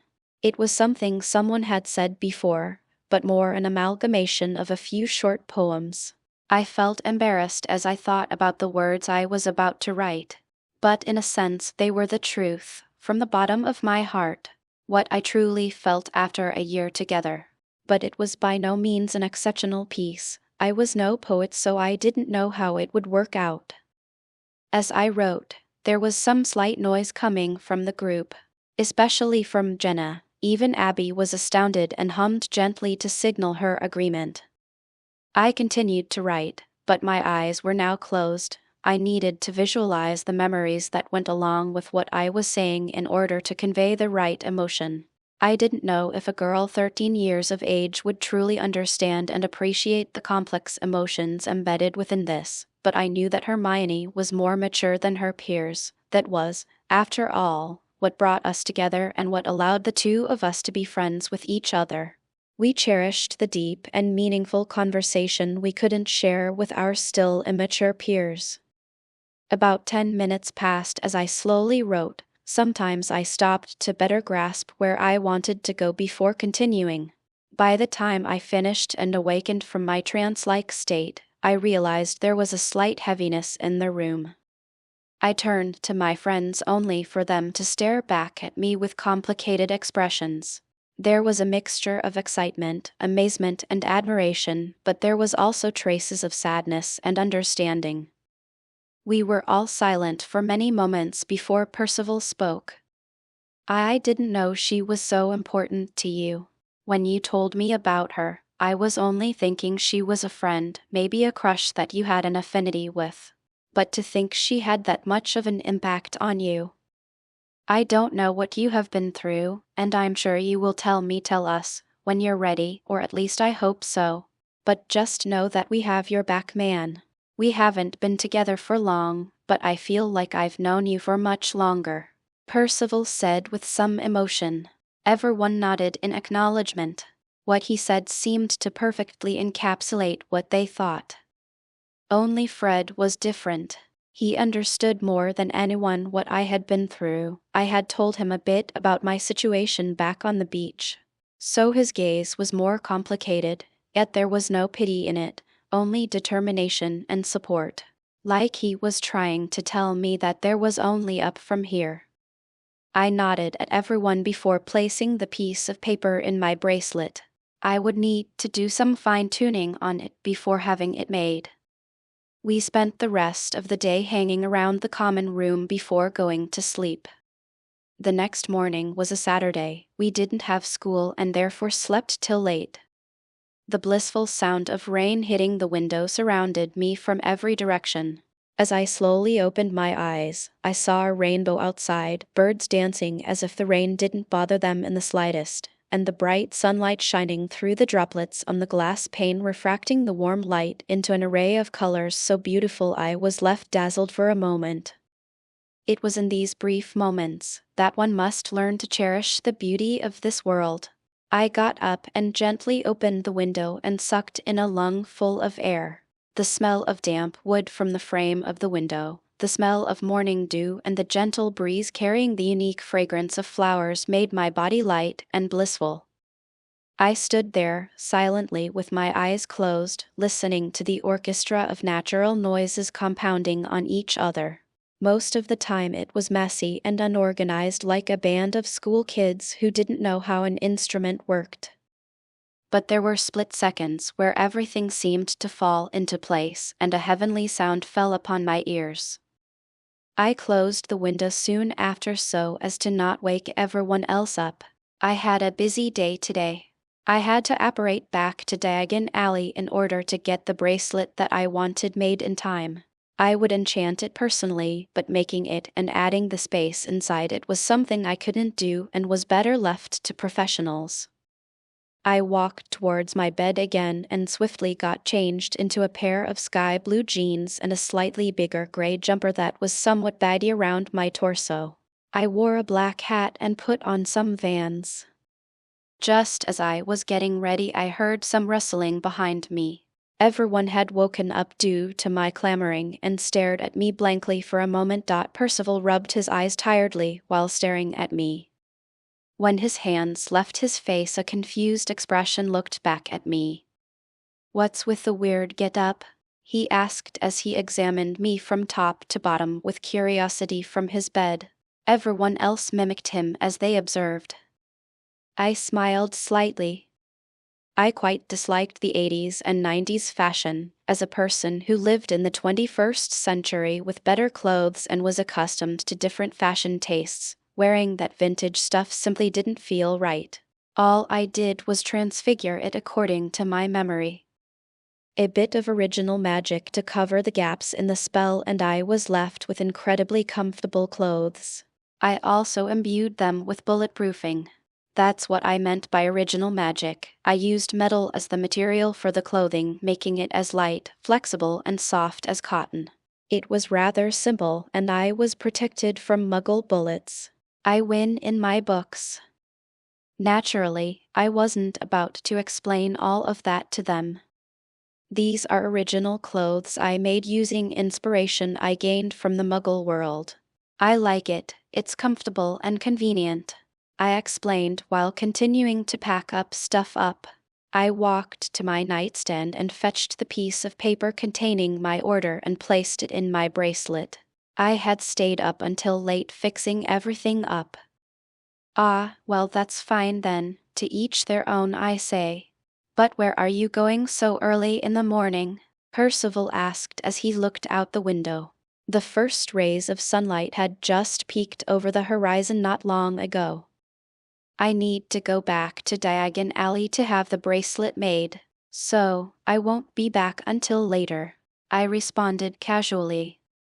Wait, Diagon Alley, is that the place you talked about before? The one in England? Percival suddenly asked, his voice raising an octave as he sat up with vigor. I nodded at him. That's the one.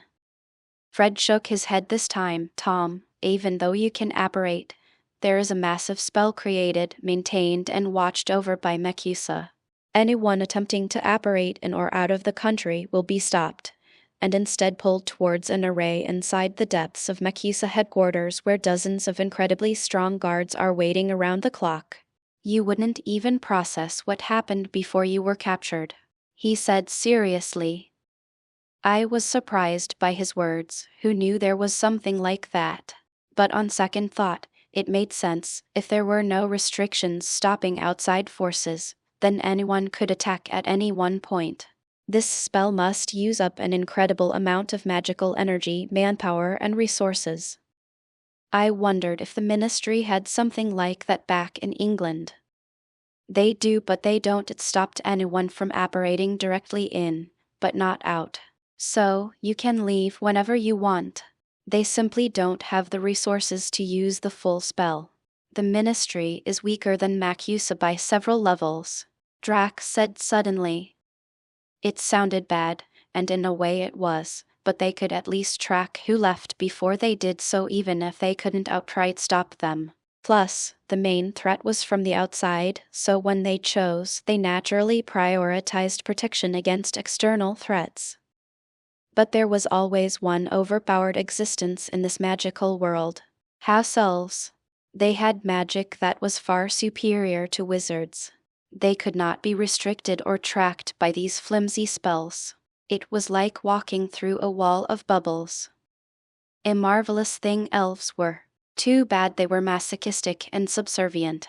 Otherwise, wizard kind would be either enslaved or extinct at this rate.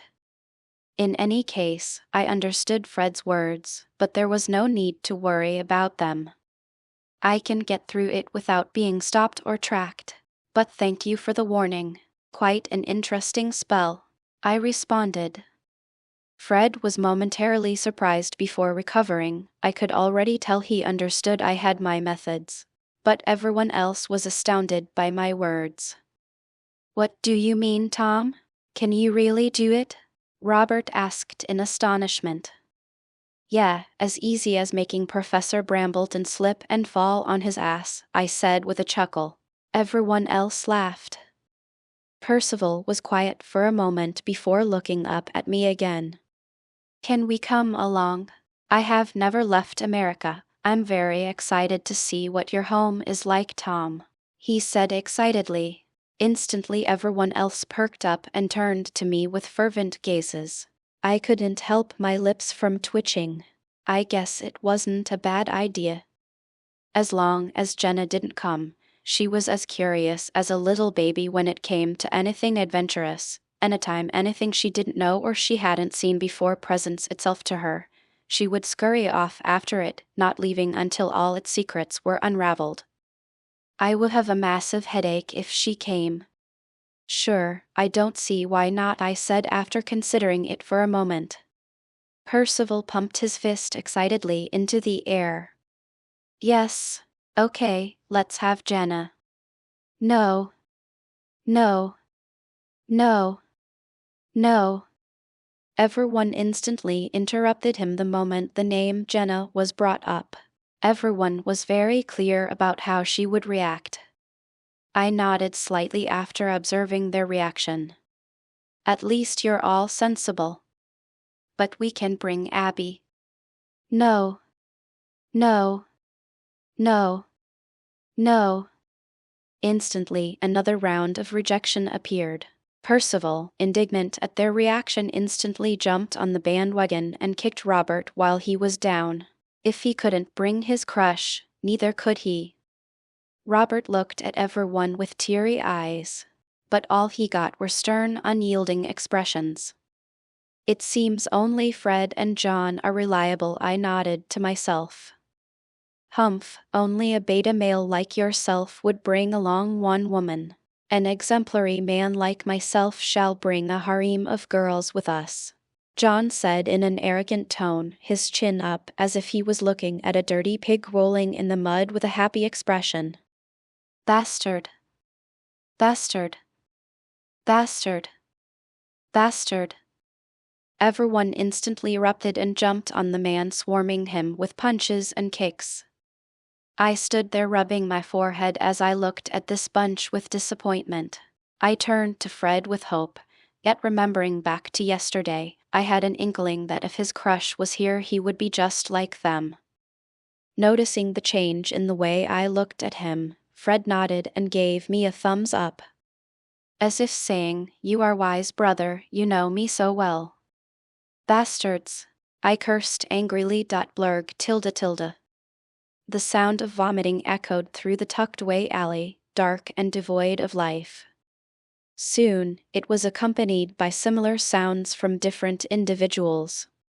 Percival, John, and Robert were all hunched over like shrimp, pale-faced as they emptied their guts in the corner.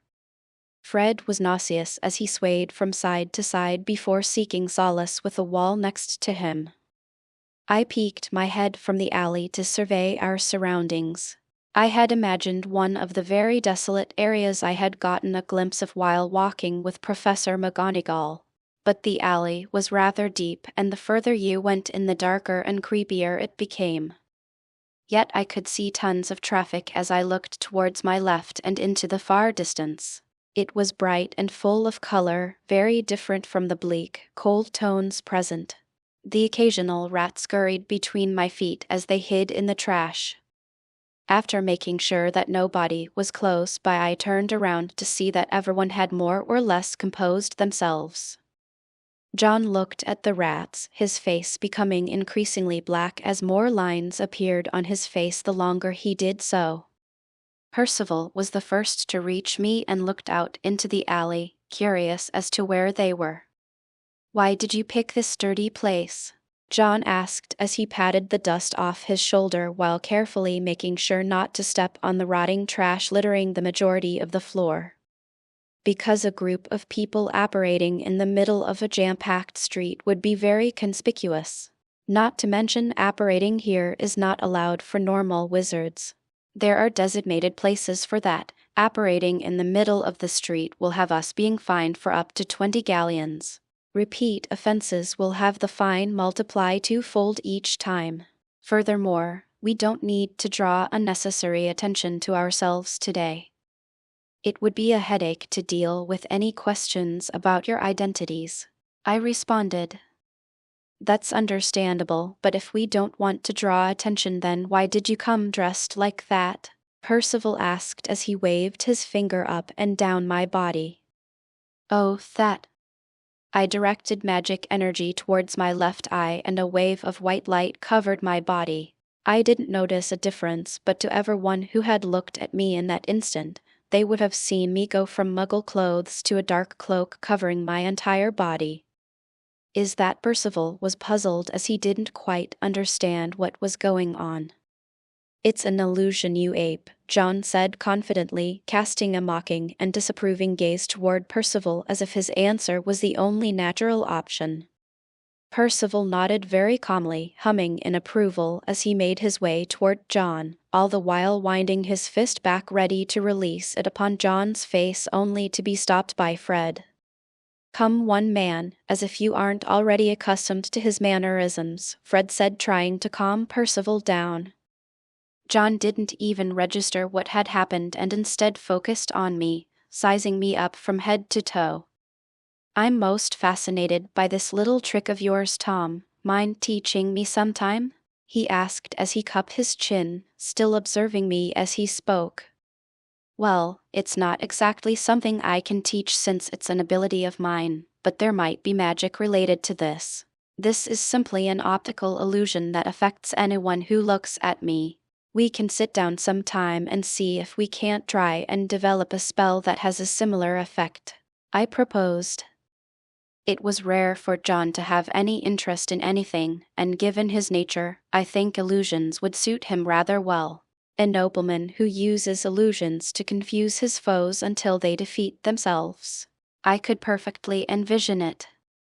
John nodded and happily smiled at my proposal. "Well, now that everyone is ready, let's get going. We have a few hours to explore around before we have to return," I said. Seeing everyone nod, I step out from the cover of the secluded alley and into a slightly wider one. Unlike the previous one though, this one had people in it, crisscrossing as they walked by and disappearing into a different alleyway. Some were huddled in a corner, avoided the prying eyes of passerbys, inaudible whispers here and there. It was certainly not an accommodating place. I could feel that Percival and Robert were slightly tense as we walked forward. The sun couldn't quite reach the alleyway due to the sinisterly tall buildings in close proximity to each other. Broken windows, moving plants that seemed to be able to suck out your soul, doors that creaked, and barking from unknown beasts accumulated and tested the resilience of the duo. John was more worried about dodging the occasional puddle to avoid dirtying his cloak and shoes. Not the least bit worried about anything else. Then there was Fred. Not surprisingly, he was as cool as a cucumber, not caring for anything and simply took everything in with curiosity. After all, he was a werebear, who in their right mind would mess with him. And even if they didn't know, he was more than capable of dealing with anything that came his way swiftly and efficiently. The quality of magical education between England and America could not be bridged at all. He was already better than 99% of Hogwarts alumni on magical casting ability and foundational knowledge alone. Just that thought already made me feel depressed. As a citizen of England, the performance of English wizards, good or bad, directly influenced my pride, although not by very much, it nonetheless had an impact. I sighed slightly. There was nothing I could do in the short run. There was certainly a plot beneath all this, and I would eventually unearth it. We finally arrived at the end of the alleyway. As if drawing a line, the sun was cut off by the buildings, forming a sort of day and night contrast. I turned to look at the almost pitch-black alleyway before turning again to look at the completely packed 10-meter-wide cobblestone footpath, where wizards of all kinds were scurrying around here and there. Some shop owners were yelling to sell their goods, some were laughing as they conversed with their peers as they waddled along passing by me. I couldn't help but smile. This was the place that introduced me to the world of magic, a very dear place in my heart. I felt at peace here, ironic considering the near-deafening amount of noise coming from every direction. Home sweet home. The power to create a better future is contained in the present moment. You create a good future by creating a good present. Leaders don't look backwards to condemn what has already been done. They look forward to an innocent future, shaped only by the ideals held by a collective entity, the human race. Those words pound the back of my mind, a hammer to forge my dreams, my aspirations. I do not know what the future holds, but I know what the now presents. Unlimited possibilities. The light of the morning sun warms me up to the approaching day, a day full of the unknown. But isn't that life's charm? I finish tightening the tie around my neck, ready for yet another year of magical mystery. The pungent smell of books hugging my nose, pleading me to stay, to linger ever a moment more. I tenderly run my fingers along their backs, comforting them as I exit through the door of my room. My stairs, so daunting, memory lane in your face. Pictures, like wallpaper, plastered every corner of the room. I see my reflection upon them, each one telling its own story, yet each holds a secret only known to a few as much as three. The creak of the stairs, tales of my many failed escapades to the lands known as the kitchen. The Demon King waiting atop the nearby stool, with a knowing smile. Or was he an angel? As he waited for me with milk and cookies before ushering me back to bed. I only knew him as Dad. But that same entity was now humbled beneath the heel of the Queen, waving her sword-like spatula, domineering in her efforts to flip the omelet. Her blazing hair untamable by any stretch of the imagination. I only knew her as Mum. Someone once said, "A house is made of walls and beams, a home is built with love and dreams." There's nothing half so pleasant as coming home again. Home is where love resides, memories are created, friends and family belong, and laughter never ends. Asterisk, asterisk, asterisk. The parting between parent and child, one saddened at the loss, a feeling of emptiness creeping inside, taking hold. Wondering what the other is going through, are they safe? Eating well? Making friends? And most importantly, are they happy? Blind to all, the counterpart is excited, cheerful, and greedy to absorb all that the world offers. I take in a deep breath, ingesting the remnants of smoke lingering from a passing chimney, a man with a top hat. His cane tapped rhythmically against the concrete floor, producing a grating effect that made my teeth sensitive and my ears ring. Deafening, the sound of voices bombarding me from all sides. The noise produced by the wheels on a trolley, the heartbeat of the station, the clock, sent a jolt through my body. Yet, amidst all this clamor, I felt no trace of liveliness, only smoldering souls within cold bodies. Robots, locked in perpetual motion, acting on muscle memory alone. I see no spark, nor a trace of life within those eyes. Asterisk, sigh, asterisk. Yet a portal, a different dimension, color, reality, a parallel universe. I take in a deep breath, ingesting the fresh smell of fairy floss wafting from the store up ahead. I hear the lullaby of laughter, children the creators, soothing, peaceful in the harmonious vibrations of my now exuberant heart. The cooing of the steam engine, warming up to the thought of running free, brought back memories of the castle, the giant castle, full of knowledge. Yes, a castle of wisdom. And amidst the cacophony of sounds, I felt alive. The rainbow of color pouring down on me breathed new life into my withering soul. I could almost imagine dementors through the pillar, puppeteers with strings attached to human flesh. Empty vessels devoid of purpose, of pleasure, of happiness. Hermione, Hermione, Hermione. An incoherent whisper amidst my foggy thoughts, it quickly became comprehensible, growing louder and turning into distinct sounds, exploding, thunder in my ears. I felt sudden suction as my thoughts froze before rewinding and receding into the recesses of my mind. Vision clearing as a freckled young boy came into view, shaking his open hand in my face. "Move out of the way. You're pretty much taking up the whole goddamn passageway." "Damn."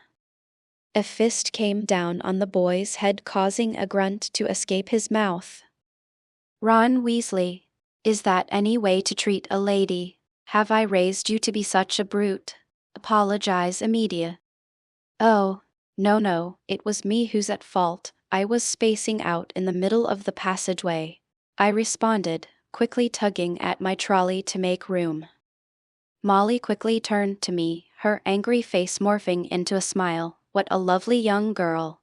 My name is Molly Weasley. I'm this little wastrel's mother, she said gruffly, turning to Ron before tenderly ruffling his hair. My name is Hermione Granger. I'm a acquaintance of Ron's. Oh, Harry's too, of course, I amended, noticing Harry, who peeked his head out from beneath the sea of red hair. Acquaintance, you say? Her eyebrow raised, yet she sighed soon after. Well, in any case, I apologize on my son's behalf. I hope you don't take his words to heart, she said sweetly. I couldn't help but take a liking to her. She seemed to really have a tight grip on everything. None taken, I said, waving my hands. I've spent an entire year with Ron here. We've gotten along just fine, haven't we, Ron? I squinted playfully, a smile tugging at the corners of my mouth. Ron instantly averted his darkening gaze. Stupid Tom, mad psych, right? Best of friends, he corrected immediately with a trembling voice. I could see Molly instantly lock her gaze onto him mid-sentence, his quick change causing a chuckle to rise from my stomach. Deciding to pay no more attention to Ron, I turned back to his mother. It was a pleasure to meet you, Mrs. Weasley, but I must be going. I still need to secure my luggage. Oh, right. Don't let me hold you up then, Molly said quickly. The further I got, the less I could hear, but Molly's angry tone and Ron's pleas still made their way to my ears. His scolding had resumed. Even with Tom's absence, it seems I still have a way to entertain myself. What a fun year this was going to be. Walking through the masses of people, the only thought running circles in my head was about the historical content that we would be going over this year. I couldn't help but constantly frown as I mulled it over repeatedly. Reaching the luggage section, I picked up my trunk and smoothly placed it at the top of the pile. Dem Hermione, a squeaky voice hollered from behind me. Turning around, 2 sets of wide eyes stared at me. What? I asked, confused about their reactions. Their gazes darted from behind me to my face for several seconds. Then, they quickly approached and began to touch my arms with surprise. What? I repeated louder, uncomfortable with the sensation of others touching my body so suddenly. Probably feeling my arms tighten and my tone rise, they retreated and stood side by side again. Sorry about that. We couldn't believe that you could launch such a heavy trunk so high with such little effort. You're much stronger than you look, Hermione, so said the twin on the right. Although looking at you now, you look great. Have you been doing some sort of routine? Asked the other twin with an expectant shade on her face. What are you talking about? I didn't know what they were talking about and turned around, my finger pointing to the luggage pile to prove them wrong, only to choke back my words. My eyes had to move upwards, taking in the mountain before me. I could spot my trunk, sitting there without any intention of moving. I looked down at my hands with shock. When did I get this strong? I vividly remembered the scene last year, but the result was vastly different. Then, I couldn't even lift the trunk off the ground, let alone throw it. Right, I took the potion twice, but to have this effect, it goes beyond the stipulated effects. Did we do something wrong? I wondered, but I wasn't overly muscular. I had a very toned body, but I wasn't big. Ooh, it seems you're right, I responded, turning back to the Paddle twins. Padma's brow arched up. Seems? She repeated, you make it sound like you weren't aware. Snap. I clicked my fingers in realization. All those accidents I had been attributing to things being fragile or accidents were actually me. The cracked sink, the broken door handle, my poor torn Oliver Twist book. More and more instances of such events continued to appear. It seems that my strength had increased without me knowing it. leading to the cause of all these events. That seems to be the case, I said awkwardly. Again with the seems, huh? It seems that you are in La La Land, Hermione. Padma giggled. La La Land? I echoed, the thoughts about the history textbooks surfacing again. Maybe. Padma sighed. There you go again, dreaming of something now that I think about it. Where's that tomboy? Is that why you're so distracted? Oh, I bet it is. She puffed a laugh before covering her hand as if discovering a secret. My thoughts disappeared, and I felt my face blaze, my gaze locking onto Padma. That is not the case. I was never mind, he's in America. Besides, why would I be thinking about him anyway? I said, waving my hand dismissively. Wow, America, Parvati announced loudly. I nodded, turning towards the twin, who had been mostly silent. That's right, the bastard Tom is going to Ilvermorny, a magic school like Hogwarts. I amended, but I couldn't help it. He was always doing this spontaneous stuff. I didn't know there was a school over there. Did he move there permanently? Or is he only there for a year? Parvati asked, clearly unable to subdue her inquisitiveness. No, he's only there for half a year. He went to Hawaii for vacation and decided to explore America for a while. He spoke to Dumbledore about giving him a recommendation letter and everything. I explained. Parvati nodded like a little chicken. Padma cupped her chin pensively before grinning. Seems like he's having all the fun and left you here all alone. I felt a vein suddenly burst on my forehead at her words. I wanted to go, but my parents decided on France, and it seems she saw it too, her grin widening at my reaction. All alone? I asked between gritted teeth. I have friends. I looked away. Who was I kidding? No one apart from Tom could hold a conversation beyond fundamental understanding on any topic. And let's not even begin to talk about their basic knowledge. It was like talking to a 3-year-old. Yeah, all you did was spend time with him, every day, all year. You're at the top of the class. The only thing I see you do is study, read, or disappear together with him for hours. So, all alone would be the best way to describe your situation, she responded. Right, you have no friends. Parvati chimed in cheerfully, her words like arrows right into my back. You didn't need to keep going, Parvati. I understood the first time, I said with twitching lips. She only shrugged, her innocent face unchanging, before tugging at Padma's sleeve and nodding in a specific direction. Ding! 5 minutes until we leave. Everyone who hasn't boarded must do so immediately. We should be getting on, Hermione. Why don't you join us? Padma turned to me again and asked. Me and Tom had many things in common, one of which was the pleasure we derived from silence, where we could freely hear our thoughts and revel in the silence surrounding us. To suddenly give that up didn't seem fitting. Yeah, I'll just say no. They seem to have friends, and I would be the only one who doesn't know anyone.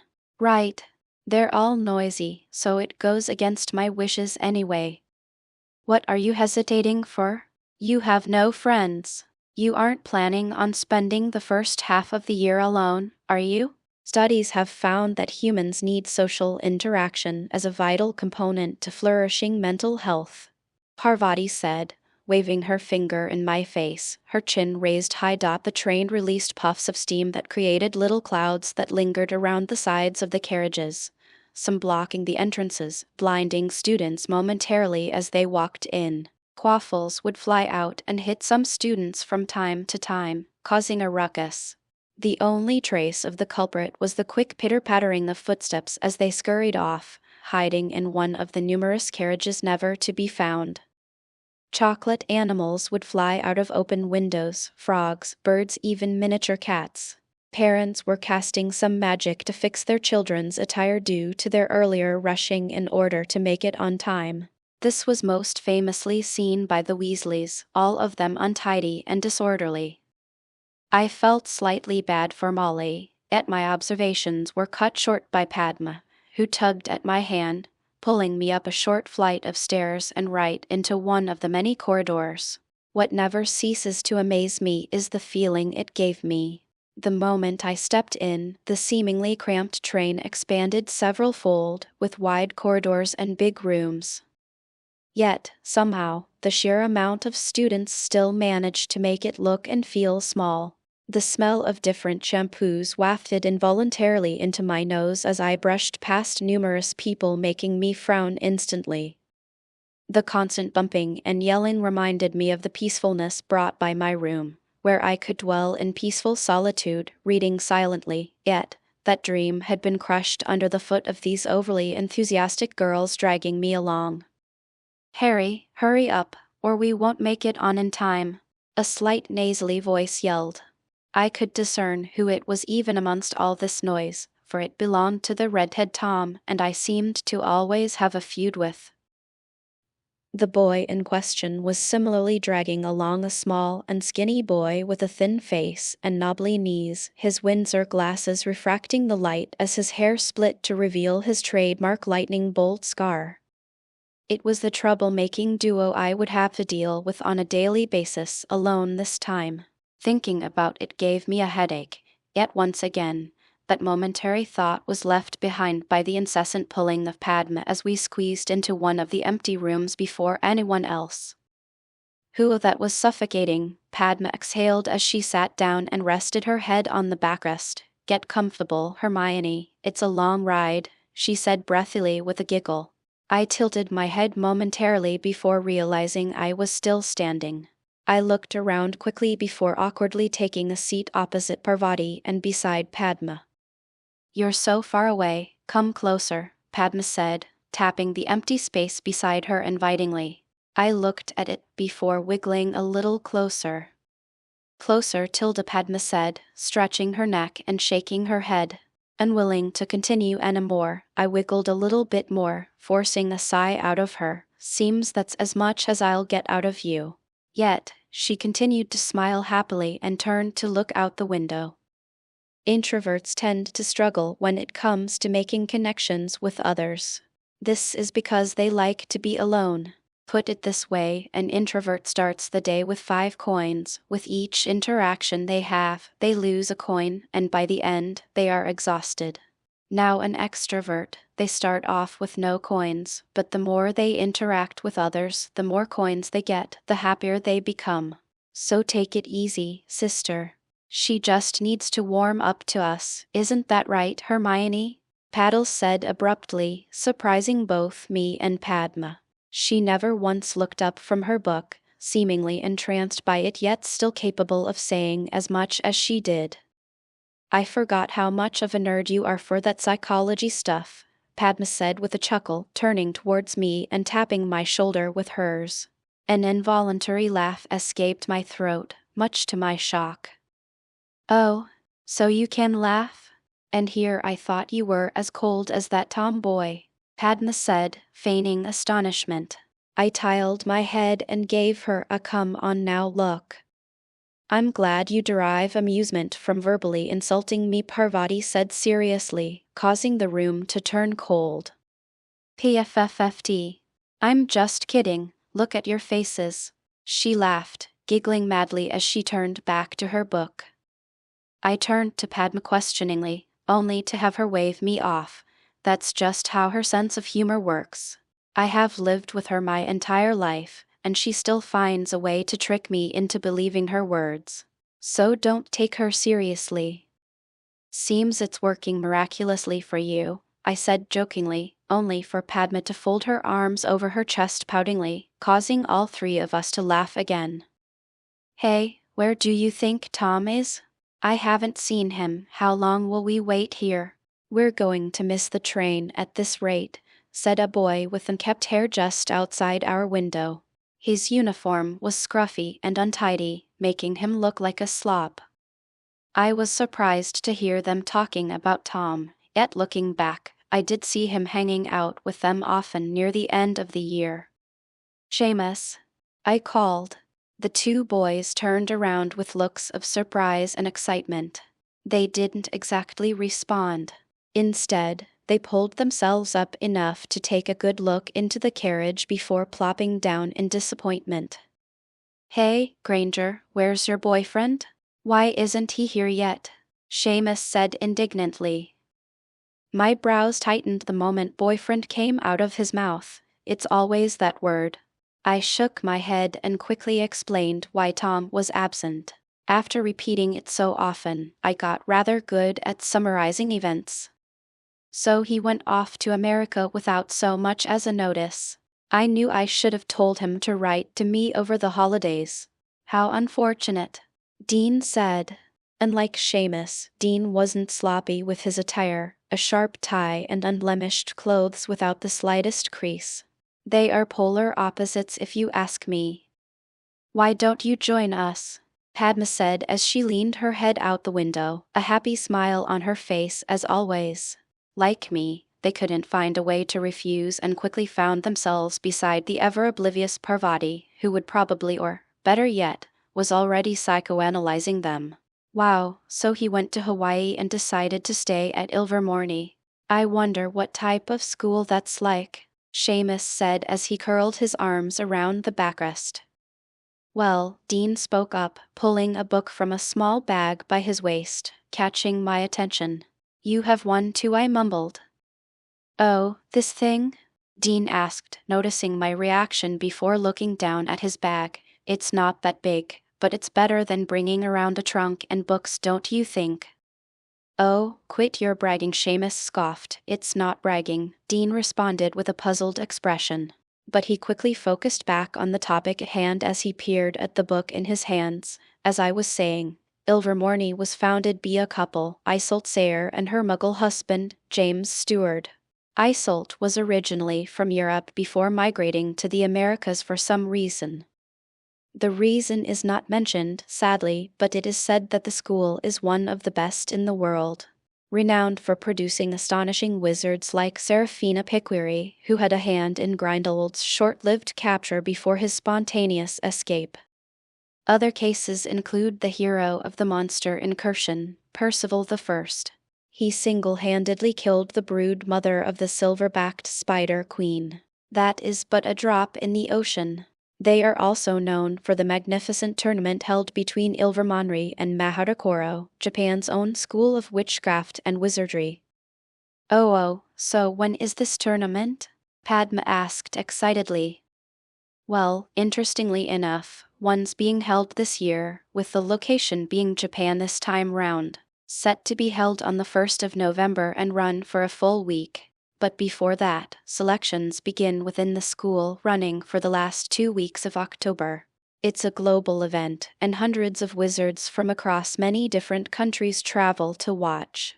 Sometimes, headmasters from different schools come to spectate from time to time." As I heard Dean talk, a hint of unease crept along the walls of my mind, a sort of itch I couldn't quite reach. But I knew Tom was related somehow. He wasn't the type to stay quiet when something of this magnitude was occurring without directly inserting himself right into the middle. If I didn't know better, he might be competing. Yet, I didn't quite know how much he had improved. He was definitely strong, maybe close to the 5th and 6th years. Still, it will be difficult for him to manage against Ilvermorny and Maharakoro, who are renowned for their combat and educational prowess. "Wouldn't it be great if Tom entered? Wouldn't we see him on the news?" Seamus said spontaneously, causing everyone to look at him oddly. Padma laughed. "As much as I would love to see such a ludicrous thing happen, he's a second year, and no amount of study will manage to bring him up to their level. Furthermore, from a logical point of view, he lacks combat experience and knowledge on a vast number of spells to really compete." Dean nodded, patting Seamus. "As much as that would be awesome, it's simply unrealistic." "Well, I wouldn't be so sure. As far as I have observed, Tom seems to keep his cards close to his chest.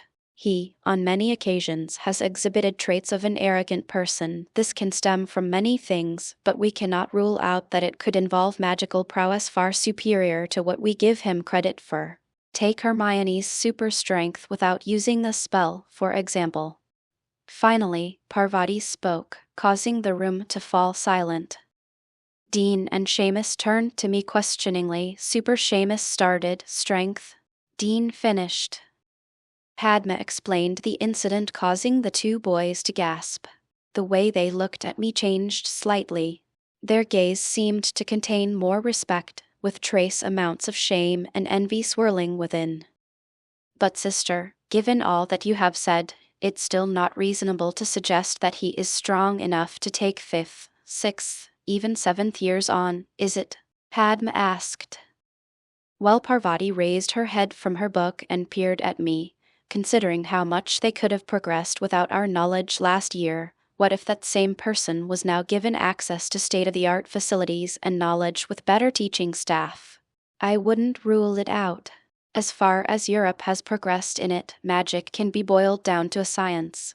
However, that cannot be applied to all continents. How they use magic can vary largely or not at all. Let's wait and see. But, considering the limited time I have observed him, if he can help himself, he will somehow attempt to find a spot, Parvati said lightly before turning to her book again. Her words stunned me. I couldn't help but slightly fear her, in all honesty. Well, I didn't know if it was fear or just deep respect masked as fear, but what she had said was all spot on. Even the part about us presuming him to be weaker than he might be. I knew him best. As someone capable of outstudying even me, I would be surprised if he didn't find a way to make himself stronger. Well, we will have to wait for the paper to report it then, won't we? Seamus said excitedly. Not necessarily, Dean said with a smile, inciting curiosity in everyone. I heard that Dumbledore is a fan of this tournament, so much so that we might be able to use the transmission stone to watch from school with his permission. Maybe we can get the headmaster to make it a whole school event, especially if we tell him that Tom might compete. As a Hogwarts alumnus, he would be representing the honor of Hogwarts, if not partially. Seamus snapped his fingers and jumped from his seat. Ha ha ha. Dean, you genius, what a bright idea. This way, we can watch Tom live and potentially skip school simultaneously. 2 birds, 1 stone. Someone say skip school, a slightly nasally voice asked before a head of red hair peered through the door. Below him, another head, one with a scar on his forehead. I couldn't help but sigh. This room might become crowded at this rate. Ron? Oh, and Harry too, Dean exclaimed as he looked at the duo leaning on the half-open sliding door. We were just talking about. Dean excitedly began to describe the details of our conversation. The more he talked, the more the inquisitive duo slid in and slowly made their way towards the empty corner where they now comfortably sat, listening to Dean as he finished. So, we were thinking of using the transmission stone to watch from here. So, 2 birds, 1 stone, he said with a proud expression. No wonder I hadn't seen that Bast. I squinted at his words, causing him to choke down the rest of the sentence. I didn't see Tom around here. So, he's in America, huh? Ron said as he cupped his chin, probably bullying some poor soul somewhere, he mumbled. Achoo. John sneezed heavily, causing him to stumble over a slightly elevated brick on the cobblestone footpath. Tom gave him a fleeting look and shook his head before continuing onwards. Why does it feel like someone's talking about me? John mumbled. Who doesn't like to poke fun at the clown? Fred said with a grin and playfully hit his shoulder before following behind Tom. TCH, clown your ass. I was most definitely the esteemed jester of some renowned king of old. You were probably a mere peasant somewhere, shoveling shit for a living, John spat indignantly with a haughty look. Fred looked at him oddly before mimicking Tom and shaking his head. I could already see Tom causing trouble, so I couldn't outright refute Ron's words. For it seemed that Tom had done a number on the duo as hateful looks were cast in my direction. They weren't directed at me per se, but at Tom, yet since he wasn't here, I was his substitute. I didn't know there was such a thing in this world, said Harry with a look of fascination. Everyone turned to look at him before recalling his muggle circumstances. It was only natural that he wouldn't know about such things. After all, not everyone enjoyed reading books and studying like I did. I turned to look at the Paddle twins. Have you guys gone over the history books prescribed to us this year? Oh, here we go, Ron said, rolling his eyes. Padma ignored Ron and turned to me with a glint in her eye. I most definitely did, her expression rapidly changing to one of extreme excitement. I'm most interested in the legend of Pantheon. Although his description and details are vague, the periods he is mentioned in range from the Bronze Age all the way to about a century ago. It's too strange. Religions all across the globe were formed in his honor, although none of them are exactly the same, as if they can't quite recall the specific details. But what they all have in common is that he has a spear so sharp that it can split mountains, a shield so tough it can resist the weight of the world. As a result, he wanders the globe amassing magnificent armies. Her eyes sparkled the more she spoke. Armies? For what purpose? Seamus asked, intrigued by the description of this legend. Sadly, that is not told in the books, at least. Many things aren't similar either. Some depict him as a man of massive stature with black armor, others as only having some armor, and few say that he has barely any armor and that it's almost in tatters. Some religions say that to battle he brings with him a sea of stone and metal that form horrendous and ravenous beasts, unlike anything the world has ever seen. Some say his left arm is blood red as if made of water, and he can summon whatever he wants out of thin air. A cloud of ravens follows him high in the sky, turning into dragons and demons at his command. It's all too fantastical. Every country he has been to has experienced a period of grace known as the Golden Age, where they had huge harvests in the fields. Gold flows like rain, and babies born that year later caused massive waves throughout their time periods as if blessed by a god. Although most of it is probably exaggerated, what is recorded is that he seems to be on a mission, she said. By now, everyone, including me, was enraptured by her words. All of us leaning in to listen as if the most angelic music was drifting into our ears. Even the moronic Ron was listening dutifully as if it concerned his life. Go on, don't leave us in suspense, damn it, Ron urged. Padma grinned. They say that they could often hear him mumbling incomprehensible things. Things like the void is everywhere, a plague spreading across the universe, humans in the sky. It's all so amazing. Although I doubt most of what they are saying, it seems he is someone with tremendous magical talent on a particular path. And since the locals couldn't understand it, they misinterpreted his words. But what amazes and confuses me is the time periods. The similarities are too accurate between each other, depicting the same person more or less. But all these religions span thousands of years. Even the strongest wizard wouldn't be able to live that long and still fight at the magnitude with which these religions depicted. I listened to Padma's questions and realized they perfectly coincided with mine.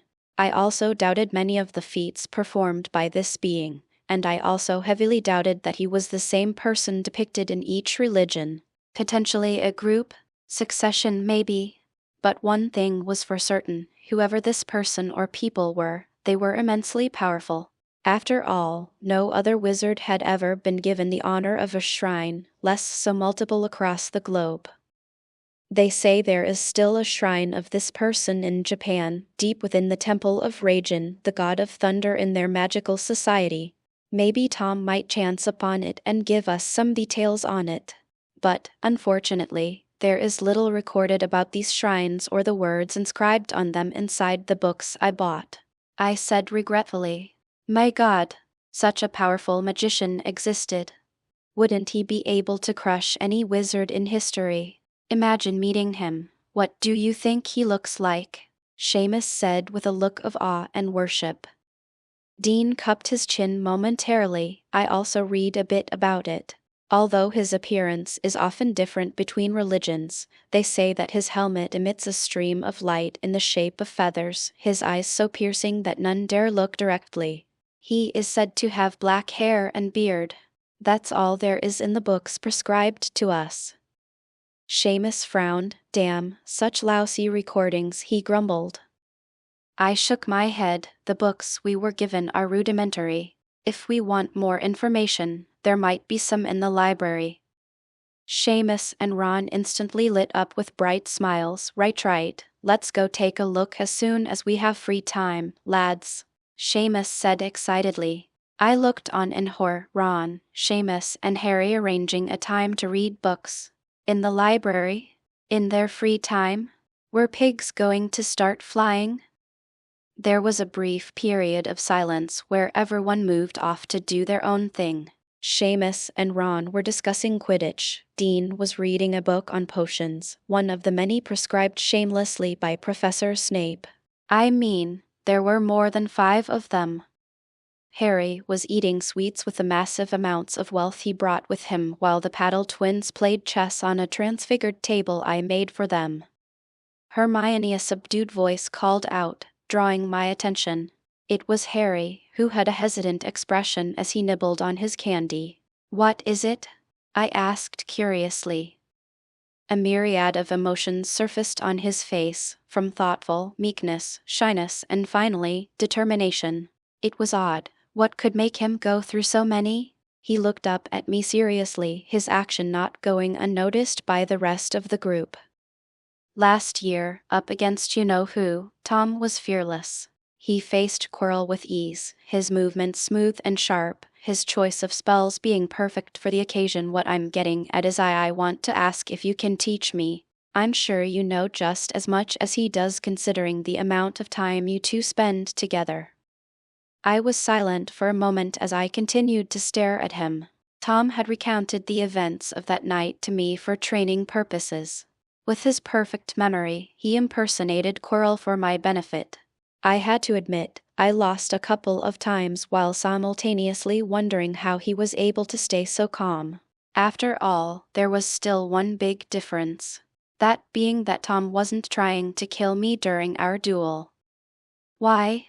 I asked, curious about his reasons. Although I already knew the gist of it based on Harry's response at the hospital last year, I wondered if it still lingered or if it was another reason. Harry grabbed his knee tightly as a frown twisted its way onto his face. I remember the feeling it gave me, the one at that moment, that is, useless. I felt useless as I watched Tom save me. I couldn't do a thing to help. It was so pathetic. Harry, that's not your fault, Ron interjected, yet he was interrupted by Harry, who raised his hand. His head drooped down to his chest, staring at his knees. Yes, it is. If I was stronger, even half as capable as Tom, I would have been able to provide assistance. Instead, I fainted. Anger surged in his tone as he finished, his fingers digging into his knees as the material of his trousers began to twist. He once again looked up at me. I could feel the intensity of his gaze, as if wanting to bore a hole through me to reach the couch. Moved by his words, I nodded slowly. Very well, I do know the same amount of things as Tom. We trained together so I could use the methods he used to teach you. I'm warning you though, this isn't easy at all. You will feel pain. You will want to give up. If you don't steel your resolve, you will not make it through, I said seriously. I wasn't talking out of my ass, this came from experience. On many occasions, I wanted to give up, to just stay in bed or read a book instead, but like a devil in my ear, Tom's words managed to do what I myself thought impossible. I clenched my fist, feeling the boundless strength coursing through them, something I could have never foreseen. It can't be that bad, Hermione, don't try to scare Harry away, Ron said with a slightly pale face. I silently chuckled. Ron was the lazy type, so hard work would certainly scare him. But I simply shrugged. You don't have to believe me. I'm willing to try, I just don't want to feel so powerless again. Harry's words drew the attention of everyone back unto himself. I nodded in understanding. If that is your choice, then okay. The way I saw it, Harry was someone who had a knack for getting into trouble. If this helped in defending himself effectively, then that would give me some peace of mind. I then looked at Ron. If I could rope him into following his dear friend, I could torture him at my leisure. Ah, why does that sound like something Tom would say? I thought before looking out the window. I wonder what you're doing right now. Ron shook Harry with a wide smile on his face. Great, Harry, this way, we can have some kind of safety against whatever threat Dobby mentioned. His elation was mirrored by his friend, who nodded soundlessly. I snapped in their direction as I heard their exchange. Threat? What threat? Instantly, the cryptic words Tom had whispered in my ear all those weeks ago exploded forth, instantly taking up all the space at the forefront of my mind. Please let me be wrong. Please. Harry turned to me. A house elf by the name of Dobby came to visit me during the summer holidays, his face showing a miserable expression as he seemed to recall bad memories. Noticing my confused expression, Ron chimed in with a "let me tell you" expression. Harry's uncle was hosting some sort of gathering, a dinner to close a deal, Harry corrected with a grim expression. Right, a dinner, right. When Harry was in his room, Dobby was telling Harry about some kind of threat and how he should be careful. Ron's face began to darken as he spat the next sentence. He said that Harry should stick close to Tom for protection. I felt my own face twitch in protest as I held in my laughter. I could see how much effort it took for Ron to say those words.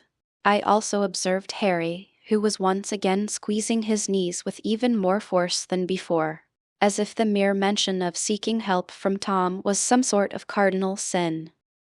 No wonder he came to me for help. Being told to stay close to Tom for protection must have been a massive hit to his ego. Ron's face relaxed considerably as he overcame the visibly tortuous hurdle of mentioning Tom, but then Dobby began to act out when Harry said he didn't want to rely on Tom. Dobby gave Harry an ultimatum: either he stuck close to Tom, or he wouldn't let Harry go to Hogwarts. Sadly, Harry took too long and made a mess of the dinner, resulting in the Dursleys locking him in his room. I turned to Harry, who was red with embarrassment. Feeling my gaze on him, he flinched. What was I supposed to do? I don't belong there. I belong here in the magical world with my friends, my only friends. His words getting softer, replacing his initially fervent attempts to explain himself. As I silently digested his words, Padma interjected with a curious smile. And what is this threat Dobby spoke of exactly? Seamus, Dean, and Parvati were also intrigued to hear their response. Most of all me, who continued to hear Tom's voice echoing in my head with increasing strength. Harry shook his head. He never told me. No, it was more like he didn't want to tell me or was afraid of the consequences of telling me. He kept hitting himself, punishing himself as he continued to talk. Before I could get more, Uncle Vernon interrupted us. I released my breath with a bit of disappointment. I thought I could have gotten some answers, but from the looks of it, I was expecting too much. But this Dobby, when he finds out Tom isn't at school, he might come back. When he does, I can ask him for more details. Now that Tom isn't here, wouldn't this Dobby come back to get you, Harry? To stop you from staying at Hogwarts? Padma asked, coinciding with my thoughts. Harry grimaced at the thought. I hope I can get to Hogwarts before that happens. Once I'm there, I should be fine, right? He said, almost talking to himself. That should be the case. But this can also be an opportunity to meet him again and get the information we need on this threat, right? I added, giving voice to my thoughts. Harry had an odd glint in his eye, one I had only seen once before, just before he ran after Quirrell. I already knew I was going to be in for a long year with this meddlesome pair. Whatever the case might be, I'm going to need your help, Hermione, Harry said solemnly. Harry. Ron exclaimed in protest, sporting an unwilling expression. The latter turned to him. We would have died if it were not for her and Tom. Do not forget, the only reason we got past the last test was due to her intellect. Her aid is imperative. Ron looked disgruntled. When he turned to me, I flashed a smug grin which caused his face to turn black. It can't be that bad this time, right? Harry shook his head. What if it turned out to be Voldemort? Harry, Ron and Seamus yelled at the same time. How many times have I told you not to say you know whose name directly? Ron reprimanded. A look of extreme fear was apparent on his face. As I looked around, I saw similar expressions on everyone's faces. I then recalled Tom's relaxed attitude as he uttered that very name when training her. Sorry, I forget. But you understand my reasoning, right? Ron was quiet this time, seemingly unwilling to expend so much effort. Seamus lightly punched his arm. What's all the fuss about? Isn't Hermione going to be training Harry? If Tom was able to become so strong in 1 year, then why can't you guys do the same? Hell, even I'm a bit curious to try it out. What do you say, Hermione? Can I join in? I guess extracurricular activities wouldn't hurt. I'm in if you'll have me, Dean chimed in. Damn, seems quite exciting. I'm in, Padma said with a wide, excited smile. Hold on now, I exclaimed exasperatedly as I watched everyone invite themselves in. Yet no one paid any heed to my words. As if I was a ghost. Hey, sis, come join us, Padma said as she tugged the ends of the book Parvati was reading peacefully, causing the latter to frown slightly. She gazed up from her book and scanned the faces of everyone present before stopping back at me. I'm very curious about Tom. Since you were trained by him, I'm interested in experiencing the same. I guess I can make some time. Yay, Padma shouted as she waved her fists in the air. I couldn't stop my brow from twitching slightly at her words. Interested? What were you interested in exactly? I looked at everyone around me, who stared back at me expectantly. I sighed bitterly, fine tilde whatever. I miss my peaceful life now. What I want to know is, Padma said, her face turning towards Harry, suddenly catching everyone's attention. How were you able to escape from your locked room? I mean, you're here in the flesh, but you were locked inside, right? Did you use magic? No, you would be trialed and sent to Azkaban if that was the case, so how did you do it? Her words roused everyone's curiosity. However, Harry himself flinched at the words Azkaban, giving the impression that he must have at least thought of using magic, tempted by the quick and easy solution it provided. But he shook his head soon after. I had some help, he answered before turning to Ron. I was surprised that the usually clumsy and useless redhead was actually able to be of help. Ron nodded. I was worried when Harry failed to answer my letters and so came to rescue him from the Dursleys. Me, Fred and George all hopped into our dad's flying car and came to his aid. Whoosh. Hopped into our dad's car, you say?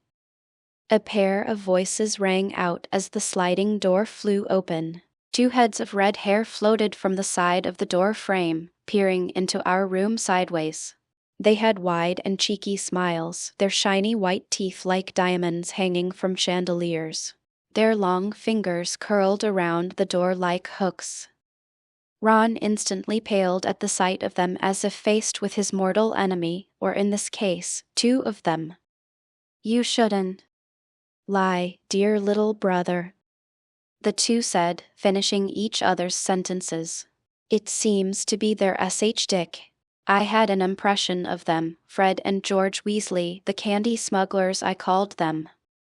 Harry frowned at their words and looked at his friend, Ron. You said your dad lent you the car, his words trailing off at the sudden realization. By now, everyone had already understood what had happened, beginning to snicker off to the side as they gazed at what was happening, like watching a play. Ron was red-faced as he looked back at his friend. Well, I wouldn't say lent more like since stolen? His face scrunching up pitifully as if getting ready to be hit. Harry sighed as he looked at his friend. And what are you two doing here? This isn't your cabin, Ron said between gritted teeth, snapping towards the two, evidently letting out his frustrations on the twins. Now, little bother, no need to be so angry. We came by to visit you, that's all. Ron frowned and chased them off as they laughed. After all, they had succeeded in annoying their little brother. From what I had observed, they seemed to derive intense pleasure from it, though they never went too far. In fact, Ron once told us of the hunger strikes they put him on. My feelings of disgust for his eating habits from there on changed to ones of pity. Like looking at a wounded puppy, albeit an ugly freckled puppy. As Ron returned to the room, snapping me out of my thoughts, he was faced with our stares, causing his face to turn red again. So this flying car of yours, where did you get it? After all, not many wizards care for muggle artifacts, Padma said, recognizing the increasingly awkward silence lingering in the air. Her efforts were greatly appreciated by the group, thanking her with subtle smiles. Ron's face brightened considerably at her question, entirely unaware of anything around him, happiness blooming in his eyes, pride almost. Let me tell you, that is exactly how we came to develop it. My dad has a rare fascination with muggle objects. He chanced upon this broken-down car in the countryside and decided to study it. By infusing several parts with magical runes found in our family library, he was able to bring it to life. It's cranky most of the time like an old hag, but it helps us get to places all the time. All in exchange for some oil. He finished with a satisfied smile as if waiting for the praise that he assumed would follow. Yet, everyone in the room was silent as they heard this. Even I found it absolutely mind-blowing. The implications of this were huge. If this was licensed and widespread within the magical community, if this was to be mass-produced, it would have massive effects on transportation.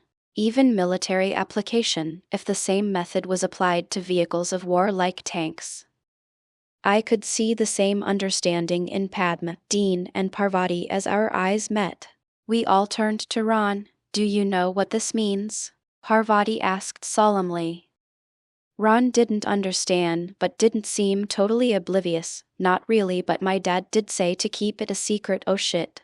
As if realizing his mistake, his face paled instantly. Everyone in the room face-bombed. How was this kid trusted with anything at all? But this explained made sense why it wasn't widespread. No one knew about it. Our parents work in the ministry. What you have just described is very serious, Ron, serious enough that in the wrong hands, it could lead to war. Parvati's words made my hands turn cold. A tingle streaked up my spine as I thought of the person Tom faced last year, Baltimore, about dark wizards and their capability for destruction. Everyone seemed to also be thinking the same thing, most of all Harry, who had an impossibly serious face, dark to the extreme. Ron, Harry said slowly, his voice an octave deeper than usual, startling the redhead. Why, yes. The bespectacled boy turned to him. Never, ever reveal what you have said here today. Everyone nodded. The tension in the room was almost palpable, squeezing an audible gulp out of Ron. I don't know what your dad was thinking when he shared this with you, but you must make sure that you never speak of this. If I knew the unbreakable vow, I would have used it by now, Parvati said harshly. Her words shocked us all. I get that it's serious, but to use the unbreakable vow, isn't that a bit too much? Seamus voiced his thoughts in disbelief. Padma shook her head. No, it isn't. Sis is right. The consequences this knowledge would bring are unfathomable, not to mention the increasing tension between the surrounding countries. Padma, enough.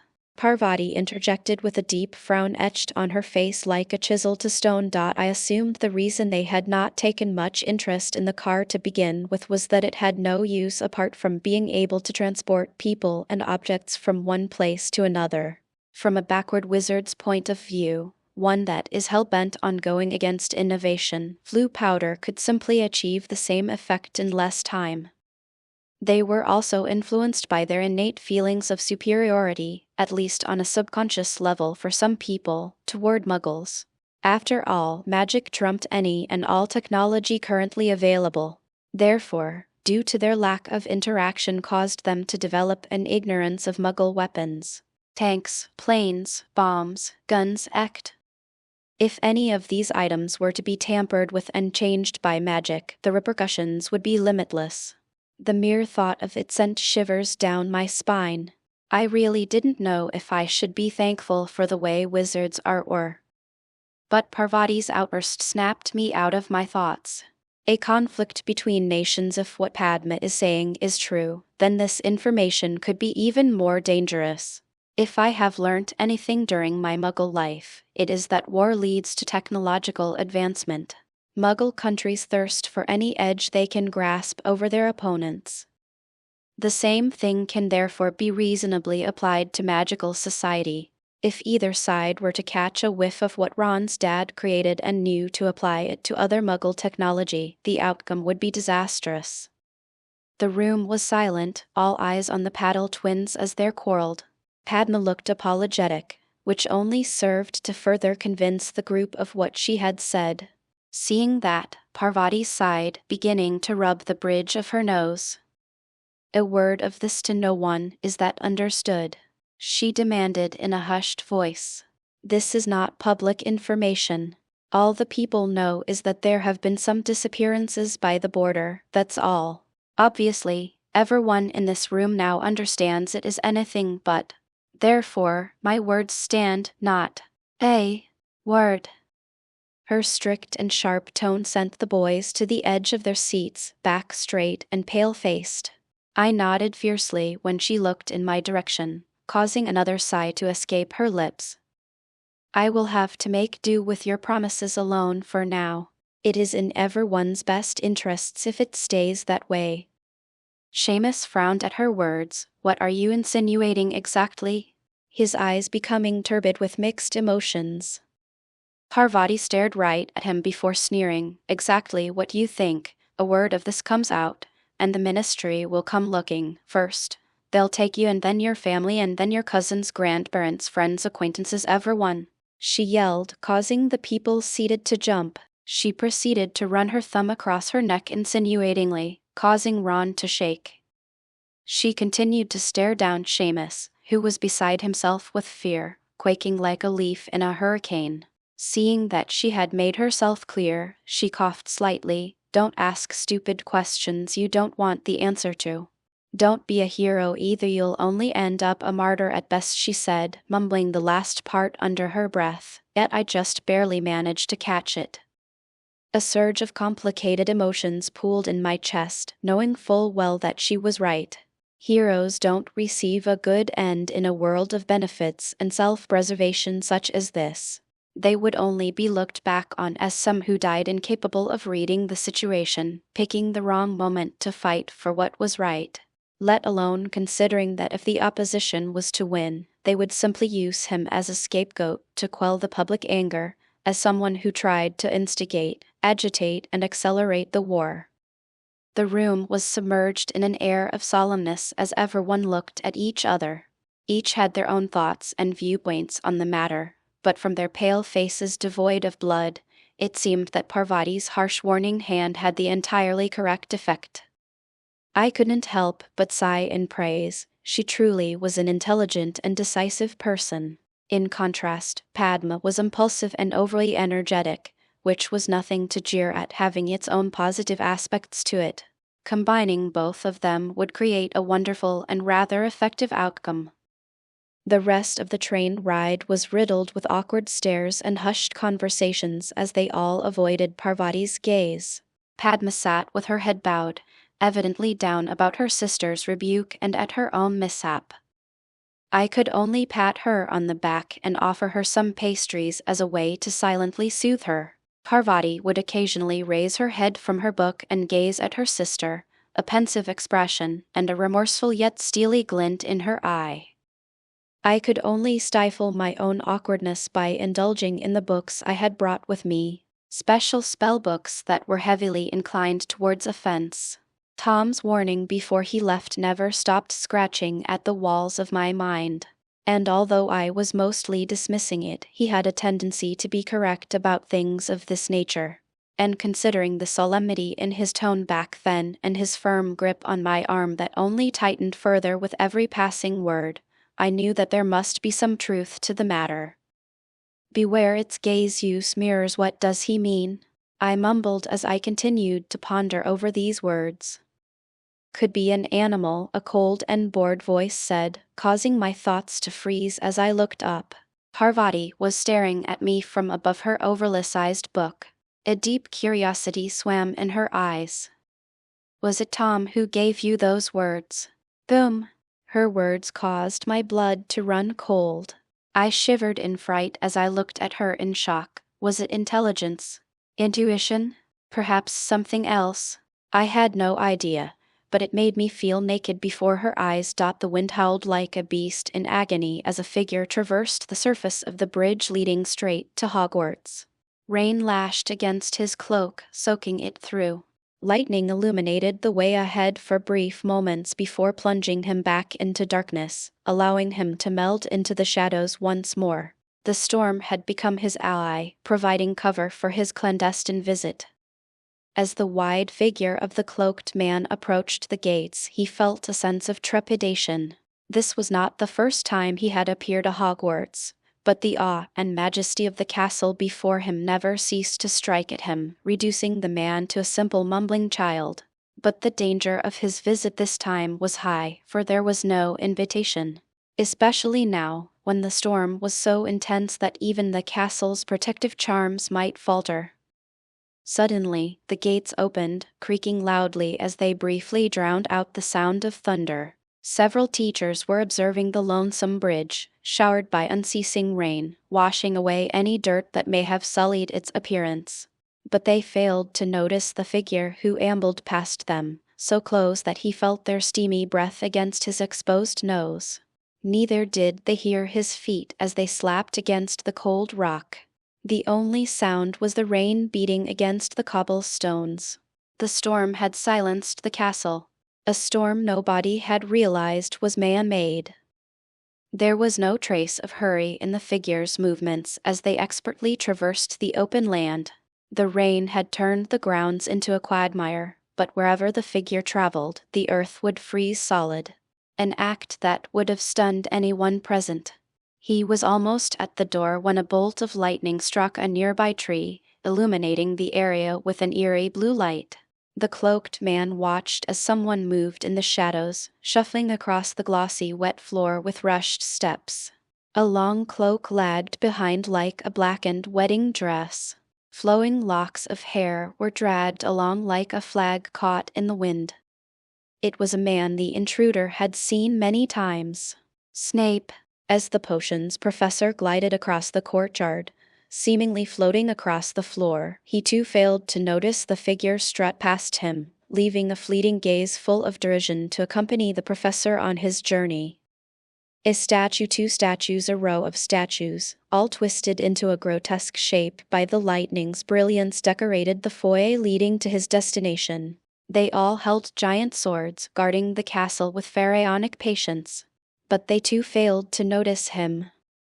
Appearing before a door accompanied by the chilling wind, the figure didn't slow down, as if the physical structure didn't exist. The man phased right through the wooden obstruction, greeted instead by a blast of cold air.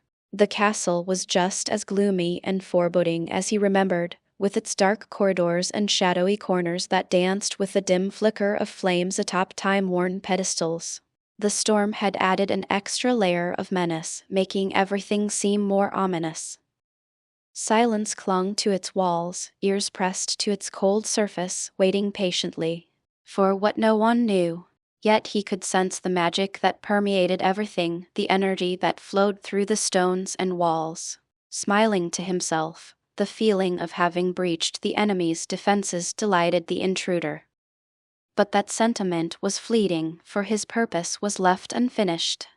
Experienced in his movements, the ghostly apparition of the man traveled soundlessly across the empty halls. The harsh moonlight barely managed to tag the shadow as it flitted about.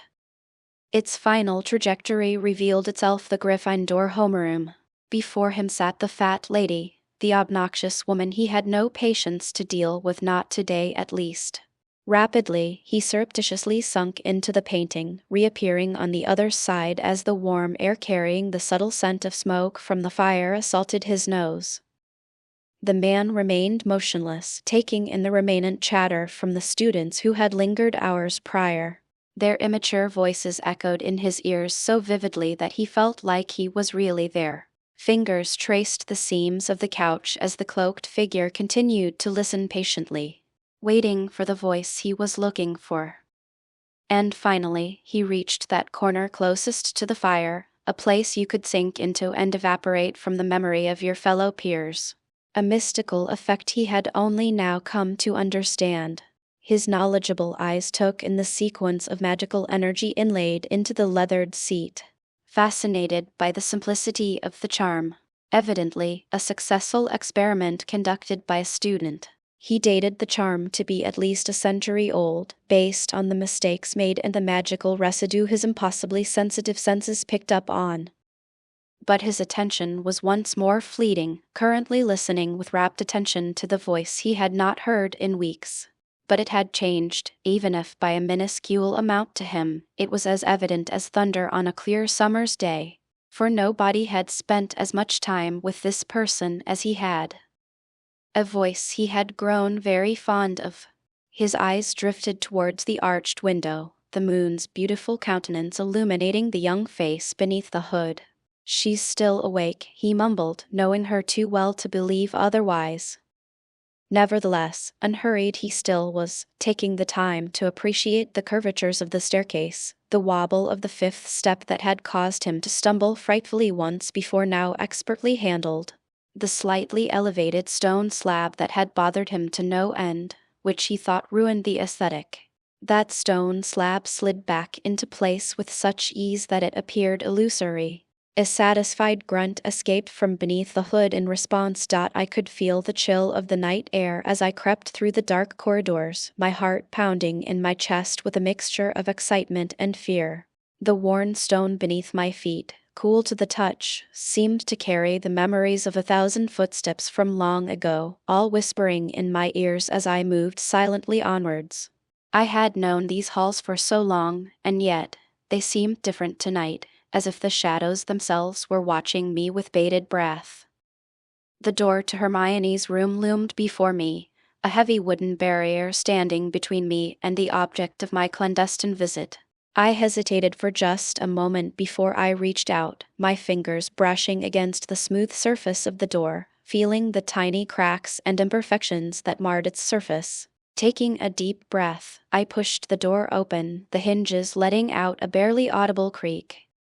Stepping into the room, I was immediately struck by the warm glow of the floating candle that danced in the air, casting its flickering light over the room.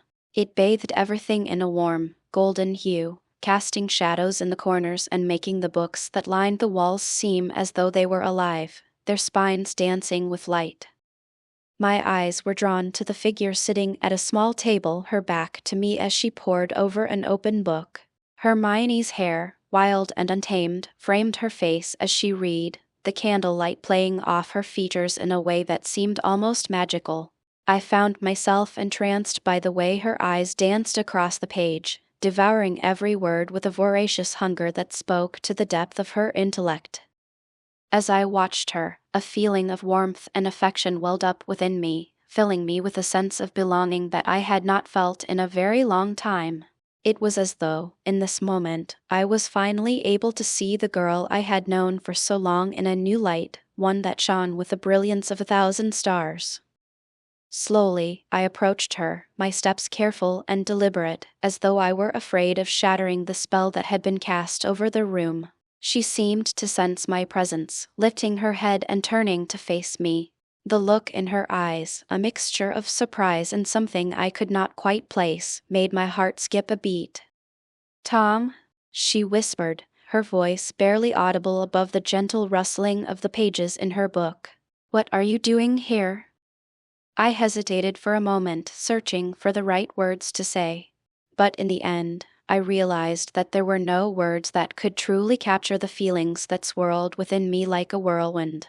Instead, I simply crossed the room, followed by her curious and bewildered gaze, and sat down beside her, our shoulders touching as we shared the warm glow of the floating candle. As the minutes ticked by, the two of us sat there in a comfortable silence, our thoughts entwined like the tendrils of ivy that climbed the walls of the castle. I felt a warmth in my chest that I had not felt in a very long time, a warmth that seemed to grow with every passing moment. But deep down, I knew that there was something more that I had come to share with Hermione, a gift that I had been carrying with me since I had first set foot on this short odyssey. I reached into my pocket, my fingers closing around the small velvet box that contained the magical bracelet I had made for her. As I handed her the box, her eyes widened in surprise, a blush creeping up her cheeks as she realized the significance of the moment. "Tom," she whispered, her voice barely audible, "you shouldn't have." I smiled, my heart swelling with affection as I urged her to open the box. "It's your birthday, Hermione, and I wanted to give you something special." Her fingers trembled as she lifted the lid, revealing the delicate silver bracelet nestled within. The intricate design of the metal seemed to come alive in the flickering candlelight, casting dancing shadows on the table between us. "What's this?" she asked, her voice full of wonder as she traced the smooth surface of the bracelet with her fingertips. "It's a magical bracelet," I explained, my voice filled with a mixture of pride and nervous excitement. "It has a special enchantment that allows you to store objects inside it, like those books you always drag about," I joked, eliciting a chirping giggle from the beautiful girl beside me. "But there's something else, too." I hesitated for a moment, feeling the weight of my words as I spoke them. "There's a poem inscribed on the bracelet. To read it, you must place your lips upon its surface." Hermione looked at me with a mixture of curiosity and disbelief, her eyes searching mine as if trying to find the hidden meaning behind my words. I could see the faintest hint of a smile playing on her lips, as if she were both amused and touched by my gesture. As she continued to study the bracelet, I felt that the time had come for me to slip away, to leave her with the gift and the memories we had shared. And so, with a final lingering look, I stepped back into the shadows, disappearing from view just as she turned to face me once more. "Tom," she called out, her voice tinged with confusion and a hint of urgency. Wrapping her delicate fingers along the crest of the chair she had been sitting on, she leapt to her feet, scanning the intricately carved walls of the room for any signs of him. But there was no answer, only the soft rustling of the pages in her book and the gentle flicker of the candlelight. Tom's sadness tinged her tone as she bowed her head for a moment. With a sigh, she turned her attention back to the bracelet, her fingers brushing over its surface before she hesitantly brought it to her lips. The moment they touched the cool metal, the candle flame leaped up, and a cascade of fire shot out, swirling in the air and forming the words of the poem. The words, glowing with an ethereal light, danced before her eyes, telling the tale of their time together, of laughter and adventure, of quiet moments and unspoken feelings. Tears glistened in her eyes as she read the poem, her heart swelling with a mixture of joy and sadness as she realized the depth of the emotions that lay behind the words. And as the fire slowly faded away, leaving only the memory of the words and the faint scent of smoke in the air, Hermione knew that something precious had been given to her, a gift that would remain with her always. A gift of friendship, of affection, and of a love that was just beginning to bloom. Basking in the ethereal glow of the moon, she allowed herself to be enveloped in its silvery embrace. As her eyes slipped closed, a serene smile ghosted across her face, betraying the tranquility that had settled within her soul. Yet, an inexplicable sensation compelled her to peer through the veil of her eyelashes once more, her attention drawn to the usually desolate bridge that had weathered the wrath of countless storms. Tonight, however, the bridge was not alone. A shadowy figure emerged from the depths of the castle, ambling across the rain-soaked stones with an air of quiet determination. His back, broad and powerful, seemed to possess the ability to scatter the weight of the world from her shoulders, vanquishing the dark thoughts that haunted her. Although the contours of his frame were unfamiliar, the mere sight of him sent her heart into a frenzied dance. "Tom," she whispered, her voice barely audible against the symphony of the rain, as her fingers traced the enchanted bracelet that now encircled her wrist. "And tell me what you think." In a moonlit glade hidden within the depths of the Ilvermorny Training Coliseum, Tom stood confidently, his stance firm and determined as he faced his daunting adversary. The air around them was thick with anticipation, as if the very fabric of the night was holding its breath.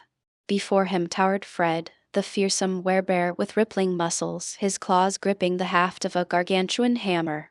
The beast's eyes glinted with a feral cunning, promising a formidable challenge. The surrounding trees stretched their branches towards the sky, their leaves rustling in the cool night breeze, casting intricate patterns of shadows that danced and twirled upon the soft grass beneath their feet. The silvery moonlight bathed the scene in an ethereal glow, transforming the training grounds into a realm suspended between reality and dreams. With an effortless flick of his hands, Tom conjured enormous boulders that tore themselves from the ground and sent them hurtling towards Fred with astonishing speed. The air around them snapped and crackled with the intensity of the wandless magic.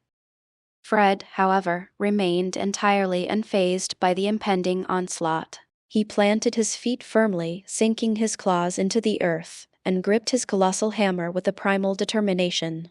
As the boulders hurtled towards him, the werebear unleashed a mighty swing of his hammer, the sheer force of which seemed to slice through the air, creating a resounding boom that echoed through the Colosseum. The hammer met the boulders in a cataclysmic collision, and the impact sent a shockwave rippling outwards, rattling the surrounding trees and causing the ground beneath them to shudder violently. Each boulder shattered into 1,000 fragments, the sound akin to the earth itself splitting apart. The debris flew in all directions, propelled by the raw, devastating power of Fred's strike. Dust and gravel filled the air, momentarily obscuring the battlefield in a hazy cloud. As the dust settled, Fred sneered at Tom with an air of arrogance, his chest heaving from the exertion. "Is that really all there is to the great Thomas Knight?" Tom's grin broadened, and with a casual nod of his chin, he urged Fred to look around. "See for yourself." A sudden, unnerving chill gripped Fred as he turned, only to find himself surrounded by dozens of imposing stone warriors emerging from the very earth beneath them. Each figure was meticulously crafted, displaying intricate details and lifelike features. Their granite bodies were a tapestry of rock and minerals, displaying a myriad of shades, from the deepest obsidian to the palest marble. These stone sentinels stood tall, their broad shoulders and chiseled muscles showcasing their immense power.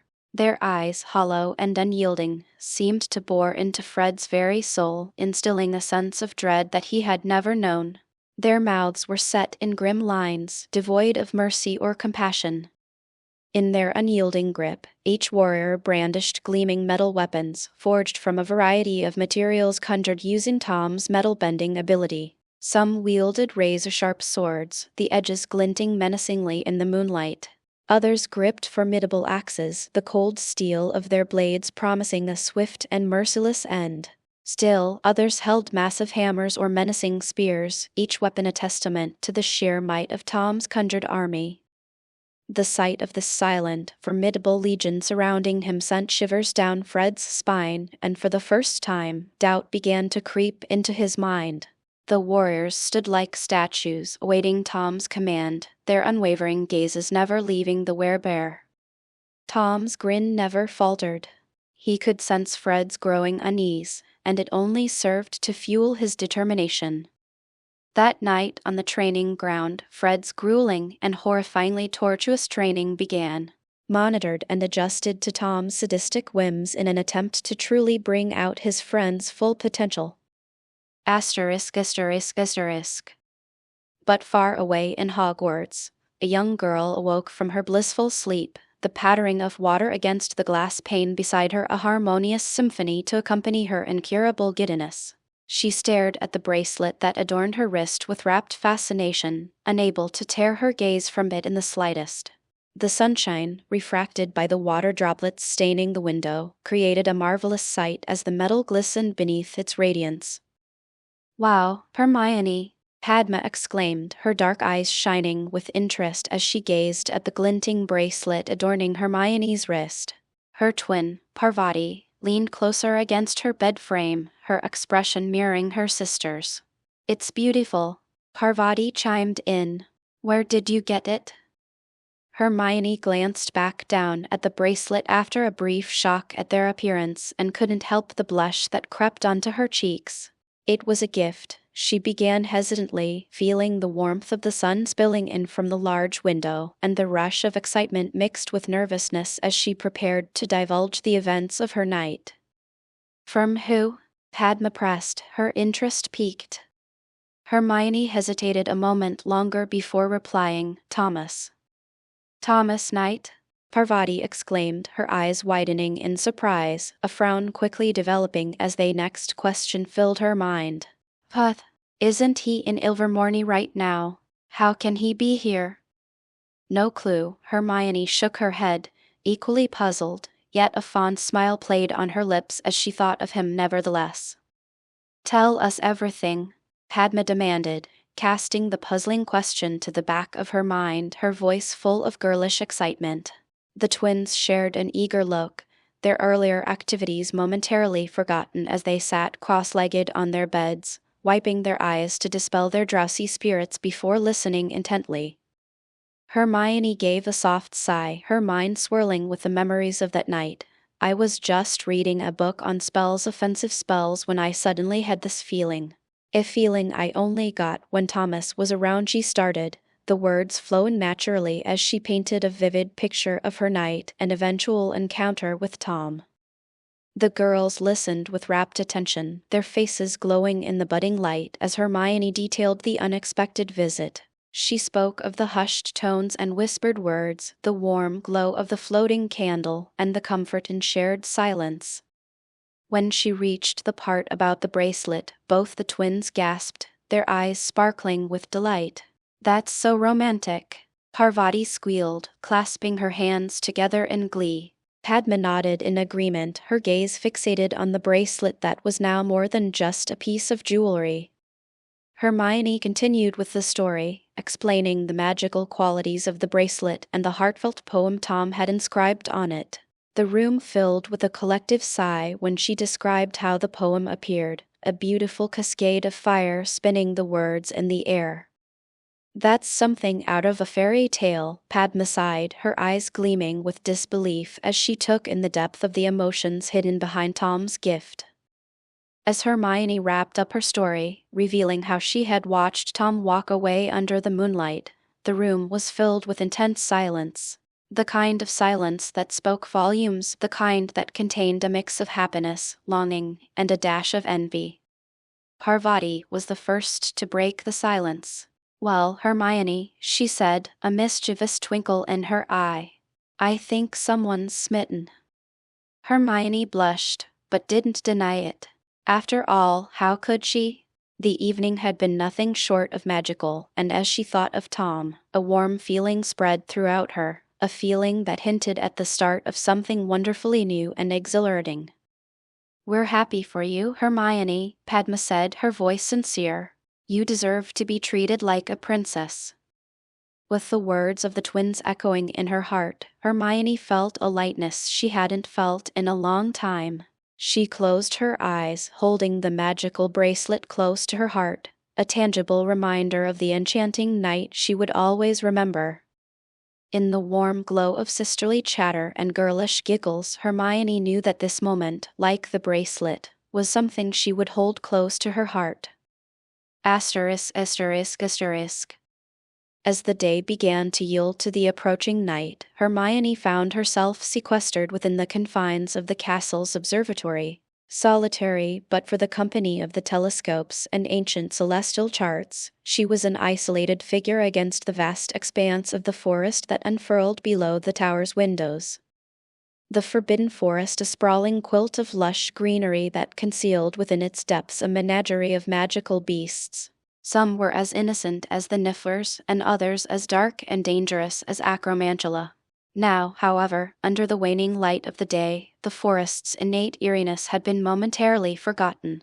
The characteristic gloom that lurked within its canopy was now veiled by the painting of twilight, the sky ablaze with streaks of red and gold, imbuing the leaves with a fiery glow that seemed almost ethereal. The sight was as bewitching as ever, but tonight Hermione's gaze was more captivated by the delicate band adorning her wrist. The bracelet glinted under the dying sunlight, serving as a tangible reminder of Thomas Knight, who had charmed her in more ways than one. She lifted her hand, turning the bracelet gently, and, as if drawn by an invisible force, she pressed her lips to it softly. It was not the cool, metallic touch she craved, but rather the warm, comforting touch of Tom. It was a kiss meant for him, a silent confession conveyed through a simple yet poignant act. The bracelet seemed to respond, a shiver of magic rippling across it. The mystical script once again materialized, dancing with the same vibrant energy as it had the first time. Words of love and companionship, a sonnet intricately weaved, yet designed for a single reader. It was Tom's heart spilled out in prose, a declaration concealed within the delicate tracery of the magical inscription. Once upon the weave of time, in chapters bathed in sunlit rhyme, two hearts crossed paths as stars align in the tapestry divine. Laughter echoed through the trees, dancing on the summer breeze. Moments sewn in golden fleece, a timeless masterpiece. In gardens bathed in morning light, they chased the fleeting wind. Through wildflowers and dreams of night, their adventure would begin. Hand in hand, they'd run untamed through realms only hearts knew. In each laugh, a love unnamed, as strong as morning dew. The adventure's song was fierce and bold, through tempest, heat, and cold. Their shared laughter, never old, a saga of courage told. Tales spun in the twilight glow, echoed in the canyon's heart. Underneath the moon's soft glow, each laughter was an art. Yet 'twas not just the roar and riot that bound their souls so tight, but the quiet moments of silent quiet, beneath the stars' soft light. In the hush of dusk and dawn's caress, they found a peace so rare. Unspoken feelings would express in the silent air. Beneath the whispers of the pines, in the stillness of the night, a language formed from love's designs in the moon's silver light. Their hearts whispered without a word as stars around them twirled. In the quiet, their feelings heard, their love for each other unfurled. Their tale is sung by the winds in the valleys and the peaks, in every sunrise that begins and in the silence that speaks. Of laughter shared, adventures dared, and quiet moments so tender. Of feelings bared, of how they cared, a love they'll always remember. So here is their story woven in time, a tale for the heart to treasure. Of love, of laughter, a rhythm, a rhyme, of moments beyond measure. Through joy and tears, through hopes and fears, their bond would never sever. A testament to the passing years, a tale of their time together. Hermione hummed quietly, accompanying the dispelling fire that filled the air as she, once more, cast her longing gaze back into the now dark forest below. Midst a volley of opinions on Professor Hinkle's unusual approach to transfiguration, the conversation's very fabric seemed to sway and flicker like the shadows cast by the fire's whimsical dance. Robert, with his freckled face illuminated by the fire's glow, held a tiny, enchanted creature, the product of our latest class, now frolicking in his palm. I still think it's cheating to use a charm in transfiguration, he mused, his voice as calm as the creature itself. Fred sat with his usual stoicism, staring into the flames. His silence often felt like the deep water beneath the still lake, dark and uncharted. He had managed to turn his teacup into a little silver mouse, now stowed safely in his pocket, away from prying eyes. Percival, never one to let a silence linger, tossed his blonde locks back and chimed in, "You may call it cheating, Robert, but Hinkle calls it innovative spell blending. It's the result that counts." His argument, as always, was delivered with the confidence of one who never doubted his own words. I, for one, sat with the bickering dragons in my head, barely listening to the chatter. Their ceaseless debates on bravery and strength were like a familiar song played too often and too loud. Yet, tonight, their argument seemed distant, muffled by the comfort of the fire's warmth and the anticipation of the night's conversation. John, meanwhile, his nose buried in a book on illusions, muttered something about the sloppy execution of our assignments that day. "A good illusion," he quipped, "requires a meticulous hand, not the barbaric waving of a wand like a conductor gone mad." It was then that Percival, perhaps tired of the circular debate or simply seeking a new audience for his opinions, shifted the course of our discussion. "Enough about Hinkle's experimental methods. What about the selection for the tournament? Who here fancies their chances?" His blue eyes sparkled with a mix of mischief and genuine curiosity. Robert shrugged, his interest lying more with creatures than with competition. Fred's eyes flickered with a hint of interest, his eyes rovering over all of us, lingering on me a second too long, and then dulled again. The fire's reflection dancing in them was the only thing that seemed alive. I leaned forward, the dragons in my head pausing their squabble as I spoke. "I don't just fancy my chances, Percival, I expect them. Bravery isn't just about facing what you find fearsome. It's about stepping up when there's something at stake." My words hung in the air, a challenge to both my friends and the dragons within. John looked up from his book with a smirk. "Assuming they allow participants with untidy hair and a penchant for holding grudges," he jabbed, eyes glinting with a mix of amusement and dare. Asterisk, asterisk, asterisk. The morning sun had scarcely begun its ascent when the buzz of anticipation acted as a more effective reveille than any alarm. As we descended the tower, the air around us was electric, charged with the excitement of the day to come. The dormitory, which had been a quiet cocoon of slumber mere moments ago, was now alive with a symphony of hasty preparations. Our banter was as light and airy as the morning itself, with Robert jovially warning an imaginary audience about the dangers of Fred's silver mouse, which had grown overnight into a voracious beast that was, at this very moment, feasting upon his socks. Fred merely rolled his eyes, a silent chuckle betraying his composed facade. Percival was animated, his voice a crescendo among our morning chatter, detailing a dream he had where he was crowned the tournament champion, his hair perfectly coiffed even amidst the chaos of duels. John, meticulously adjusting his robes, spared a moment to point out that even in dreams, style must never be sacrificed for the sake of victory. As we spiraled down the staircase, Jenna and Abby fell into step with us. Jenna, her mind ever the atlas of our world, was quickly updating us on the statistical likelihood of each house winning the tournament, her words a rapid stream of facts and figures. Abby, with the fierce gleam of a duelist in her eye, proclaimed that statistics would bow to skill and that she intended to prove it. Stepping into the dining hall was like walking into the heart of a storm. The energy was a palpable thing, as if each conversation added a charge to the air.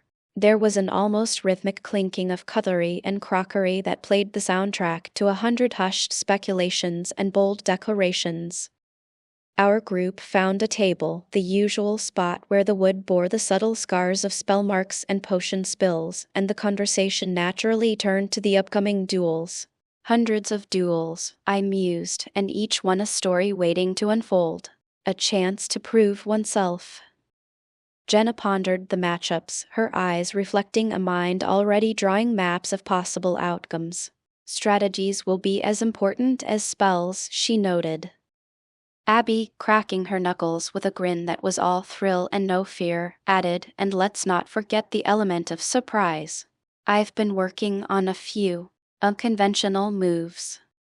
As we ate, we eyed the sea of students, each one a potential rival or ally. Some faces were alight with confidence, others masked with faint disinterest, but none could hide the spark of eagerness. Today, we were all part of a grander narrative, each of us with a role to play in the spectacle of magic and might that was to come.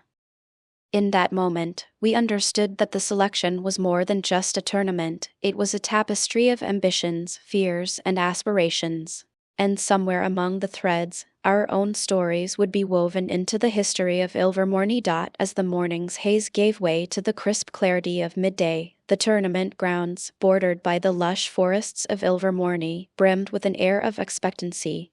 The crowd, a mosaic of excited faces from all four houses, sat perched like birds ready to witness the spectacle of duels. Among them, I stood, wand in hand, my heart a rhythm of calm and controlled beats. I stared down at the thin piece of wood nestled between my fingers. It had been a long time. My opponent, a boy from Wampus House, known for his agility and quick spells, Jenna recited to me earlier, faced me with a smirk that barely concealed his nerves. He was a dancer on the battlefield, swift and unpredictable. But I had my own strengths, unspoken secrets that gave me an edge. Or several.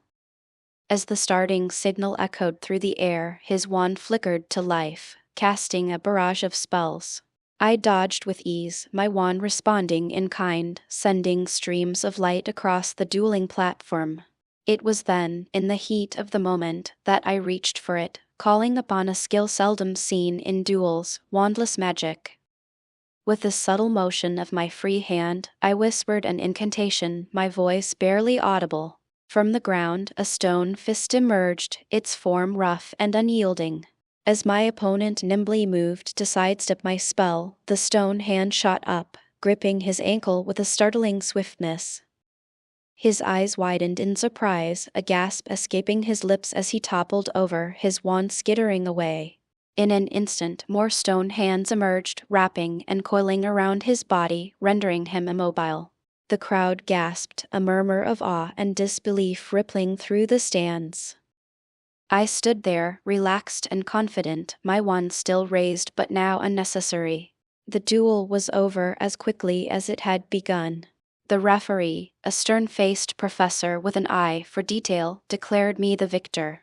My opponent, released from the stone's grasp, stood up, brushing off his robes, a look of respect replacing his initial smirk. As I walked back to my friends, their cheers and claps filled the air. Jenna's eyes sparkled with analytical appreciation, Abby's grin spoke of unspoken admiration, and even John, ever the critic, nodded in begrudging approval. "That was brilliant," exclaimed Percival, his usual flamboyance taking a back seat to genuine praise.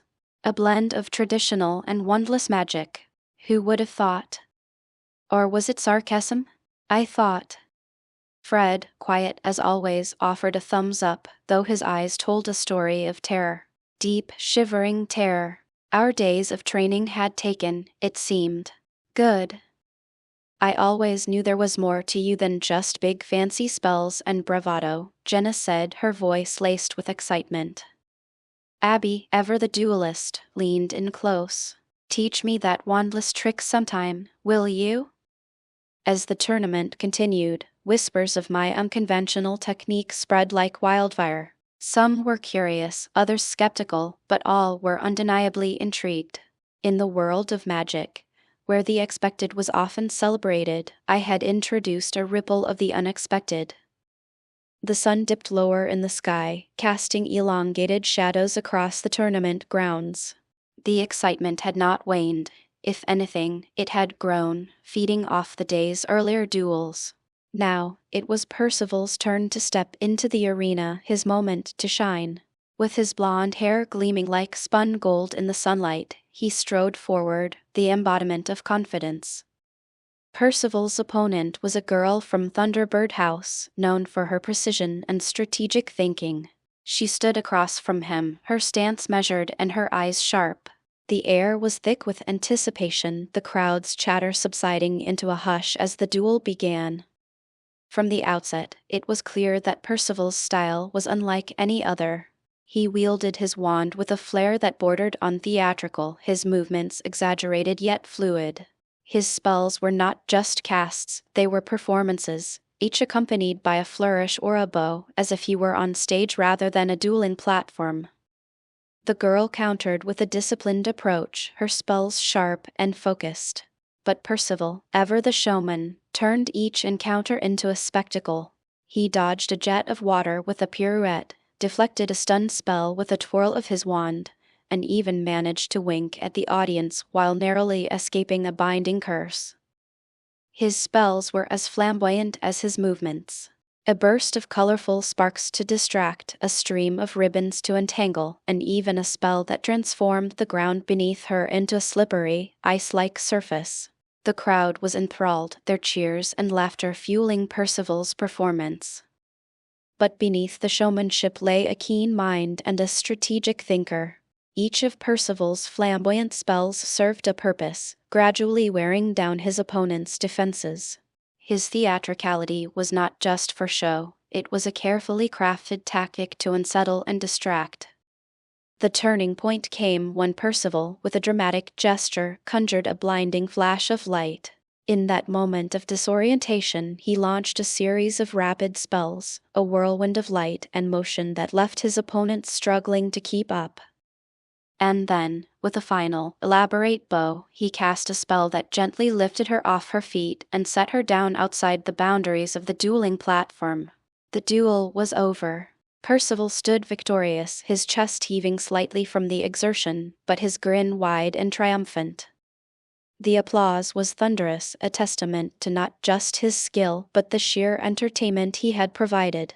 His friends rushed to congratulate him, their faces alight with pride and amusement. "That was incredible, Percival," exclaimed Jenna, her voice tinged with laughter. "You turned a duel into a performance." Abby shook her head in disbelief. "I've never seen anyone fight like that. It's like you were dancing with your spells." "You may be a clown, but you're at least a talented one," John added, a half-smile lingering on his lips. Fred, who had enjoyed the duel in his quiet way, simply clapped Percival on the back, a silent gesture of respect. The next day dawned bright and clear, the sun casting a golden hue over the tournament grounds. The anticipation was palpable, a current of excitement coursing through Ilvermorny as students gathered to witness the day's duels. Among them, Abby stood ready, her demeanor a stark contrast to Percival's flamboyance. Where he was a showman, she was a warrior, focused, fierce, and unwavering. Her opponent was a formidable wizard from Horn Serpent, known for his defensive magic. He faced Abby with a calm, almost stoic expression, his wand gripped tightly in a battle-ready stance. As the duel commenced, Abby wasted no time. She launched into an aggressive offense, her wand movements sharp and precise.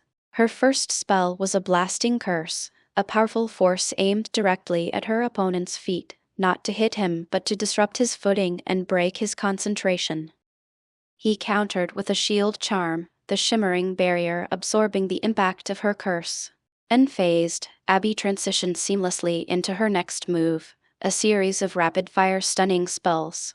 Each was aimed not randomly but strategically, designed to force her opponent into a defensive pattern that she could exploit. Her opponent, maintaining his composure, managed to deflect each spell, but Abby was relentless. She knew that constant pressure was key against a wizard who excelled in defense. Then, with a swift change in tactics, she cast a conjunctivitis curse, attempting to temporarily blind him and gain the upper hand. He narrowly avoided it, but Abby was already moving on to her next spell. She cast a leg locker curse, a spell that, if it had connected, would have immobilized him completely. He countered with a freeing spell, just in time to escape the curse's effect. The duel was a dance of spells and counters, each participant pushing the other to their limits. Abby's style was aggressive, but not reckless. Her spells were chosen with a purpose, each one building upon the last, a testament to her understanding of magical combat. Suddenly, Abby fainted with a disarming charm, a common spell but delivered with such speed and precision that it caught her opponent off guard. As he moved to counter, she swiftly switched to a more advanced spell, a binding curse. The spell shot out like a lasso of light, wrapping around his arms and pulling them tight to his sides. With her opponent bound and unable to cast, Abby moved in for the final strike. She raised her wand, but instead of casting a spell, she simply tapped his shoulder with her wand, a gesture of respect in ending the duel without further aggression. The crowd erupted into cheers, impressed by the display of skill and sportsmanship. Abby's victory was not just a testament to her prowess as a duelist but also to her strategic mind and her ability to adapt to the flow of battle. We moved to greet her with admiration as she stepped off the platform. "That was incredible, Abby," I said, genuinely impressed. "Aggressive, yet intelligent." "Like an animal that's been cornered," John added, causing Abby's warm gaze to chill instantly. Her eyes turned to the source, her lips twitching into a bestial growl. "I do hope I have the pleasure of meeting you on the stage, Your Grace." She curtsied, the foul expression still etched into her features. John nodded. "Better," he remarked, his gaze straying to the book on his lap once more. If he intended to piss off Abby, it had worked. I grabbed her shoulder seconds before the girl split his shoulders from his spine. I shook my head at her glare, my intentions thankfully understood. As the sun reached its zenith, casting a warm glow over the excited crowd, John stepped onto the dueling platform.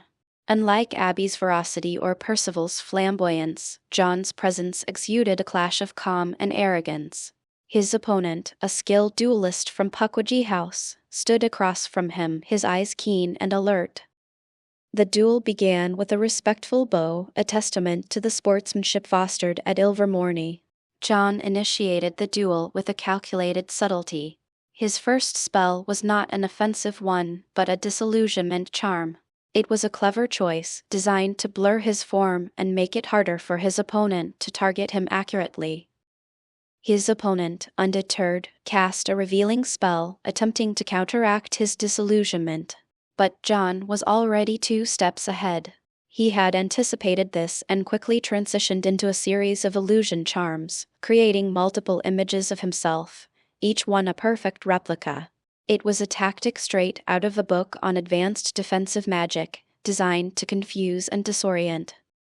The Pukwudgie wizard, now facing multiple Johns, cast a wide-area dispelling charm in an attempt to clear the illusions. John, however, used this moment to cast a confundus charm, subtly altering his opponent's perception and further deepening the confusion. As his opponents struggled to discern reality from illusion, John shifted his strategy. He began casting a variety of spells, each designed not to harm but to test and probe his opponent's defenses. A knockback jinx here, a mild stinging hex there, each spell carefully measured in its intensity. John's style was like a rat with a needle, chipping away at a giant, each move part of a larger strategy, each spell a piece in a cat-and-mouse game. His opponent, though skilled, found himself reacting rather than acting, always a step behind John's calculated maneuvers. Then, in a masterstroke, John cast a spell rarely seen in dueling, a memory charm. I turned to stare at the book set aside on the bench next to Fred. It read, "Illusions and Memories, the Fragmentation of Reality." It was a risky move, given its difficulty, but executed perfectly. The charm momentarily clouded his opponent's memory, making him forget the last few seconds of the duel. Seizing the opportunity, John used a simple but effective Expelliarmus, disarming his bewildered opponent. As his wand flew out of his hand, the illusions faded, revealing John standing calmly, his wand pointed directly at him.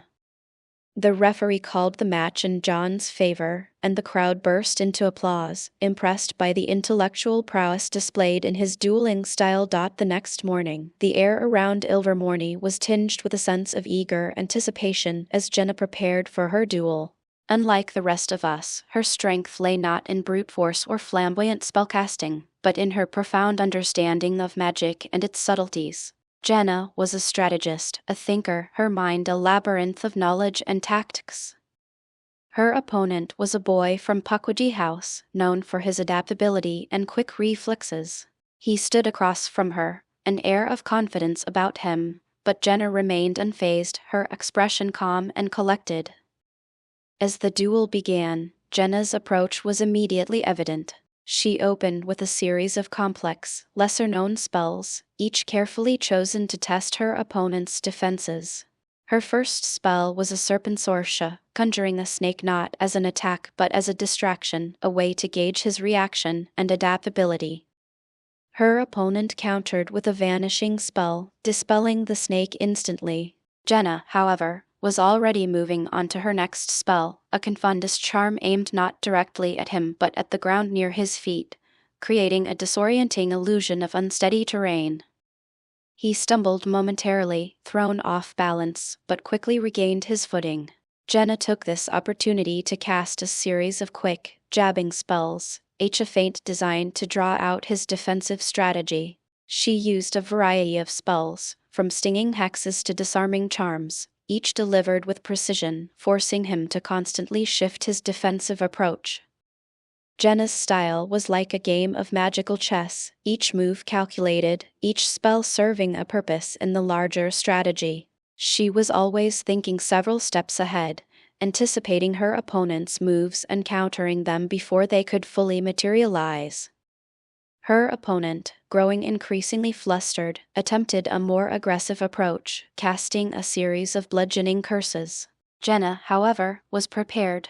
She deftly sidestepped the first curse and used a shield charm to absorb the second. Then, seizing the moment, she cast a binding spell, subtly altering its trajectory to curve around his shield. The spell hit its mark, wrapping around his legs and causing him to stumble. Jenna didn't waste a moment. With a swift motion, she cast a silencing charm, effectively preventing him from verbalizing any more spells.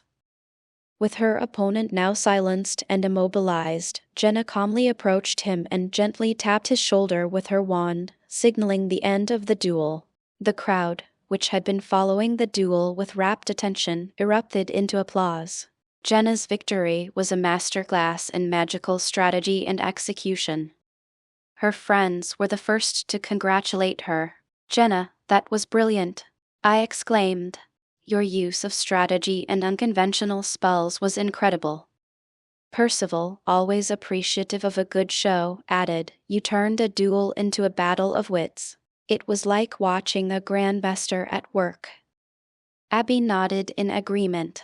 "Your understanding of spells and how to counter them is unparalleled. You didn't just outfight him, you outthought him." Fred, in his usual laconic style, gave a thumbs up, his respect for Jenna's prowess clear in his gesture. The end of the tournament's second day arrived with a flourish of excitement, the grounds of Ilvermorny thrumming with anticipation.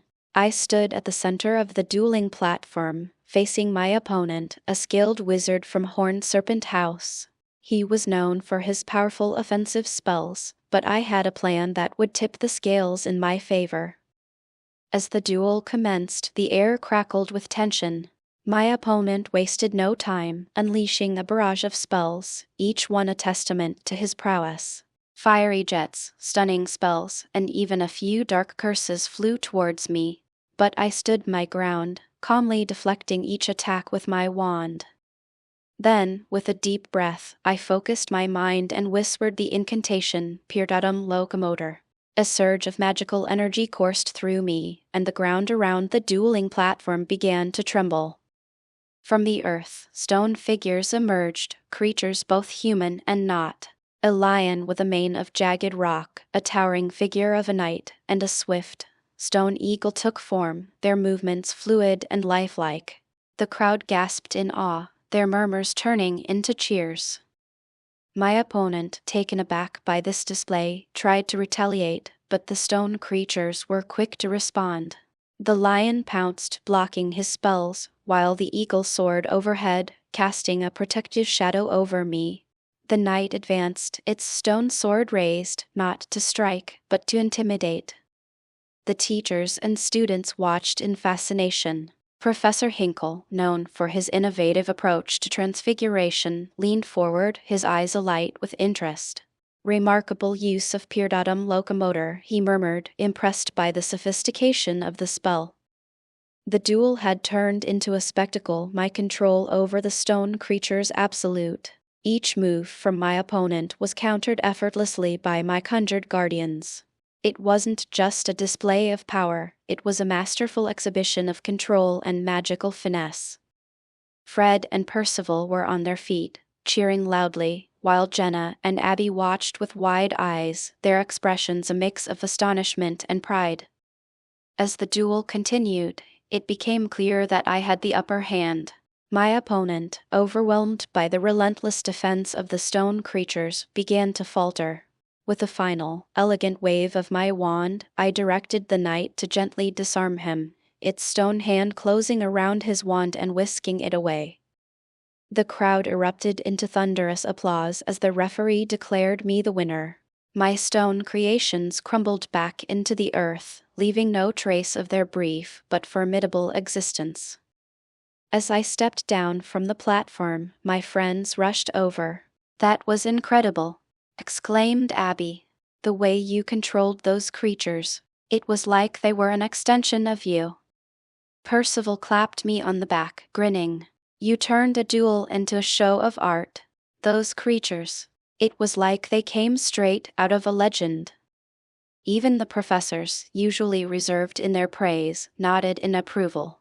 Professor Hinkle approached me, his eyes still reflecting the excitement of the duel. "Your understanding and application of that spell shows a depth of magical comprehension that is truly impressive." "Well done." The stage was set, a grand arena illuminated by enchanted torches, casting flickering shadows across the dueling platform. In the midst of this magical amphitheater, Robert stood, his wand steady in his hand, his heart racing with anticipation. Across from him, his opponent, a formidable mage known for her mastery of elemental magic, poised for the duel. Robert's connection to nature was his strength, his affinity for animals and plants not just a passion, but a potent arsenal. The air crackled with magical energy as the duel commenced, a dance of spells and counter-spells. He began with a flourish of his wand, murmuring an incantation. From the tip of his wand, a stream of butterflies emerged, fluttering towards his opponent in a mesmerizing swirl. They were not mere distractions. Each butterfly was a transmuted messenger, carrying with it a minor binding spell. His opponent swatted at them, annoyed, her concentration momentarily fractured. Seizing the opportunity, Robert stamped his foot on the wooden stage. Vines erupted from the planks, twisting and turning with a life of their own. They snaked towards his adversary, attempting to entangle her feet and disrupt her stance. With a flick of her wand and a burst of flame, she incinerated the vines, but not without a cost. Her focus had wavered. Robert knew he couldn't rely solely on his affinity for nature. He needed to blend his innate talents with the combative spells taught at the academy. Whispering another incantation, he conjured a spectral wolf, its form shimmering with ethereal beauty. The wolf lunged at the opposing mage, its jaws snapping with magical force. His opponent countered with a powerful gust of wind, sending the spectral wolf dissipating into mist. But Robert was undeterred. He had one more trick, a blend of his deepest understanding of the natural world and his magical prowess. Closing his eyes, he reached deep into his magical core, and when he opened them, they were alight with a verdant glow. With a thunderous cry, he unleashed his final spell. From the ground beneath the stage, A colossal oak tree burst forth, its branches reaching high, its roots entangling the entire platform. The opposing mage, caught off guard by the sudden eruption of nature, lost her footing. The roots of the mighty oak wrapped around her legs, pulling her down. She struggled against the natural bonds, but the more she fought, the tighter they held. As she finally succumbed, falling into unconsciousness, the crowd erupted in cheers. Robert stood amidst the grove he had created, panting, his wand still raised. As Robert descended from the stage, a hero's welcome awaited him. His friends gathered around, their faces alight with pride and admiration.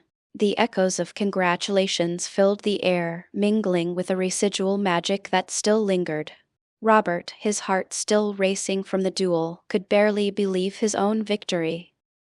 Suddenly, the grand oak tree he had conjured began to tremble. Its mighty trunk splintered, not with the sound of destruction, but with the promise of spectacle. In an explosion of colors and light, the tree erupted into a magnificent display of fireworks. The crowd gasped in awe as the fireworks danced and transformed, taking the shapes of the majestic animals representing the houses of Ilvermorny, the horned serpent, the wampus, the thunderbird, and the pukwudgie. The vibrant display illuminated the night sky, casting a magical glow over the entire arena. Amidst the cheers and the dazzling light show, a figure emerged from the smoke. It was Violet, the esteemed headmaster of Ilvermorny. She stepped forward with grace, her arms spread wide, commanding the attention of everyone present. The crowd fell into a hushed silence, eagerly anticipating her words. Students, faculty, and honored guests, Violet began, her voice resonating with warmth and authority. Tonight, we have witnessed not just a display of magical prowess, but the embodiment of the spirit of Ilvermorny. The courage, the innovation, the bond with the magical elements of our world, these are the qualities we cherish and celebrate. She paused, her eyes sweeping across the crowd, then continued. It is with immense pride that I congratulate our victors, the wizards and witches who have succeeded in being selected to represent Ilvermorny in the upcoming International Magical Tournament. One by one, Violet named the chosen representatives: Robert, whose mastery of nature's magic has captivated us all; Abby, with her brilliant dueling skills; Jenna, whose strategic prowess is second to none; Fred, whose defensive spells are impenetrable; Percival, with his exceptional spell weaving; Thomas, with his immaculate transfigurations; John, whose illusions are unparalleled; Francis, with his exceptional potion-making; Sabrina, whose divination talents foresee victory; and Samuel, whose dedication to the magical arts inspires us all. As each name was called, cheers and applause thundered through the arena. The selected wizards and witches stood, their faces beaming with pride and excitement. This was more than just a personal triumph. It was an honor to represent their beloved school and to carry the legacy of Ilvermorny into the international arena. The magical fireworks display continued, painting the sky with the vibrant colors and symbols of Ilvermorny. The night was alive with magic and celebration, a fitting tribute to the grandeur of the occasion and the extraordinary talents of the chosen representatives. As the fireworks faded into the starlit sky, the students of Ilvermorny knew that this was a night they would remember forever, a night where magic, camaraderie, and pride intertwined in a spectacular display of what it truly meant to be part of this magical community. And we are off to Japan soon. Tell me what you think. Critical feedback is welcome. I know the pacing is fast, a bit too fast maybe, but I'll leave you guys to tell me. As the 10 chosen representatives stepped into the enchanted room, each of them felt a shiver of exhilaration at the shifting landscape around them. The walls, no longer mere barriers, transformed into the vivid panorama of a mystical glade. The illusion was so complete, so compelling, that they could hear the distant rumble of thunder and the rustle of wind through grass. The room's atmosphere filled with the rich, earthy scent of rain-soaked soil mixed with the freshness of wildflowers. The effect was calming yet invigorating, reminding each of the young wizards and witches of the elemental forces they were about to harness in their training. At the center of this enchanted room stood an ancient stone table carved with symbols and runes of the magical arts. It was here that the students gathered, their faces illuminated by the flickering light of an ethereal flame that floated above the table, casting ghostly shadows. Robert, still buzzing from his victory, was the first to approach the table. He traced his fingers over the symbols, each one humming with magical energy under his touch. The others joined him, forming a circle around the table, their hands linked, feeling the surge of combined magical powers. "Let us begin," Violet's voice echoed, though she was not physically present. A shimmering projection of her appeared in the center of the table. "This glade, these storms, the lake you see before you, they are not just illusions but reflections of the challenges you will face. Here, you will learn to harness the power of the natural world, to bend it to your will, and to coexist with it in harmony." She gestured to the mountains and the lake. "Each element you see here has a counterpart in the magical realm. The mountains represent resilience and strength, the storms, change and challenge, the lake, depth and reflection. You will train by mastering the spells and enchantments that embody these qualities." One by one, the students stepped forward, each accepting a scroll tied with a ribbon that shimmered like starlight. As they untied the ribbons, the scrolls unfurled, revealing their first task. They were to summon and control a breeze that could gently sway the towering trees of the glade without uprooting them, an exercise in precision and restraint. Robert, with his deep connection to nature, took the lead. He raised his wand, closing his eyes to better feel the world around him. Whispering an incantation, he conjured a gentle wind. The trees swayed gracefully, their leaves rustling in soft applause. Encouraged, the others followed. Abby's breeze was brisk, rustling the underbrush. Jenna's was a whisper, barely touching the leaves. Fred's was a gust, stronger than intended, causing a few leaves to flutter wildly. They practiced into the evening, the room's ambience shifting from daylight to a twilight filled with the sounds of nocturnal creatures. Their control over the elements grew, as did their understanding of one another's strengths and weaknesses. As the night drew on, the stone table glowed warmer, its runes brighter. The room, sensitive to their progress, morphed once more. The mountains drew closer, the lake's surface rippled in the moonlight, and the storm clouds cleared, revealing a starry sky. Tom watched intently as his peers mastered the subtleties of the enchanted winds and waters that swirled around them in the magical glade. As he observed, Headmaster Violet quietly approached, her presence almost as unassuming as the whisper of the wind itself. She stood beside him, her gaze fixed on the students, a mysterious smile playing on her lips. "Challenging, isn't it?" she remarked, her eyes twinkling with amusement as she watched Fred's latest attempt at controlling his temper result in a rather unfortunate toppling of several trees. Tom, puzzled by the headmaster's light-hearted demeanor amidst the chaos, turned to her. "Why put them through this, headmaster? It seems harsh." Violet's smile deepened, her eyes scanning the students. "Tom, in their final years, students must not only master their magic but also understand its depth and purpose. Look at Francis, Sabrina, and Samuel." She gestured toward the trio, who were guiding the younger students with a patience born of deep understanding. For them, teaching is the path to mastery. The act of explaining, of demonstrating and guiding, deepens their own knowledge and solidifies their skills in ways mere practice cannot.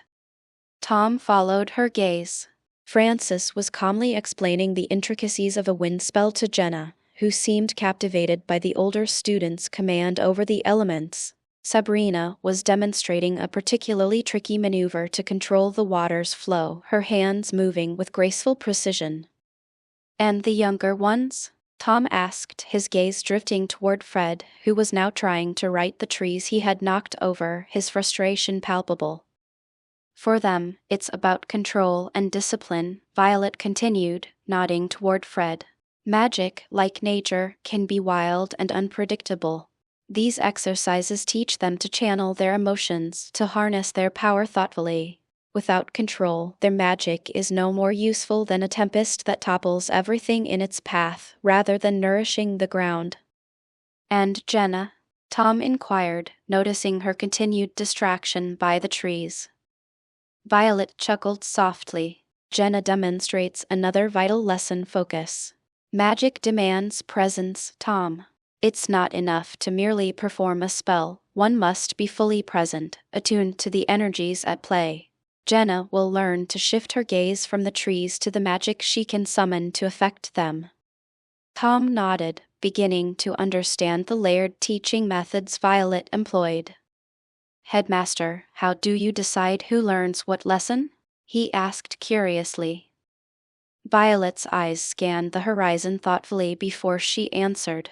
Magic itself often chooses the lesson, Tom.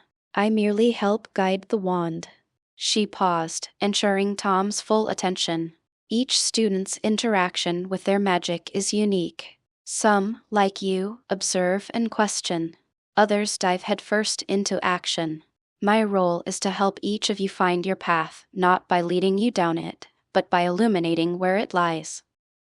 Her gaze settled back on the students, pride and a hint of challenge sparkling in her expression. During the next 2 weeks, keep watching, Tom. You'll see not just how they grow in their magical abilities, but how they grow as people, capable of shaping not just elements, but their destinies. She pivoted towards him, resting a hand gently on his shoulder. I'm quite certain you've already conquered these minor enchantments, she remarked, her violet eyes twinkling with mirth. Tom's lips curled into a grin as he flicked his wrist. Instantly, a fierce wind howled through the forest, forcing countless trees to bow as if in reverence, their branches groaning ominously. The eerie symphony sent a chill skittering down his spine. As he ceased the spell, the woodland shuddered and slowly resumed its tranquil poise. Like I said, no doubt at all, she repeated, giving his shoulder a light tap before gesturing for him to follow her. Tom's curiosity about the forthcoming dueling competition remained undiminished as he followed Headmaster Violet out of the enchanted room. The sky above Ilvermorny was painted in the golden hues of dusk, casting long shadows on the grounds of the school. They walked together towards her grand, ivy-clad office, a place filled with ancient artifacts and wisdom. Once inside, Tom didn't hesitate. Headmaster, about the competition in Japan, what's the process of getting there after our 2 weeks of training? Violet leaned back in her chair, her eyes reflecting the flicker of the fireplace. The journey to Maharakoro is as much a lesson in magic as it is in cultural exchange. After our initial 2 weeks of intensive training here, we will use a series of magical means to ensure your arrival is both safe and educational. She stood and walked over to a large, detailed globe of the world that sat in the corner of the room. With a gentle wave of her wand, the globe spun slowly, stopping with the Japanese archipelago in front. We will be utilizing portkeys specifically crafted for this journey. These are no ordinary portkeys, they are charmed with ancient runes for protection and enchanted to provide a gentle and educational transition through several key magical sites across the globe. Tom, intrigued, leaned in closer. Magical sites? Yes, Violet continued, her wand tracing a path over the globe. First, you'll visit the ruins of the once great witches' market in Cairo, a place teeming with magical history and lore. Here, you will learn about the global trade of magical artifacts and potions. Then, you'll stop in the Himalayas at a hidden monastery that has been a site of magical contemplation for centuries. The monks are guardians of rare magical texts and practices. She paused, giving Tom a moment to absorb the information. Each location is chosen to broaden your understanding of the magical world and to prepare you mentally and spiritually for the challenges that lie ahead in Maharakoro. Tom nodded, already picturing the adventure. And once we get to Japan? Violet smiled, her face alight with the thrill of educational opportunity. Maharakoro itself is one of the oldest and most respected magical institutions in the world. The school is known for its stringent adherence to magical discipline and its unique magical practices, many of which you'll find quite enlightening. She walked back to her desk and opened a drawer, pulling out a small, ornate box. Opening it, she revealed several small, shimmering objects. These are Sakura tokens. Upon arrival, each of you will be given one. They are charmed to help you adapt to the local magical aura. This is crucial as the ambient magic in Japan is quite distinct from what we have here at Ilvermorny. Does the environment really affect our magic that much? Tom asked, a hint of concern threading his voice. No wonder Ilvermorny struggles and fails over there. The magic affects their output. Absolutely, Violet affirmed. Magic is not just about waving a wand and reciting spells. It's deeply influenced by the land, its history, and its people. In Japan, you will feel a different magical energy, one that is intertwined with nature and the spirits that dwell there. This can be disconcerting for the unprepared, but the Sakura tokens will help mitigate those effects. Tom felt a mix of excitement and nervousness. It sounds like we're not just going to duel, but also to learn. That's precisely the point, Tom. Violet's expression was serious but kind. Magic is about connecting with other cultures, with history, with different aspects of the magical world. The duels are just one part of your journey. Understanding and respecting the depth and diversity of magic worldwide is equally, if not more, important. As I sat in the bustling cafeteria of Ilvermorny, the clamor of clinking plates and animated conversations did little to distract me from the pressing thoughts swirling through my mind. Around the oak table, my friends and I, all huddled together as a curious mix of anticipation and concern painted our faces. Abby's golden eyes were alight with a fire of debate, Fred's green gaze contemplative, and Robert, with his ever-ready smile, seemed eager to jump into the fray. So, Thomas, you've been quiet, Jenna noted, her bright blue eyes fixing on me with an inquisitive tilt of her head. What's your take on not using family magic in the tournament? The question hung in the air, thick as the scent of pumpkin pasties. I leaned back, my thoughts turning inward. It's a matter of fairness, isn't it? I began, my voice a steady hum amidst the chaos of the cafeteria. Family magic can be potent, unpredictable. Not everyone has the same heritage. How can it be a fair competition if some of us wield powers passed down through generations? Abby nodded vigorously, her hair bouncing slightly. Exactly. It's like bringing a dragon to a duel. Some of these family spells, they're too strong. You'd just overshadow everything else. I could hear the snickering in the back of my head, both dragons finding her words far too amusing. Fred, usually so reserved, added his thoughts. There's also the danger aspect. My elemental spells, for example, he said, lowering his voice as if sharing a secret. They're not exactly easy to control in high-stress situations. It's safer for everyone if we stick to the standard magical curriculum. Robert chimed in, his enthusiasm barely contained. And let's not forget the learning experience. If we all relied on our family's magic, how would we ever grow as individual wizards and witches? Percival, who had been quietly strategizing for his quadbot match, looked up. Not to mention, it keeps the tradition of the tournament. It's about skill and knowledge of universal magic, not personal arsenals. Keeps the playing field level. Besides, relying solely on inherited abilities might make us lazy. John weighed in, adjusting his finely embroidered robe. Where's the challenge, the artistry of mastering spells that aren't handed to you on a silver platter?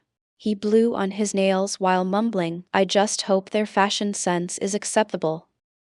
Everyone laughed at his hushed words. It wasn't long before our discussion turned once more to our upcoming trip to Japan. It was all anyone could talk about. Abby leaned forward, her eyes sparkling with anticipation. Imagine what kinds of duels we'll witness at Maharakoro. Their techniques are so different.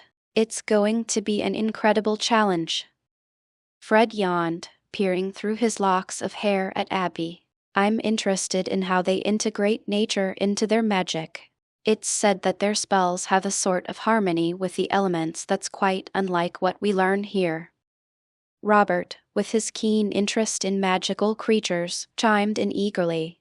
I've read about the Kappa and Tengu. I wonder if we'll get a chance to see them in their natural habitat. It would be amazing to compare notes with the magizoologists there.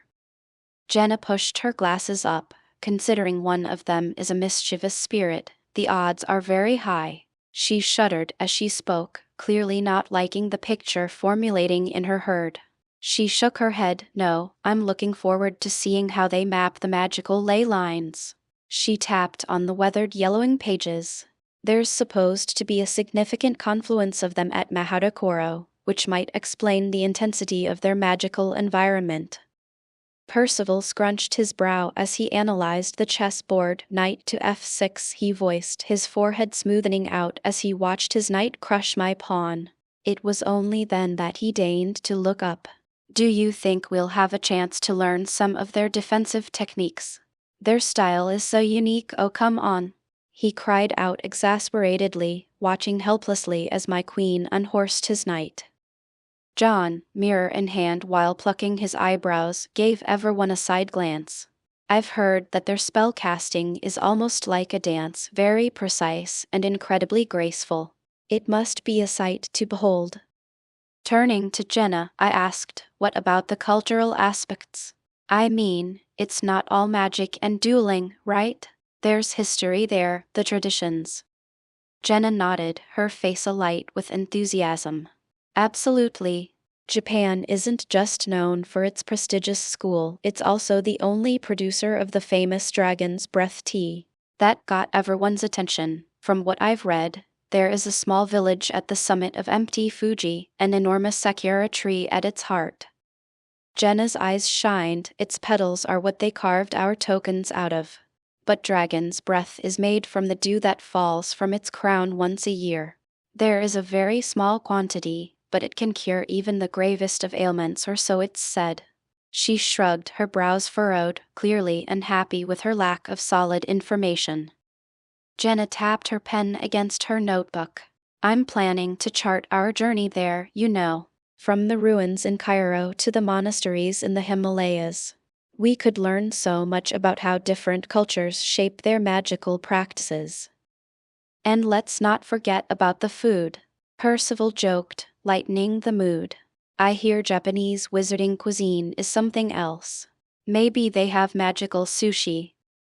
John laughed, the sound bright and clear. As long as they don't serve us any potions in teacups, I'm looking forward to it. Asterisk, asterisk, asterisk.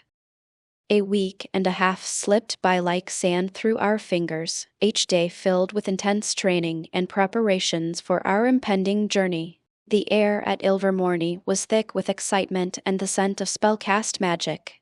As we honed our skills, every flick of the wand and every incantation brought us closer to our departure.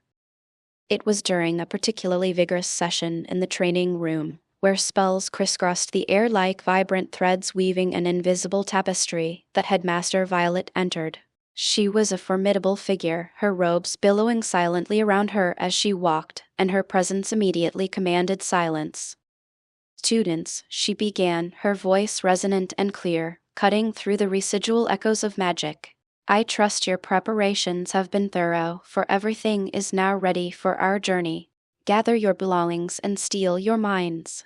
Our first destination is the ruins of the once great witches' market in Cairo. A murmur of excitement passed through us. Abby's eyes shone with unspoken thrill, while Fred adjusted his grip on his wand, no doubt imagining the ancient spells he might uncover. We will be traveling by Portkey, Headmaster Violet continued, her eyes sweeping over each of us. For some of you, this will be your first journey in such a manner. Remember, Portkeys are enchanted objects that will transport us instantaneously to our designated location. The sensation can be disorienting, so brace yourselves. She gestured to a large, intricately carved wooden hourglass sitting on a nearby table. It glowed with a deep, pulsating blue light. "This will be our conduit to Cairo. When I give the word, each of you will place a hand upon it. Do not let go until you have fully arrived at our destination." Jenna, notebook in hand, edged closer, her eyes wide with the prospect of documenting this new experience. Robert, ever the enthusiast for all things nature and history, looked eager to step onto the soils where wizards and witches once bartered magical artifacts. Once there, Violet continued, we will explore the market ruins. This site, though now in ruins, remains steeped in magical history. It was once a bustling nexus for magical folk from all corners of the globe. You will see remnants of old spells and enchantments that linger like whispers of a bygone era.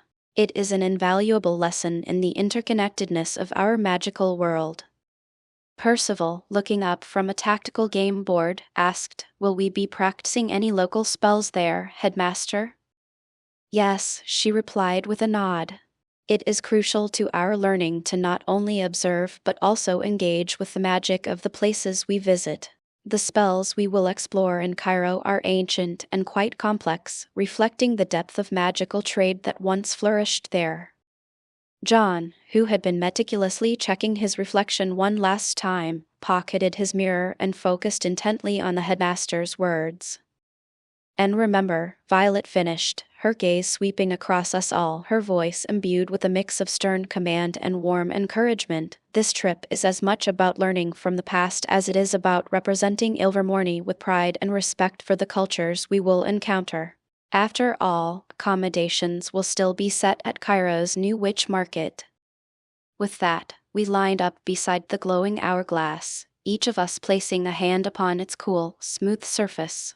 The familiar rush of anticipation tingled through my veins, mixed with a hint of apprehension about stepping through space and time. "Ready," Violet announced.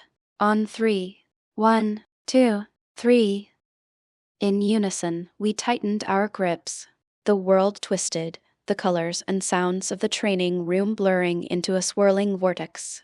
My stomach lurched as the ground seemed to fall away, and then, just as suddenly, solid ground returned under my feet.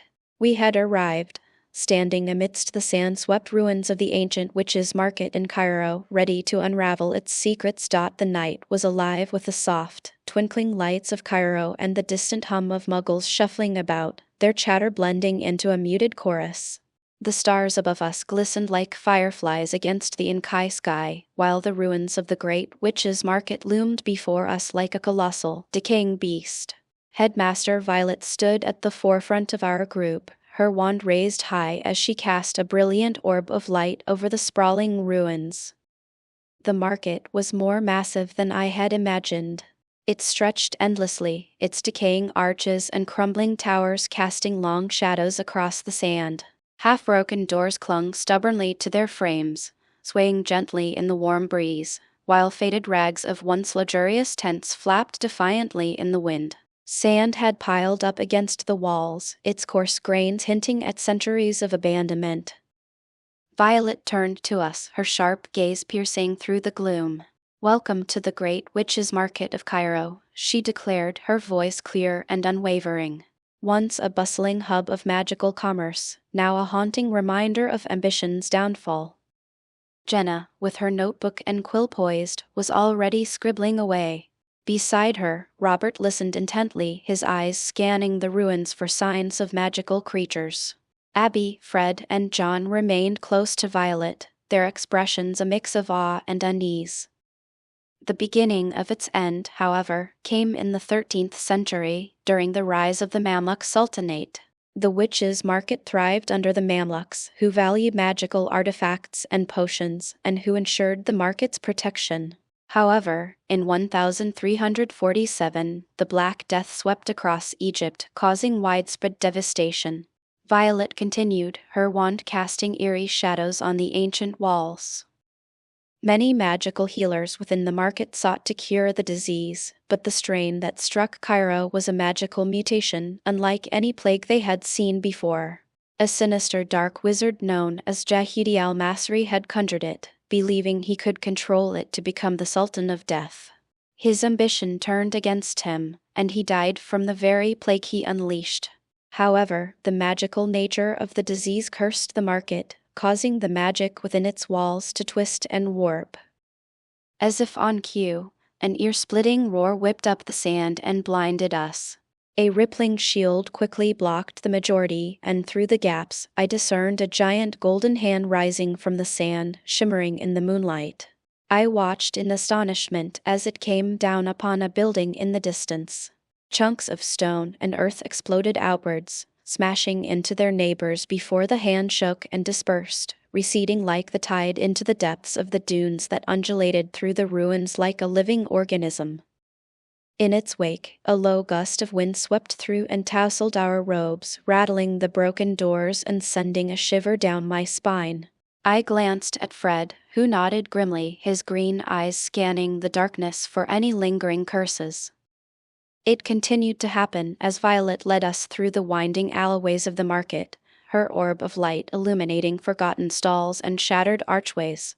She gestured to the remnants of a potion shop, its shelves laden with dusty bottles and cobweb-covered cauldrons. Rumors of curses and tainted magic spread swiftly, and magical folk feared for their lives. Ordinary non-mag, too, sensed the danger as the disease ravaged Cairo. Within weeks, the once bustling market was abandoned. The few brave witches and wizards who ventured there afterwards reported an eerie silence, and the air itself seemed to carry a toxic, magical miasma, she said. Though it was clear said miasma had since dispersed, I could distinctly feel the prickle against my skin and the slight burn in my lungs with each mouthful of air I inhaled. Over time, the market crumbled into ruins. Violet swept her hand outwards. Some legends claim that Jehidi al-Masri's spirit still haunts the ruins, cursing those who dare to enter. She glanced at us, mirth in her eyes as John shivered and Abby clenched her wand tighter. We continued our exploration, moving cautiously behind Violet as she explained the history of the market. Jenna eagerly added her own insights, pointing out faded runes etched into the walls and explaining their significance.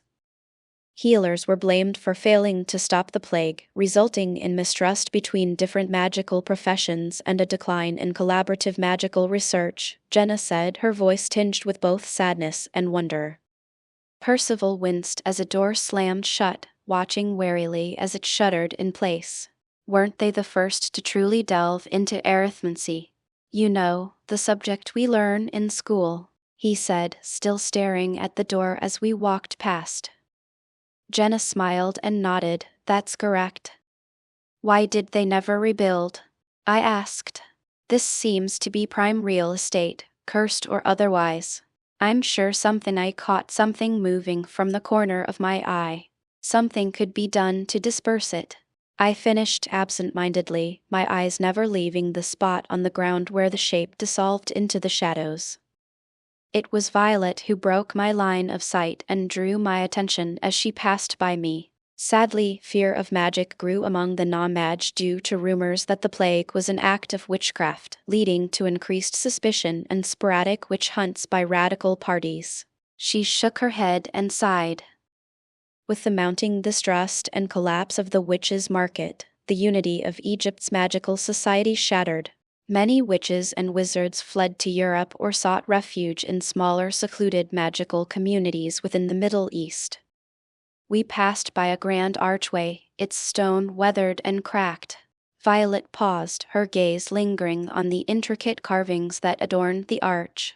This was once the entrance to the Guild of Magical Artisans, she said softly. Their secrets were guarded jealously, and when the market fell, so too did their knowledge. Now, only whispers of their craftsmanship remain. The guild hall beyond the archway was a shadow of its former self. Sand piled high against the walls, and the shattered remains of enchanted artifacts lay strewn across the floor. Percival nudged a fragment of a crystal ball with his foot, and it crumbled to dust. Do you think we'll find any intact artifacts here? Robert asked, his curiosity piqued. It's possible, Violet shrugged, but tread carefully. Even the smallest trinket could be cursed. As we explored, Fred discovered a series of hidden passageways that led to the remains of a tavern. Its wooden beams had long since rotted away, but the stone bar still stood, covered in dust and cobwebs. John, casting a charm to appear as a bartender, pretended to serve drinks from behind the bar, eliciting a laugh from Abby. "Robert, John," the headmistress called out, "I believe your interests lie in magical creatures and cultural traditions, respectively. Perhaps you'd like to explore the ruins of the market's library." John's eyes lit up as he adjusted his lapel, and Robert nodded eagerly. "The library is just over there, beyond that archway," Violet instructed, pointing out the door and into the distance. "But do remember that the wards here have become volatile over time. Stay together, and if anything seems off, return to this spot immediately." The rest of us followed Headmaster Violet through the main avenue of the market, where ancient cobblestones bore the scars of long-forgotten enchantments. Percival and Fred whispered in hushed tones about the tactical potential of defensive spells learned from such a place. Meanwhile, Jenna furiously scribbled notes in her weathered notebook, her excitement palpable as we approached a worn stone pedestal bearing cryptic carvings. "This pedestal," Violet explained, "is where merchants would display their wares to attract customers.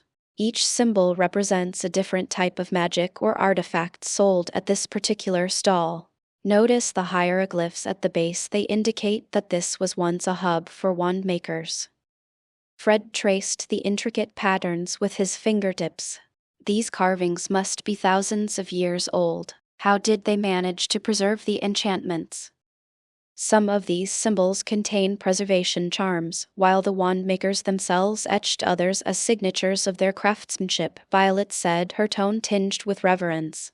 "Wands crafted here were said to rival those of our very own Stepan and Gamward in quality and power." We moved onward, the headmaster leading us to a sunken courtyard, where a once grand fountain stood at the center. Its waters had long since dried up, but magical inscriptions remained etched along its rim. "This fountain," Violet said, "was used for ceremonial purposes, specifically for initiating new members into the guild that governed the market. The waters held potent magical properties, and initiates would dip their wands into it to receive a blessing from the guild." Jenna approached cautiously, her eyes scanning the carvings. "These inscriptions, they seem to have ties to ancient Egyptian rites." "Indeed," Violet confirmed. "The market served as a melting pot for magical practices from around the world. This courtyard alone bore witness to rituals from Africa, Asia, and Europe." She gestured towards the southern edge of the ruins, where a crumbling structure leaned precariously against the remnants of a stone tower. "That is the former entrance to the market's inner sanctum, where the guild masters held council. But it, too, has been twisted by Jehudi al-Masri's magic." As she spoke, a faint shimmer flickered at the far end of the courtyard. I squinted into the moonlit haze and made out the faint outlines of a doorway, just visible against the pale sandstone wall. "Headmaster, over there," I said, pointing. Violet turned sharply and strode towards the shimmering outline. With a flick of her wand, she tapped the stone wall, and the shimmer solidified into a translucent doorway. "This," she said, "is an illusion that once concealed the market's ceremonial chamber." With a murmured incantation, the headmaster dispelled the illusion, revealing a low-ceilinged room lined with shelves. Despite the years of neglect, the chamber remained remarkably well preserved. Golden light filtered through a small window, casting long shadows across the dust-covered floor. We stepped cautiously into the chamber, and Jenna gasped as she spotted a faded tapestry hanging from the far wall. The woven images depicted wizards and witches gathered around a fountain identical to the one we had just left. "This tapestry," Violet said, "shows the initiation ceremony of the Wandmakers Guild. Here, you can see the guild masters bestowing blessings upon the initiates." Jenna hurriedly sketched the scene in her notebook, her quill scratching feverishly against the parchment. As we explored the shelves, Fred picked up a dusty tome, its pages yellowed and brittle. These books, he said, they look like trade ledgers. Violet nodded. The guilds kept meticulous records of every transaction. Such books offer invaluable insight into the magical economy of the time. We spent the next hour sifting through the records, our voices hushed with reverence as we uncovered glimpses of the market's former glory. Abby found a collection of intricately carved wand handles, while Percival unearthed a set of ancient runes used for enchanting artifacts. When we finally emerged from the ceremonial chamber, Violet gathered us around the fountain and spoke in a measured tone. "Let this be a lesson to you all," she said. "Ambition, unchecked, can lead to ruin. The magic we wield is powerful, but it is also fragile. Treat it with the respect it deserves and remember the history of this place." With that, we made our way back through the ruins, the glow of Violet's wand guiding us through the dark alleyways. The market seemed to whisper its secrets to us as we left, the wind carrying echoes of the past through the crumbling arches. As we reached the outskirts, Jenna closed her notebook with a sigh. "There's so much more to uncover here," she said wistfully.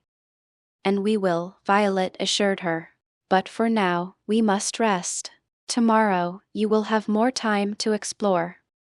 Led by Headmaster Violet, we made our way from the haunting remains of the Great Witch's Market towards the thriving, albeit enigmatic, Sauk Alcufesh.